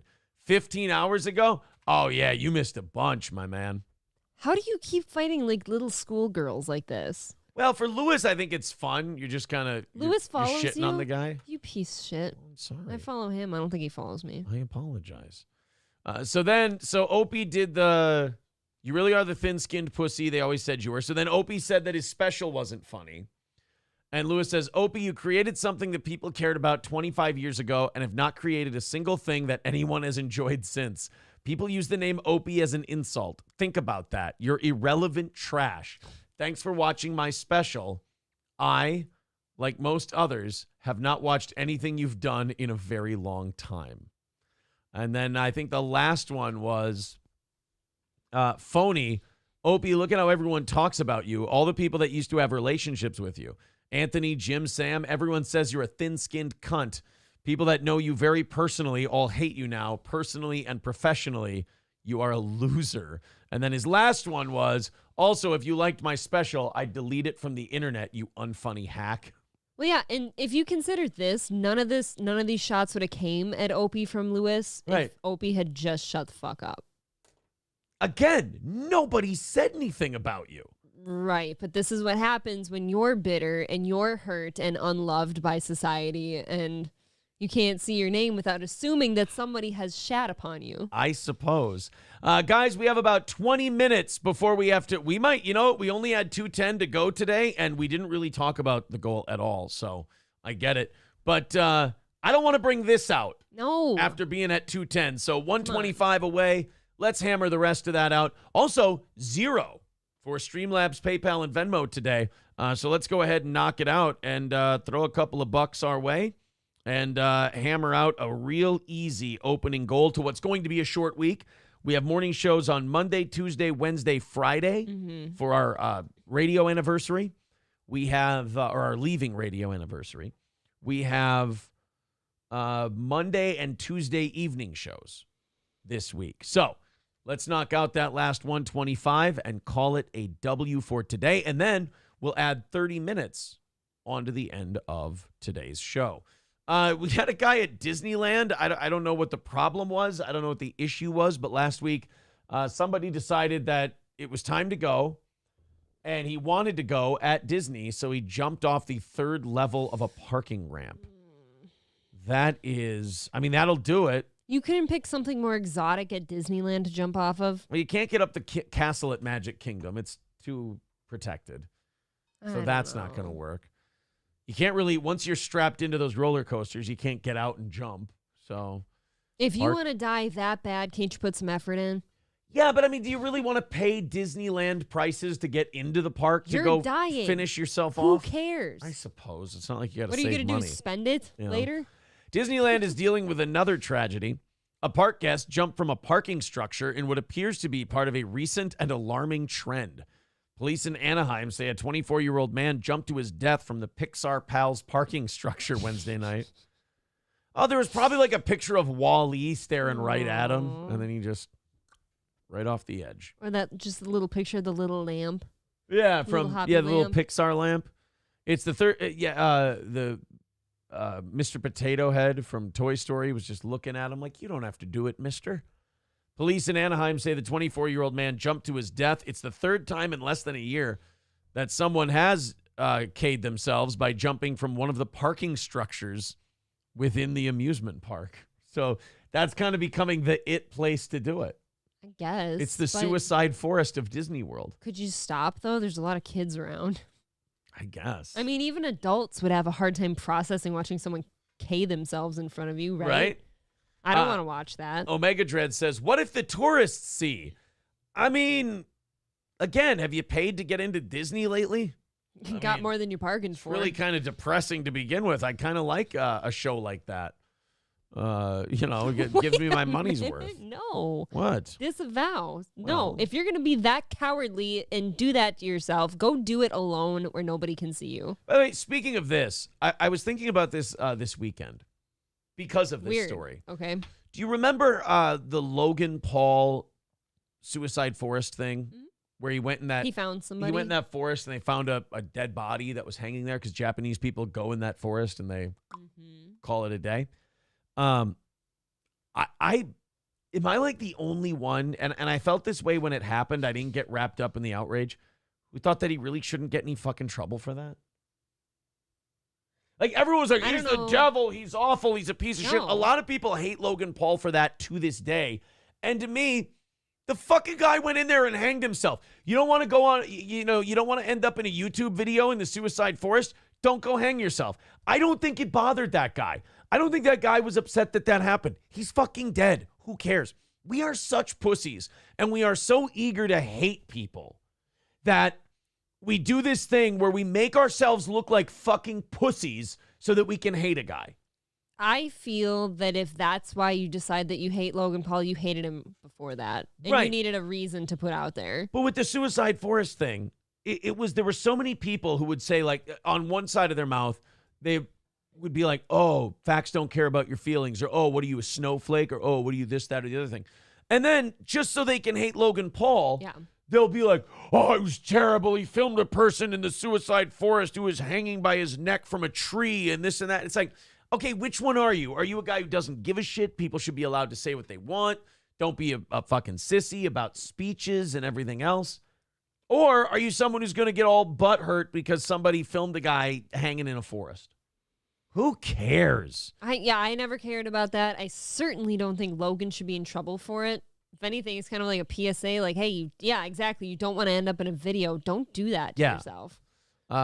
Mark Atkinson says, no, I never heard of him before that. And that was kind of the thing that one of the things that launched him. He was big with like kids on, what was that, Vine before that? Vine, but that kind of launched him, that whole deal. It also fucked over a lot of YouTube creators because I think that's when a lot of the ad censoring shit happened. Like a lot of the monetization censoring stuff happened. Was after that. Can't have dead people in your videos. No. Kyle says it must have been a short tree.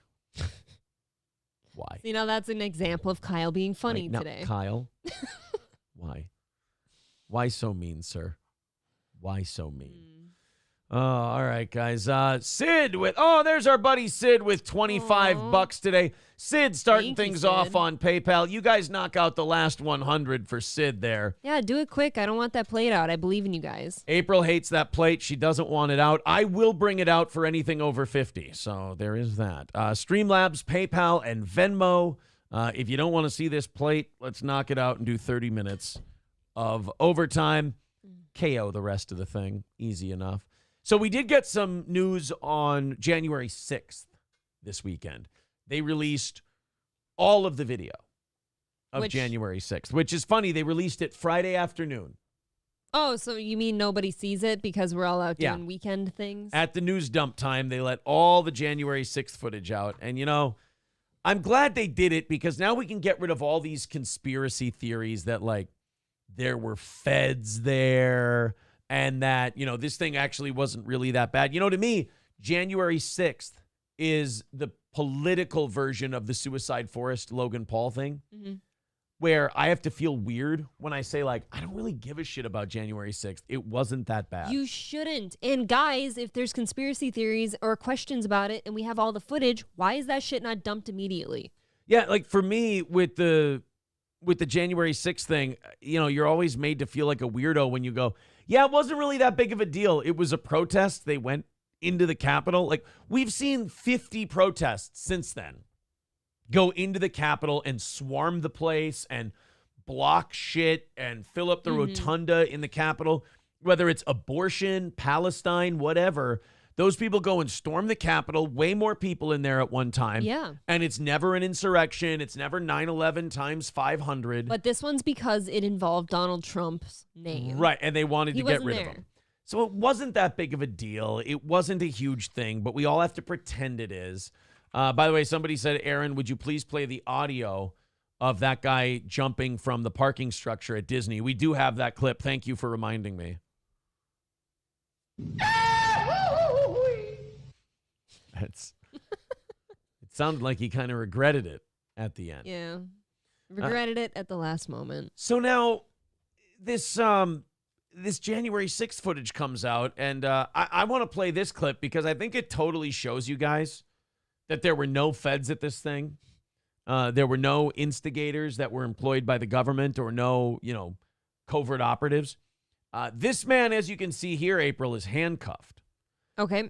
And he's been taken away from the protest. He's been handcuffed, detained, and taken away. He's a problem. And now they've taken him away from the protest. He's now just near the police. And you tell me if this is a thing people normally do when they get handcuffed and removed and detained from a protest. Here we go. They remove the handcuffs. There we go. Sir, we're filming.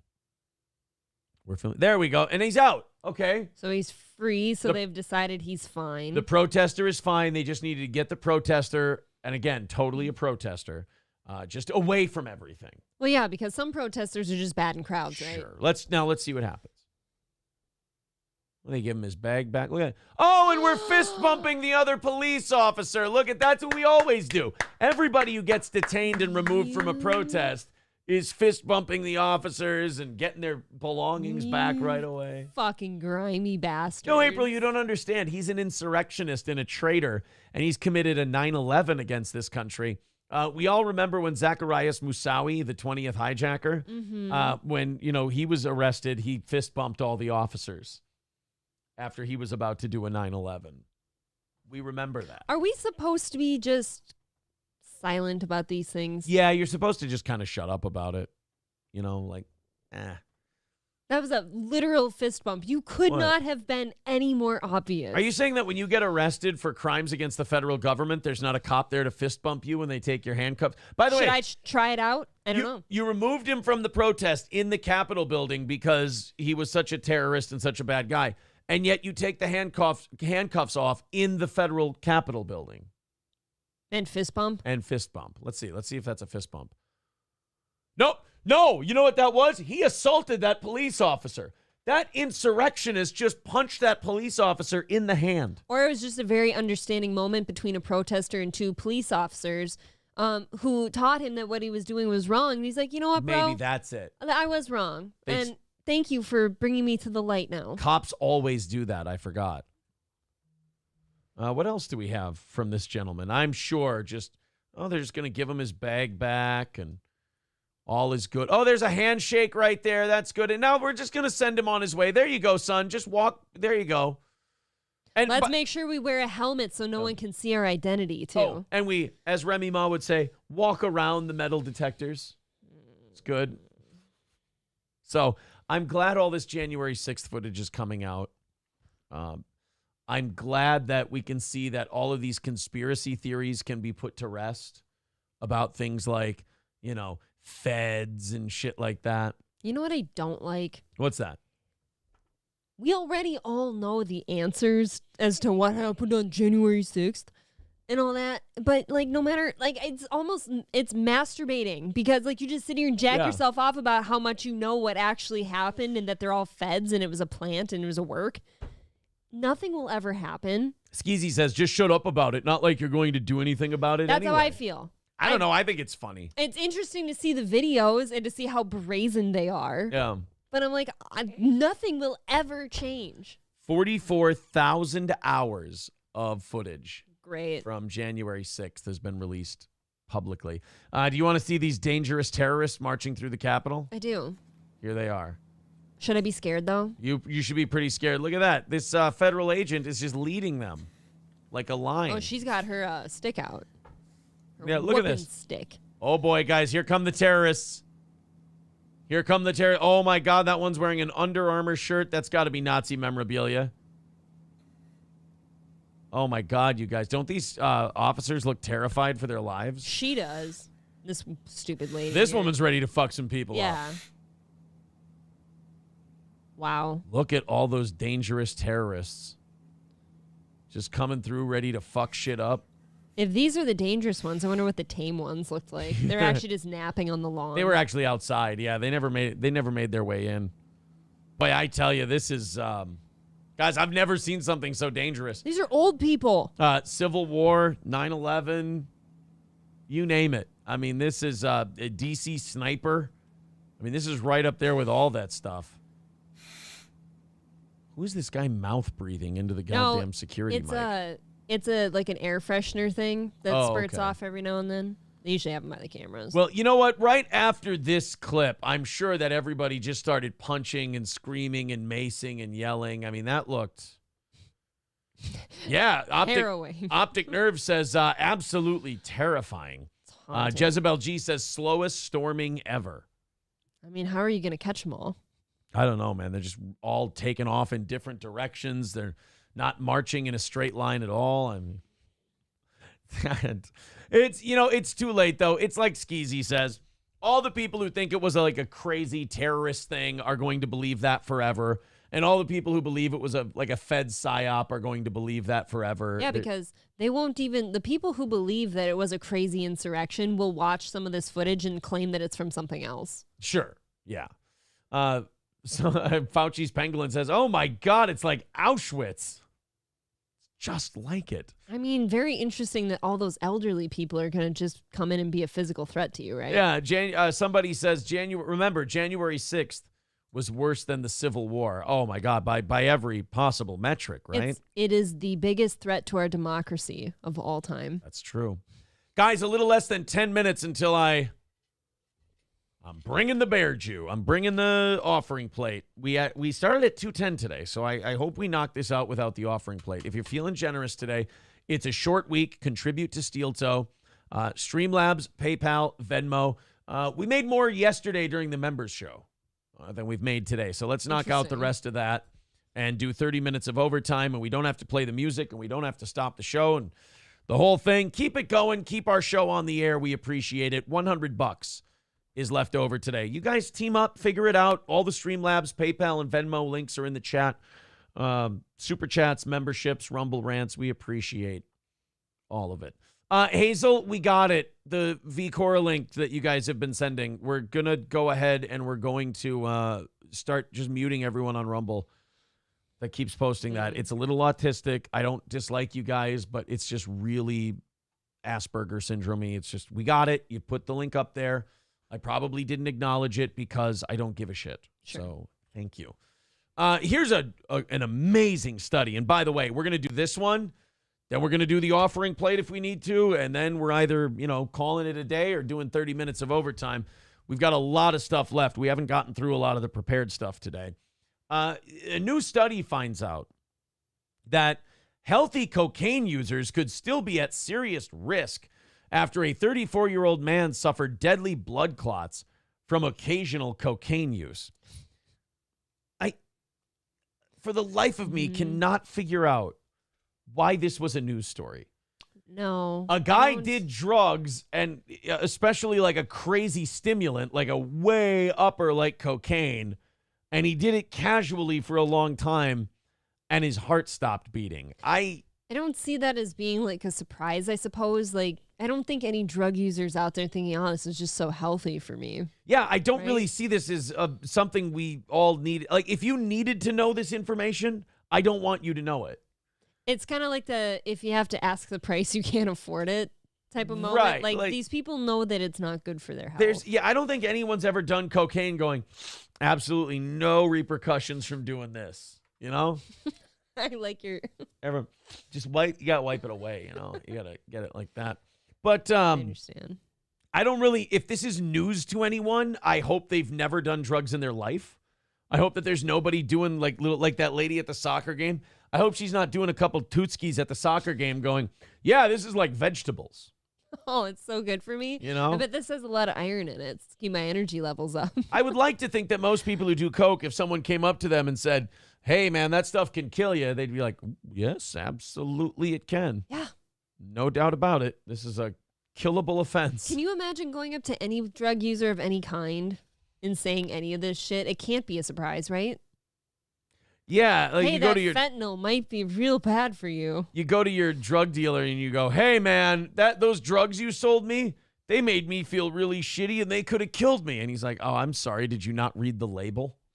God, I did a little too much K the other day, and I really feel kind of weird and sick afterwards. I don't understand. Case of severe lung clots baffled doctors until the patient said he used cocaine. Experts say no amount is safe, and even low doses can cause lasting brain damage. Oh, yes, fuck. Everyone's aware of this.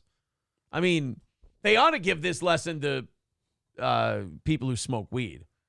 Because there are people who smoke weed who are like, oh, man, it's nothing.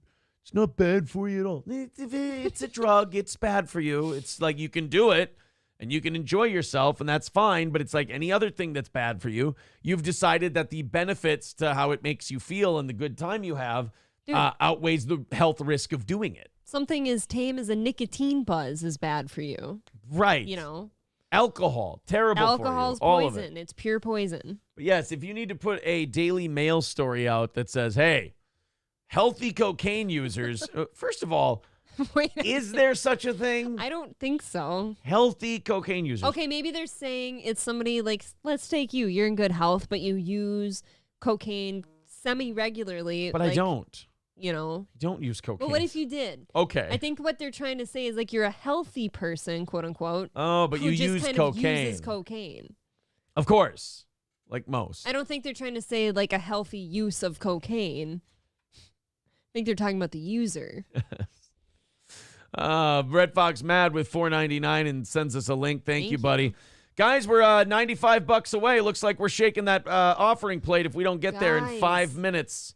Get under 50 in 5 minutes and we'll avoid the music and the offering plate and all that shit. Just get under 50 and whittle the rest away. Stevie J says when people quit weed, they get really moody like a woman with PMS. They're the worst. I lived through watching somebody do that. That's not untrue. Triple N says nicotine is good for you, but the method of delivery, smoking, is what's bad for you. Are you sure? Nicotine is good for you? Nicotine is... Why would you say that? You know what? I'm going to let you be the control in this experiment. We'll see how it goes. Somebody says, Aaron in okay health, but he eats a lot of bread, fast food. Does he know it's not good for him? Yeah, I think... Yeah, that would be like your biggest health concern probably. Like, I don't know.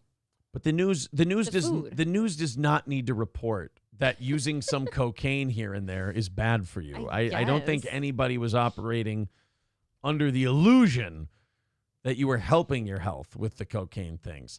But you're keeping yourself awake so you don't do things like fall asleep driving and things like that. Exactly. You're just, look, See? there's a Good for you. counterbalance to everything.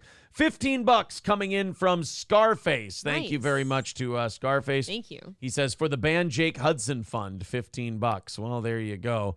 $4.99 from Red Fox Mad. Thank you. Jerry Kill was a way better coach than the gay row the boat guy. That's mean-spirited. That puts us at 80. Keep going, boys and girls. Otherwise, 2 or 3 minutes. Music offering plate. Get it under 50. Knocking out the rest so we can do overtime today and make sure that this show is supported. Toronto has been doing a thing where they're giving out like the safe doing drug kits. Speaking of safe and healthy drug use. Safe snorting. That's what they're called. Safe snorting kids. Ow. They're handing out free crack and crystal meth pipes in the city of Toronto. The initiative is that the kits have the city's logo on them. And now the branded stickers with the city's logo on them on the bags for safe snorting and injecting kits, not the whole bag, not the whole kit, just the logo that they're printing and putting on the bags to give to people. Yes. Cost the taxpayers over $33,000. Get fucked. Are you kidding me? But it's just the sticker for the thing. Who cares? It's just, yeah, that's what they say, though, so that when somebody says, hey, you're taking money out of my pocket for the drug kit, and they're like, you no, don't it's understand. A sticker. No, you don't understand. You're getting it totally wrong. Oh. $33,000 just for the sticker. It's even more for the rest of the kit.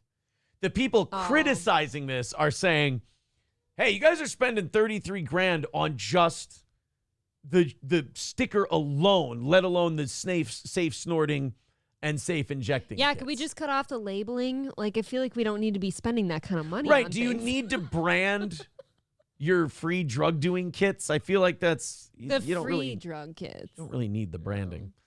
All right, guys. Sorry, got to do it because Daddy's got to make the money to keep this our living, as it were. We're going to fire up the music. We're going to break out the offering plate. It was only $2.10 today, so I'm definitely a filthy e-beggar today, but here we go. Great numbers today, too. Everybody hit like. Everybody hit subscribe. Let's get generous. Fire it up. We got 5 minutes to knock out the rest, or 6 minutes to knock out the rest of this thing. It's a fun show. Let's keep it going. Let's keep her going. We got lots of stuff to do, lots of things to make fun of. Throw us your money. $80 away.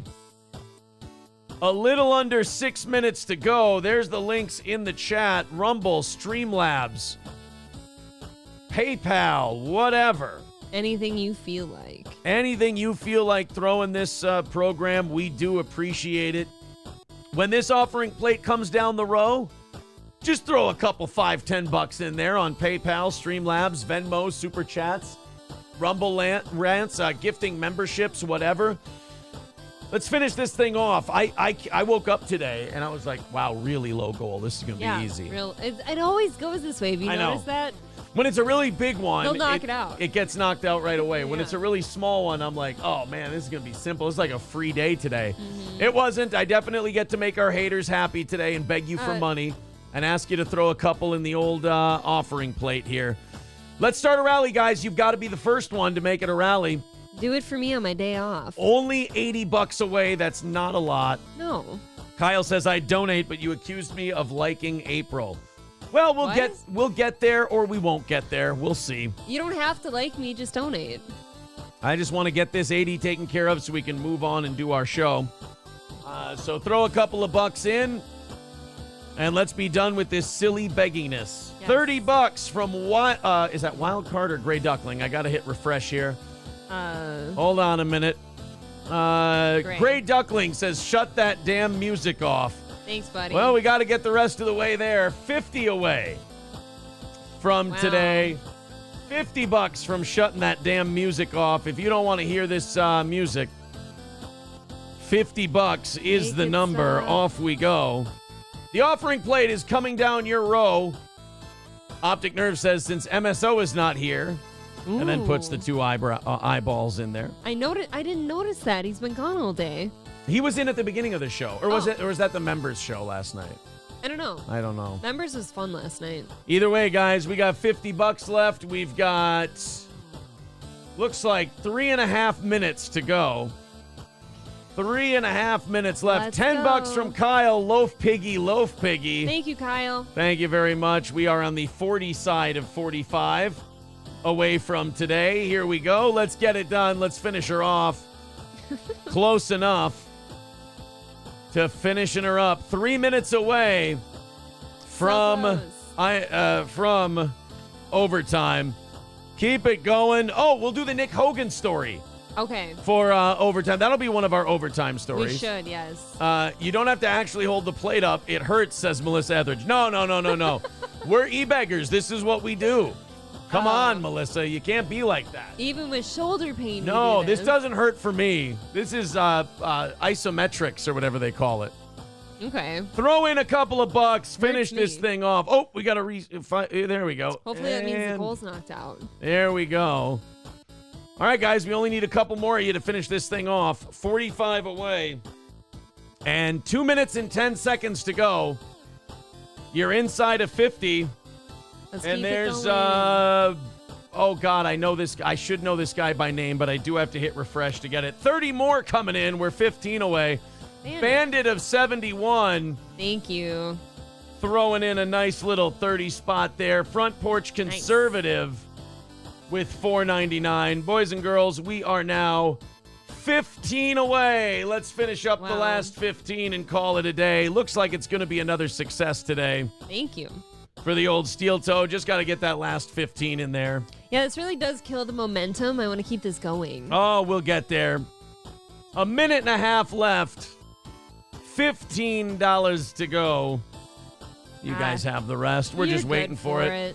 You're good for it. Here we go. That plate could hold some high-quality H2O for Gordy.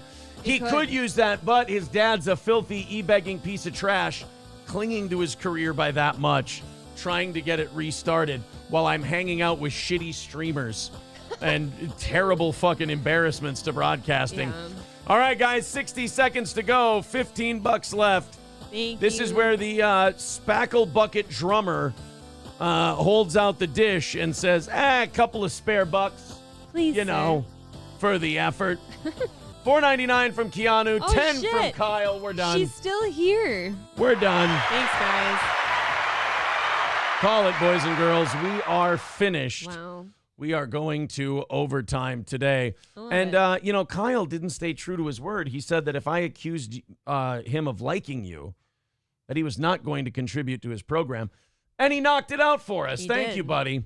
I really thought Appreciate he that. didn't like me, but I always figured that's okay. He's a good man. Yeah. He's a good man. Thank you guys very much for that little run there. And now we're on to what, the Nick Hogan thing? Yeah, Nick Hogan, Hulk Hogan's kid is he's kept his nose clean for a while. And now? I don't know if you guys remember, but years ago when he was like, what, late teens, early 20s, Nick got in a car accident. He was in one of those really like ramped up Toyota Supras, like one of those racing cars that his dad bought him. And he was driving and he lost control. And I think he crashed into a tree and he paralyzed a Marine. And I think that Marine, shit. his buddy, his friend. And like 19 years old, says Fauci's Pangolin. And that kid's is he a quadriplegic or is he a vegetable or is he dead? Is it the quad father? Yes. Yeah, it was actually Derek from the Backyard Boys. Oh. And he was in a car with Nick Hogan. And unfortunately, that changed his life forever, taking that ride. Is the Marine still kicking? Some of our audience members are Bubba people, so they'll kind of know the ins and outs of this.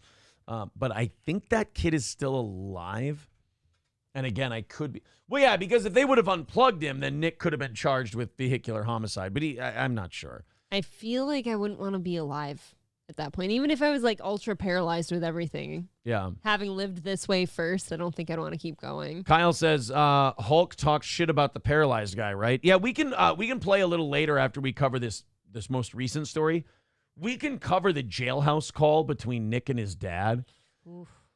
And I kind of forgive Hulk in a way, not only because I'm a crazy Hulkamaniac from my childhood, but also because when your kid's in that much trouble, it's it's one of those things where you get tunnel vision and you don't see anyone else's suffering. You don't see anyone else's pain. You just want to keep your kid out of jail. Yeah.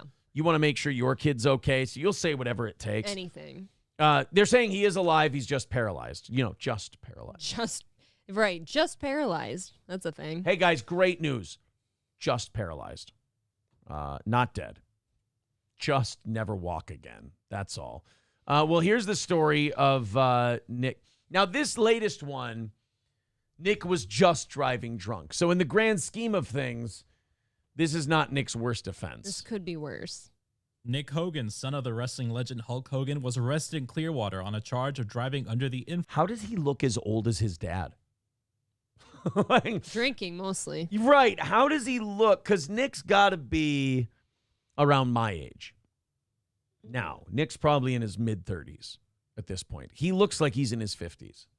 I'd say 40s, 50s. That's I some mean, hard living. if you put a picture of the Hulkster up next to him, he's going to look much younger. I think you're underestimating how old the Hulk. He kind of, what's right funny is like when they do the karaoke promos for Hulk's Beach Bar or whatever for Karaoke Mondays, when they cut promos together, Nick does kind of sound like his dad a little bit. Yeah, he does. But he's not supposed to look like him so early in life. He does have the Hulkster's eyes, though. I hate to be gay about it. He does eyes, for sure. very much have Hulkster eyes. Influence, according to police. Hulkster An arrest affidavit said at about eyes. 1:18 Saturday morning, officers who were conducting a stop on Gulf to Bay Boulevard spotted a Dodge Ram that was approaching them in a separate lane. Yeah, but what if it was approaching them? Because, I mean, something approaching you, that's scary enough. Probably misoprostol? He's misoprostoling him. Oh, no, he's causing an abortion. Oh. An officer used his flashlight to signal to Hogan, whose legal name is Nicholas Balea. And all Nick Hogan did when the flashlight hit his eyes would go,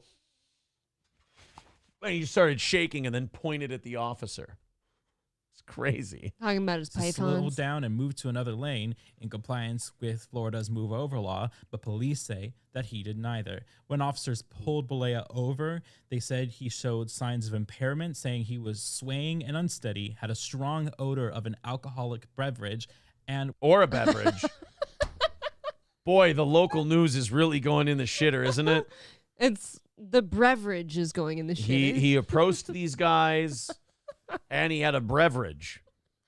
Oh, my God. If you smell like an alcoholic beverage when you get pulled over, we should test this guy for alcoholic beverages. Motherfucker can't talk. He was drinking on his lunch break or something. And it's not like this was live. He got to record this, and he still went beverage. Get some Irish coffee. had bloodshot and unsteady, had a strong odor of an alcoholic beverage, and had bloodshot, glassy eyes. He was charged with driving under the influence, refusal. Damn, I was hoping for one more word. You are supposed to refuse, though. That's what I've heard. I have heard, what? We've heard people in all sorts of different things, TV shows, lawyers, everything say, hey, refuse that shit, wait it out, right? Yeah, because what they can do is take any little wobble or any little thing as probable cause. Exactly. And they're like, nope, that's it. Yeah. It's You're like damning yourself. It's like the dogs, when they do the dog thing. And then, the dog will make a motion and the cop will go, oh, that's the signal. We can search your car. It's why don't you just admit that the Fourth Amendment doesn't exist and you'll just do whatever the fuck you want instead of insult my intelligence like this? I do think those field sobriety tests are set up for you to fail. Yeah. Pretty much always. They're saying he's 35 or 36. Oh, SH says he's a rough 33. Oh, that's a bad 33. He's younger than you. How old is Nick Hogan? 33 years old. Oh, shit. By the way, Nicki Minaj is 40. How do you feel? Ooh, kind of old. That's a 40-year-old And I've stopped bitch. listening to anything of hers. Hulkster's 70. Brooks 35. Nick's 33. That's a hard-lived 33 years old, brother. Speaking of which, I believe it was Melissa Etheridge wrote in the chat somewhere. Oh, no, where'd it go? Right there. Oh, imagine your father scolding you and calling you brother. Well, you know something, Nick. You're not supposed to have that many alcoholic beverages, man. You see, dude, your dad, the king of Hulkamania, brother. I only have 2 alcoholic beverages, dude, and then I get behind the wheel of a car, man. You got in that thing and you lifted those drinks up to your face like I was picking up Andre the Giant in the Silverdome, brother. Now let me tell you something else, Nick, dude. When you get in that car, you don't approach the ossifers, man. You gotta have some respect for authority, dude. What you gonna do when the breathalyzer device runs wild on you, Nick? My little nicker. Disavow. No, that's good for Hulk. He used to say the actual word. Oh, yeah. That's him doing much better. They also said that, Hulk, what might help you not say the N-word is just find a word like it and use it with people in your life. And they said, like, your son's name is Nick, just call him a little knicker. And then that way you won't say the N-word as much. And like it's worked I've really pissed well. My knickers? Yes, exactly. Well, he got so drunk he pissed his knickers. I don't like it. It feels too close. SH says, my boyfriend or best friend forever. Are you saying like bestie? Ugh. My BFF let the cops search her car. She had nothing. I said she should have said no, but she was like, I didn't have anything. But it's the point that they had no reason to do it. Yeah. I have always heard that. Like, if you know that there's no reason for somebody to be in your home or in your car or like doing the field sobriety test with you and shit, just refuse that. Just get a lawyer. It's going to be fine. Actually, they said that this was actually Karma cutting a promo on Hulk Hogan. What we want, and after we take Lex Luger and the shine, we want the gold, sucker. Hulk Hogan, we coming for you, nigga. By the way, he feels so bad about saying that, but it made that promo so good. It flowed so well. I don't like how he says the word. Really? I think he does a good job. I think he says it with an E, like Negga, and I don't like that. We want the gold, sucker. Hulk Hogan, we coming for you, nigga. I wish more black wrestlers would end their promos with that. Like, that was their what you gonna do, brother. Just put a little more snap on the word. That's what I'm asking. You don't think he has a good snap on his N-word? No, I don't think there's good delivery of the N-word. Wow, you're tough. Hulk Hogan, Nick Hogan phone call. That's what we wanted to check out. Yeah, this was after. This was after Nick got in trouble for crashing that car, and then that Marine was paralyzed afterwards. This was their phone call in jail. Nick called his dad. Well, sweetness. Somehow you're going to have to just get through it. I don't know what to do. You can make your bed 42 different ways. You can wash your hands a lot, wash your feet. You could wash your hair in the sink. You could stretch. I'm really glad Hulk divorced that lady. Yeah, she sounds ridiculous. Do push-ups. Yeah, I mean, but he's just on the other side of the door. Let's get to the Hulkster. Grandma goes, at least you're getting out. He's there for life. Wait, did they say, is that about the kid? Yeah, I mean, but he's just on the other side of the door. It's like, still, what a tough job that would be. Yeah. You know? At least Nick's getting out. Grandma goes, at least you're getting out. He's there for life. Oh, that's just, okay. At least you're getting out. At least I think you're talking about the guard. I know how much you miss me. You're my baby. I don't want to hear, I want to hear Hulkster. And then save your last phone call to call me at night. Stay on it all day. I don't care how much I drive him crazy. Makes my life. That's the best thing that Nikki. I love you, Mommy. I'll have news for you. Oh, I love you, Mommy. Oh, he was 19. He just loved his mommy. Damn. Good night, okay? Okay. All right, where's the God, I just feel so bad that you're there. No, we want the Hulkster one, though. You can't just handle it, and you can't beyond what you deserve. I want to be home so bad. Oh, I know. So Try to figure out, but I think at this point, if they could just take you outside and be Okay. I don't care. So this wasn't This one is- with the Hulkster in This it. is teaching me not to go to jail. It turns you into a little bitch. You really do turn into a little bitch. Hulk Hogan Unplugged restarts with new wife, new reality show. Nick Hogan phone call leaked. I mean, probably for the best, right? Well, we have the racist audio. The animated Nick Hogan jail phone recordings. Oh, God damn it. Did I get fucking Hogan rolled? When it comes Captain came in and said he could move me in this area. I don't want music with it. Can I just get this straight up? Hulk Hogan, he was a wrestler back in the day, and Shut up, Robin. The violence is the mantra of the new show. Each other. Pray that she finds closure and happiness and gets rid of this crazy delusional situation that she actually believes. Here we I go. think what she To 5 months in jail. Best friend severely brain damaged.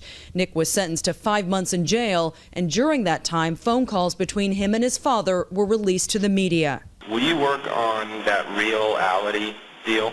Yep. For me and get that thing lined up so the minute I walk out of wherever I walk out of, it's there, boom. I want to do it where I'll make the most money. The new. People are going to shit on this and call him callous and whatever. Here's where I'll defend him. You're in jail for 5 months. You've got to occupy your mind with something. Mm-hmm. And if this kid, and if you're trying to think positive, like I can get a reality show and then I can get paid the most money. And when I get out of here, I'll have something to do. I mean, I don't really fault him for that just because of where he is. I mean, I guess your friend's already paralyzed. Yeah, what else are you going to do about it? It sounds callous. But- It sounds shitty, but you have to have something positive to think about while you're in jail, I'm sure. Butt sex mostly. I want to do it where I'll make the most money. The new Nick, we call it the new Nick or something. Everything I The new what? What did you say, Hulk? New Nick or something. The new Nick or something. Hulk, we don't. Learn your words. Or something. Everything I said. The new Nick, we call it the new Nick or something. Call it the new Nick or something. New Nick or something. Everything I said. Everything I said. New Nick or something. New Nick or new Nick or the new Nick or the new Nick or the new Nick or Nick or something. Nick or something. Nick or something. Nick or something. Nick or something. Nick or something. Nick or something. Nick or something. Nick or Nick or Nick or Nick or Nick or Nick or something. All right, what does that sound like? The new Nick or something. Is that what it sounded like? Call it the new Nick or something. Call it the new Nick or something. New Nick or new Nick or something. Everything I or something. Or something. New Nick or something. New Nick or new Nick or new Nick or new Nick or something. Stop. I'm going to piss myself. Everything I said was supposed to be between Nick and I. And I don't regret saying that because I was trying to keep his sanity. And it was supposed to be personal. Nick trying to ease and calm him down. Like, it really wasn't your fault. It was an accident, Nick. But if he could... I mean, I know people want to shit on celebrities and famous people and stuff, and I like to as well. But given the context of your son being in prison, you want to give him something positive to focus on. Sure, but I think he's also being untrue when he says it wasn't Nick's fault. It is 100% your fault to get behind the wheel drunk and have an accident. But I think that's what the jail is for. Like, he knows that. He knows it was his fault. Well, then Hulkster shouldn't be coming out, though, on a fucking TV interview saying it's not his fault. It totally is his fault. Do things all over again, Hogan says he would be a better father. Don't put a priority of being a friend with your wife first or a friend with your kids first, because that's the one place I've dropped the ball. He's now rebuilding his life and recently married Jennifer McDaniel, had 12 back surgeries, and is digging himself out of financial ruin. By the way, he's divorced from that one, too. But he had a prenup, so good for him. You lost millions? Yeah, well, hundreds of millions. So you lost hundreds of millions? Our houses being bought and cars being bought and vacations for family members. There's 8, 9, 10 million, 11 million going out. So it got way off. Mm-hmm. How are your finances now? They're getting better. Yeah, I'm living in a rental house. Would you call yourself rich? Would you call yourself poor? I'm living in abundance. So it's not like what it was. No. Are you rich? Hulk's still what most people would call rich. I think Hulk's still worth like $20 million. But is he? No, is he Nick rich? No, he's much richer than Nick. But he's still worth $20 million. I get the perspective of a guy like Hulk Hogan where you used to be worth $80, $90 million and now you're worth $20 million. There probably is a difference in lifestyle there, but at the same time, bro, you're 70. Mm-hmm. You're almost at the finish line. He you clearly almost spends made it. about $10 million on Botox. Yeah, right. Look how tight that face is. Oh, no, but I'm happy now. So money can't buy you happiness? It helps. It helps get through the day. Yeah, it does. It helps make things easier, but it's got nothing to do with being happy. So for now, Hulk Hogan is focused on doing what Hogan knows best. Right. If you're an unhappy person, getting more money, simply getting more money is not going to make you happy. No. But if you're a happy person and you get money, you can be happier. Like your life can be easier. It makes it so that you don't have to worry about your material things, Right. like where you're going to sleep, what you're going to eat and drive. Yeah. What you gonna do when my micro championship wrestlers run wild on you, brother? Oh no, he did midget wrestling for a while. Oh, How can he Hulkster. do midget wrestling? That didn't really sound like Hogan was shitting on the kid in the accident. That doesn't really Yeah, I sound don't know. bad. Do you remember the shit from the sex tape that he said? I do. There's Stuff about the blacks. Oh yeah, this one cost him his. He temporarily was like banned from the WWE for like 4 or 5 years because of this, and they brought him back just in the last couple of years. This is him. You know what's fucked up about this? He had just finished fucking Bubba's wife, and now he's saying all this shit to Bubba's wife. Oh, that's right. After Hulk fucked Bubba's wife, this is their post-sexy talk. Well, how do we talk after? I get it. It's more get me a towel than anything else, but Hey. I understand. But make sure it's a white one. Yeah, just, you don't want to. Sorry. So, fucked me up for a second. Hulk, I get Bubba. Like in Bubba's defense, he always claims he was just trying to be a good friend. Like Hulk was in a bad spot, his life was falling apart, and he thought it would cheer him up to, let the Hulkster fuck his wife. And that's a really good friend move, right? Yeah, but then he probably leaked that tape and fucked Hogan over big time and cost him a lot I would of charge money. people for it. If I were in Bubba's position and I knew that I had filmed it and I was going to release it, you fucking sell to the highest bidder, right? You should get some money. You should out get of some the money deal, for right? that. Well, here we go. This is, and by the way, thank you to all the new people following us on Rumble today. Appreciate that. Thank Everybody you. hit like and hit subscribe. This was the racist rant that got Hogan persona non grata from the WWE. She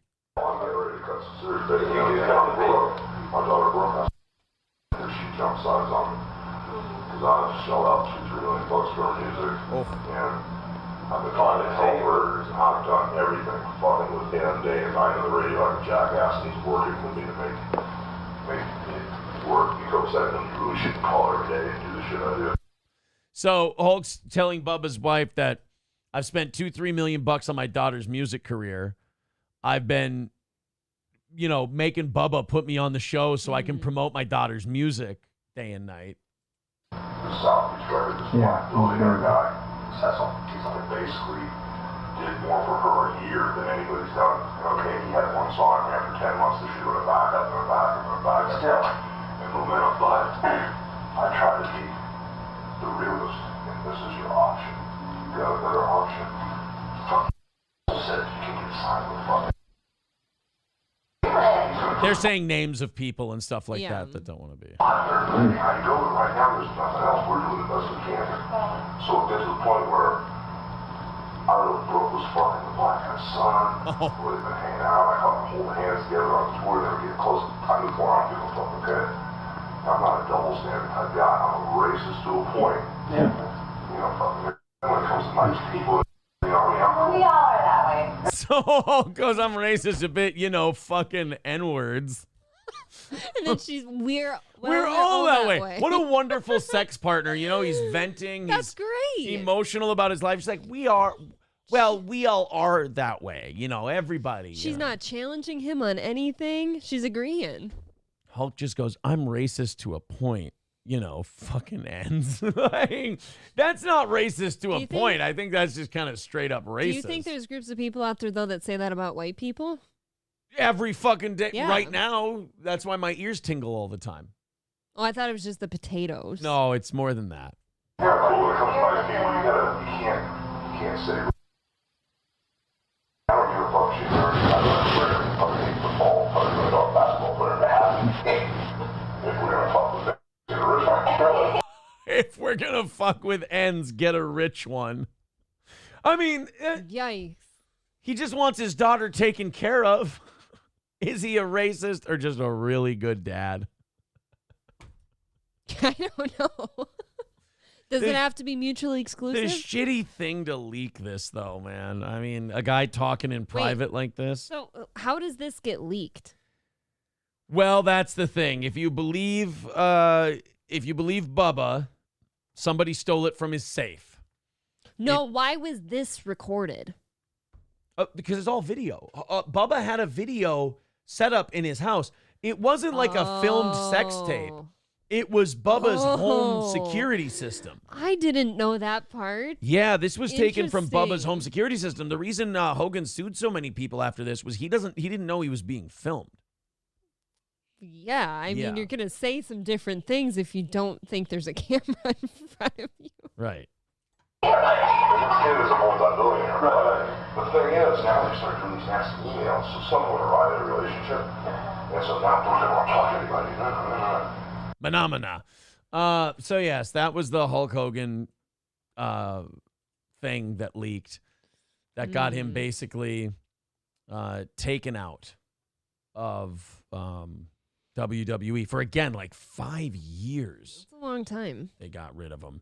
Thank you, Adam Simon, for the $5. Says bump for racist Hogan. Now, wait a minute. For us playing the clip, or are you giving $5 because of Hulk Hogan, like to endorse Hulk Hogan's racism? I don't know.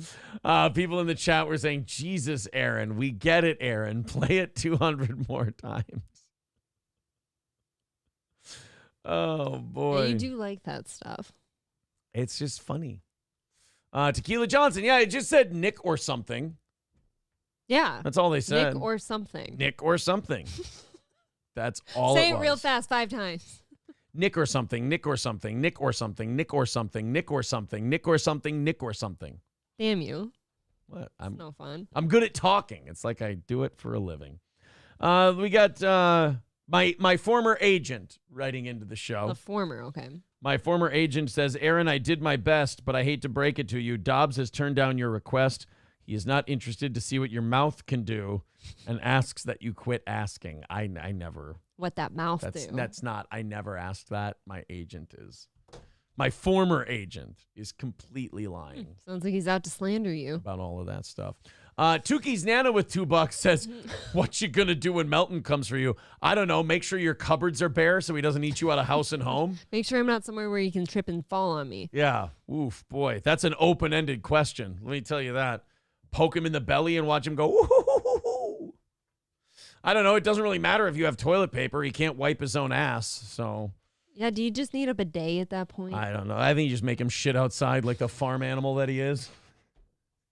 Knock it Go off. out there and drag your ass in the grass like the fucking pig you are. Lie in the mud and root around, you fucking swine. Why would you set me up to make him look shitty like that? You're supposed to be a fan of his. Don't do that. It just makes me look better. Somebody says that clip of Aaron replaying that just makes it known how bad Aaron wishes he could say it publicly. Oh, I'm sorry. Have I been denying this allegation for years? Tune in for Rumble Fridays. Yes, absolutely. Now, see, I'm having a problem.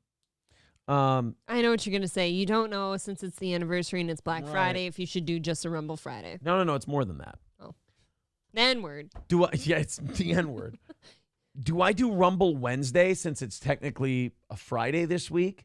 And then do the anniversary as a special and multicast it everywhere? I would ask them. I don't know. What do you guys want to do? Do you want to do Rumble Wednesday? What do you guys want to talk What about? do you want to do? Yeah, it's the worst thing you can do on a show. Yeah, maybe don't you ask guys them. want We'll to- just talk about it. I'm thinking Rumble Wednesday because, first of all, those shows are so much fun to do. You got 1,000 people watching at a time. I get to miss that one now. It's That's too bad. Oh, that's right. Let's put a poll up. Let's see what the audience thinks. Rumble. We're doing one or the other. We're either doing the anniversary on Friday on Rumble. Ooh, that could be good. Rumble Wednesday or Rumble Friday. Here we go.